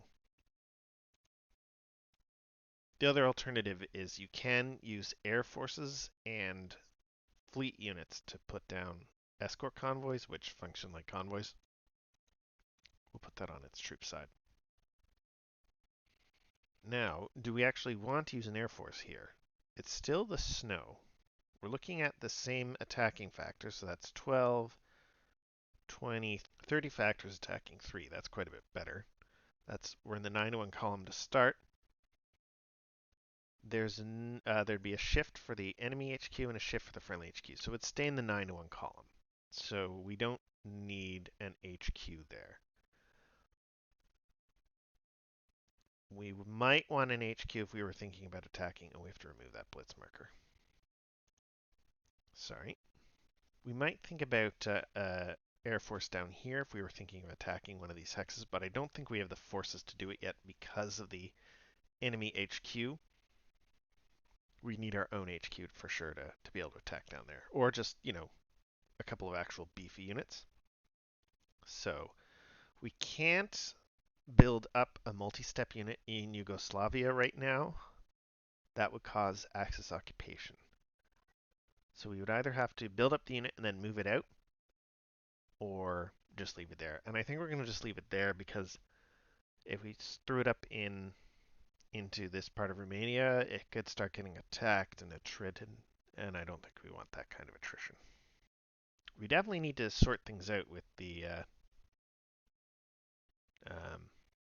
Polas, though, the Polish, so we can get an HQ down here. We may even want to build that up into an HQ, although it's not going to help us because it can't defend the Yugoslav hexes by itself. Anyway, the situation is what it is. What do we want to do here? That's fine. Do want to move anywhere? We don't have anywhere to move up in there. It's operational movement, no combination. Oh, we do. We're going to combine these. We're trying to crack the British, so we're probably willing to take some losses in here in order to win that strategic hex here. Operational movement.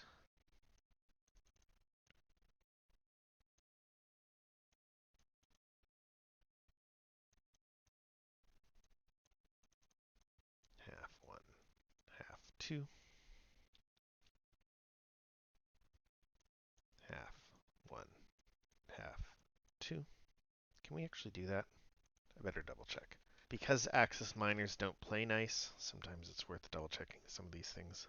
A minor country Axis ground unit cannot move into a hex in an Axis country or dependent unless it's that unit's home country or dependent. Well, there we go. So the Yugoslavs can't go into Albania. Italians cannot go into Yugoslavia unless they're EXP units. I guess we could send the EXP unit. It's a little bit convoluted, but that's fine, I guess. Half one, half two, half three, half one, half two.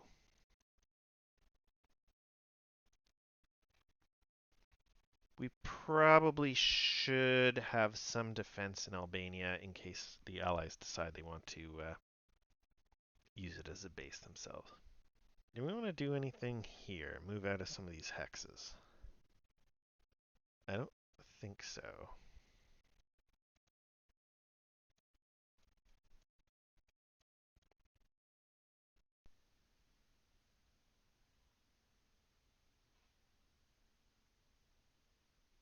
And we're fine up here. So that's it for operational movement. That's going to bring us to land combat. It's the regular combat segment. Shuffle down a bit so we can see that menu. There we go. So once again, we said it's 30 factors attacking 3. That's the 9 to 1 column to start with, and we have offsetting HQ shifts, so we're staying in the 9 to 1 column. I think it's okay sending the HQ in because the retreat reductions mean we're very unlikely to take step losses on the HQ, especially if the Germans roll higher. Well, it could be an issue, but it's really bad, I think, if they just let that attack go without the HQ. So I think they have to throw in the HQ.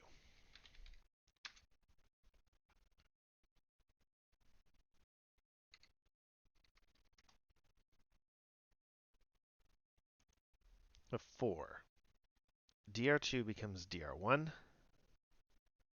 and 2 defender attrition results. So that's 3 step losses that the Russians have to take because of the HQ. There's no way to finagle with that. I think we better just take those step losses in that order. It was DR1, so there's no possibility of exploitation.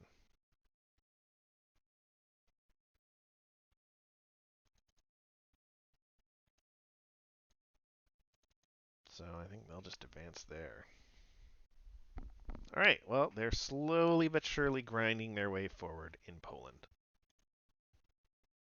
And breaking the Polish line there is pretty handy. That's going to make it much easier to take Krakow and start taking potshots at Warsaw. During reserve movement, we want to be thinking about what is coming up. During the spring, I think we're getting 1 step. That's fine.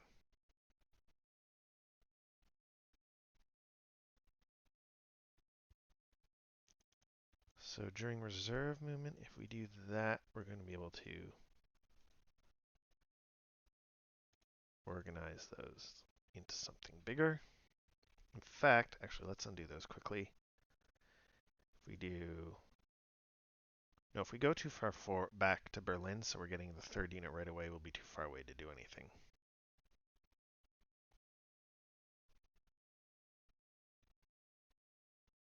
So I think we'll just do that. And then That's fine. That's fine. Half 1, half 2, half 3. Half 1, half 2. That would have gone back during the marker segment.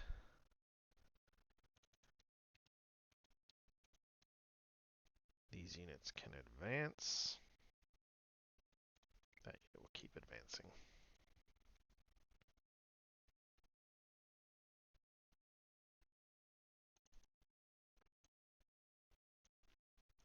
And we'll shuffle that unit in.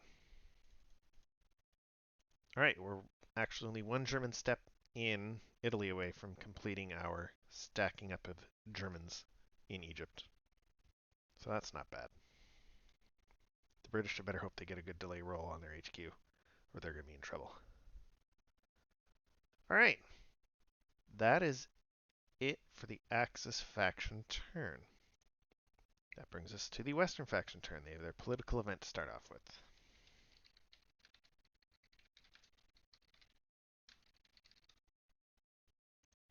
2. I'm pretty sure that's no result. Yeah, no result.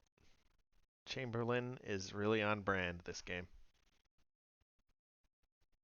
That's it for political events. Support segment, that's going back to base. They really have nothing else to do.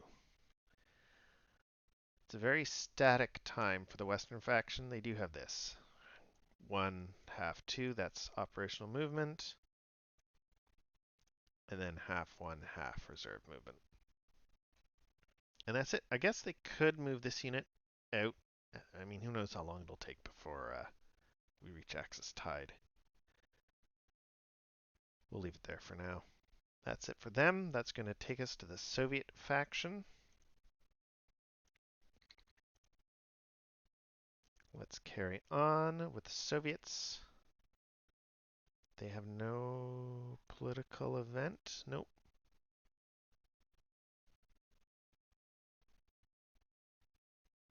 So, support segment, that goes back to base. Not that they have anything to do with it. They got their interceptor, which is great, but it's not a air force, so it can't attack. That's not great.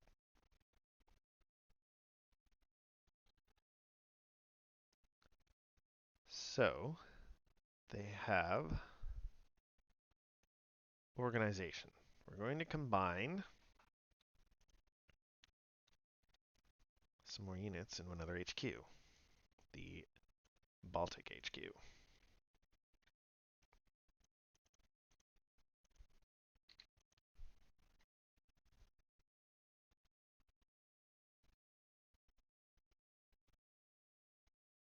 And I don't think we have any more combination up here. We do have combination down here. That's going to stack up to this two-step side.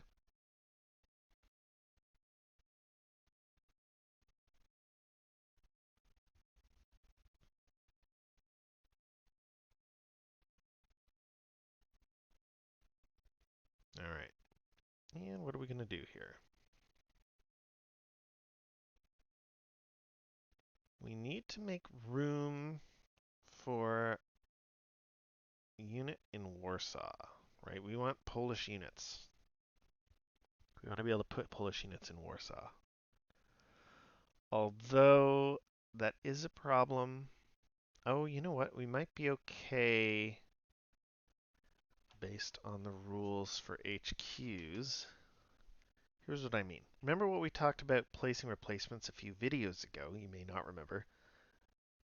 But a unit can be placed in any hex that contains a supplied unit of the same nationality, a supplied HQ, excuse me, of the same nationality within its home country. These multinational HQs are both Russian and Polish nationality. So Polish units can be placed on these HQs.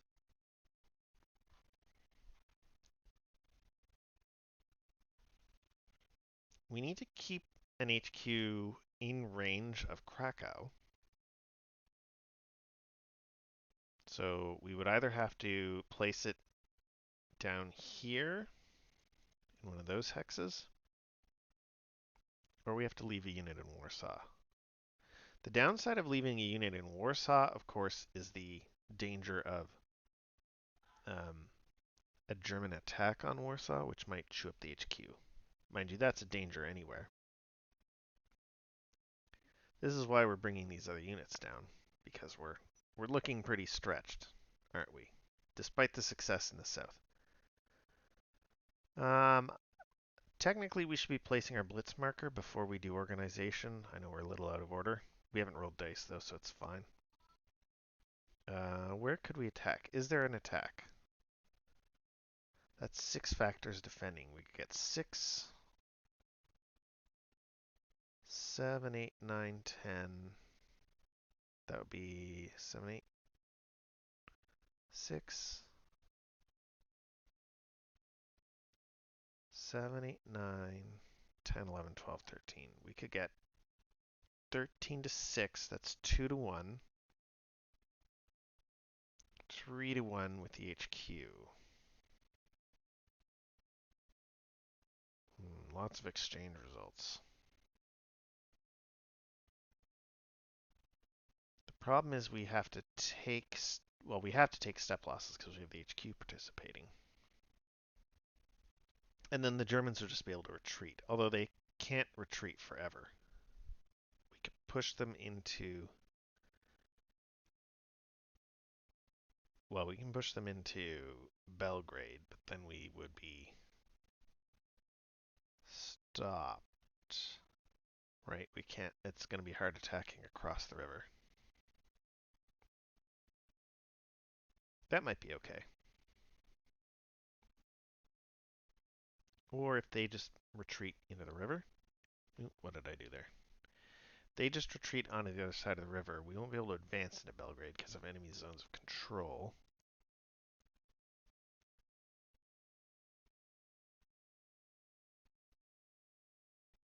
And if we roll badly, we can end up losing 2 steps, which would be very concerning, right? There's a 1 in 3 chance of losing 2 steps. It might still be worthwhile because we could maybe get 3 hexes attacking here, which might be good. So you know what? I think we're going to do it.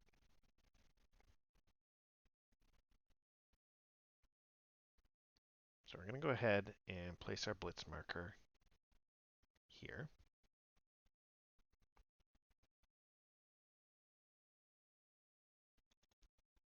Would it work if we put it in? Yeah, if we put it there, that works out too. And that's good because that's going to leave, on the off chance we can get a retreat result through Belgrade, it'll open it up. The Germans maybe need to pay some attention down here. Sort of the situation is looking good for Germany in Egypt and good for Germany in Poland, and it's kind of sketchy down here. Anyway, that's it for that. All right, so operational movement. I think, well, all right, we're still actually technically working our way through organization segments, so let's go ahead and break a unit down. So we'll be able to combine it together with that HQ. All right, operational movement.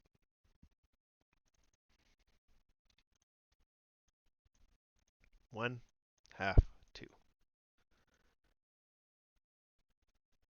1, 2. 1, 2.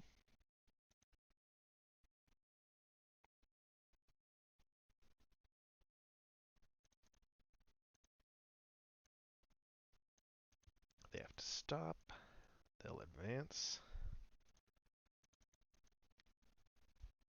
And then that's fine. Or no, maybe we want to. No, we need an HQ in order to keep that line.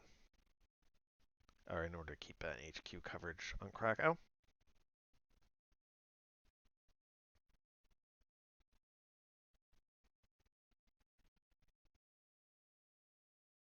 I think that's it there.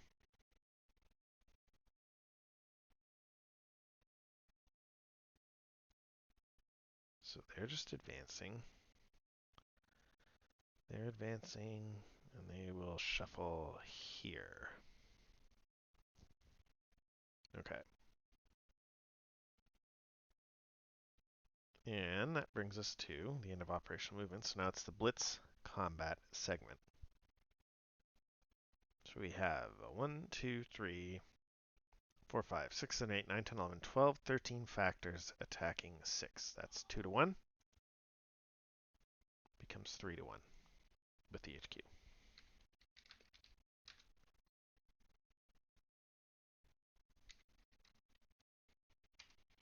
One problem we could run into is getting 2 attrition results like twice would be really bad. That would almost reverse the situation we're in here. A 1. That's DR2 becomes DR1. Alright, well we managed to push them away without taking any losses, so that's good. We'll just go ahead and advance everyone there. That's the Blitz combat segment. During the regular combat segment, we'll follow up, maybe. This time we'd have 1, 2, 3, 4, 5, 6, 7, 8, 9, 10, 11, 13, 14 factors attacking 6. It's the exact same attack. No, it's not, actually, because now there's all river lines. It's 2 to 1 attack. So now we have a chance of getting an AD result.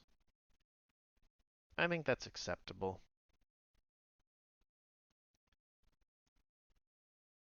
These DR111s would actually be worse on an exchange, so I think this is acceptable. We'll feel a little bit bad if we get the AD. We're not losing any more tank steps though, so it's probably fine. A 1. DR2 becomes DR1. So they're going to retreat into Belgrade. And I guess these units will advance. This is starting to turn into the Greece campaign in the actual war, is what this is turning into. And I think that is the end of that. It's the marker segment, so we'll just get rid of the blitz marker.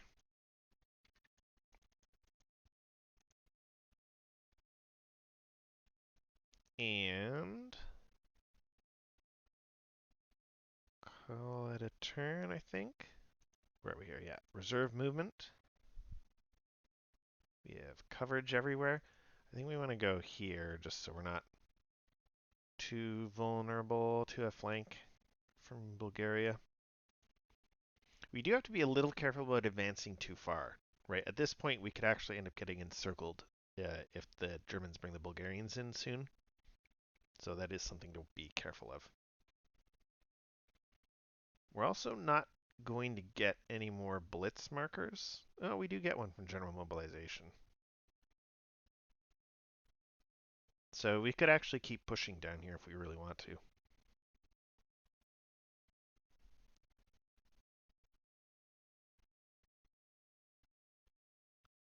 And then here, we're going to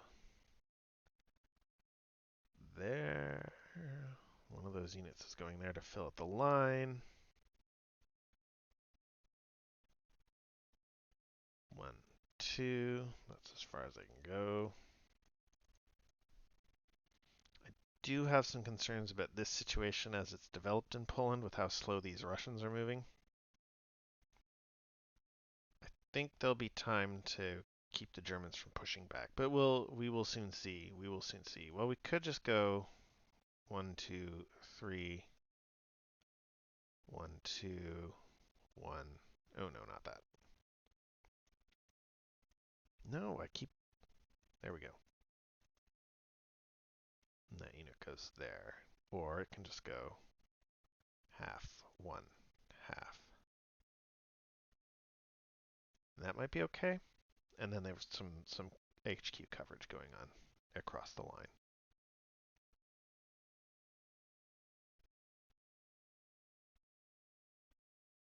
All right. That's Soviet faction turn.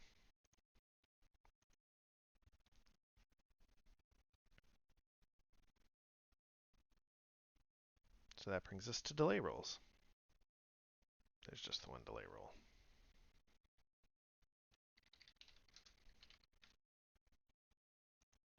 a 1. Well, that's convenient.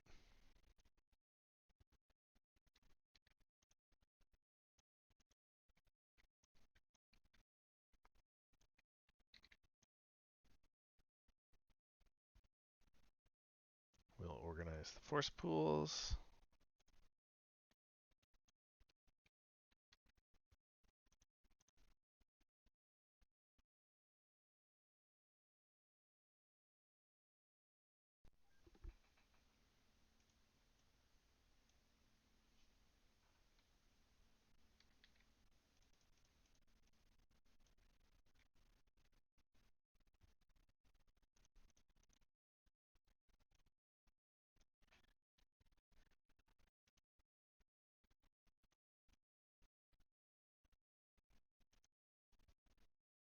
And, oh, actually, we'll just put that over there because we have this Italian ship coming in. And then that is it. Oh, the Germans borked up there a little bit here. That's fine.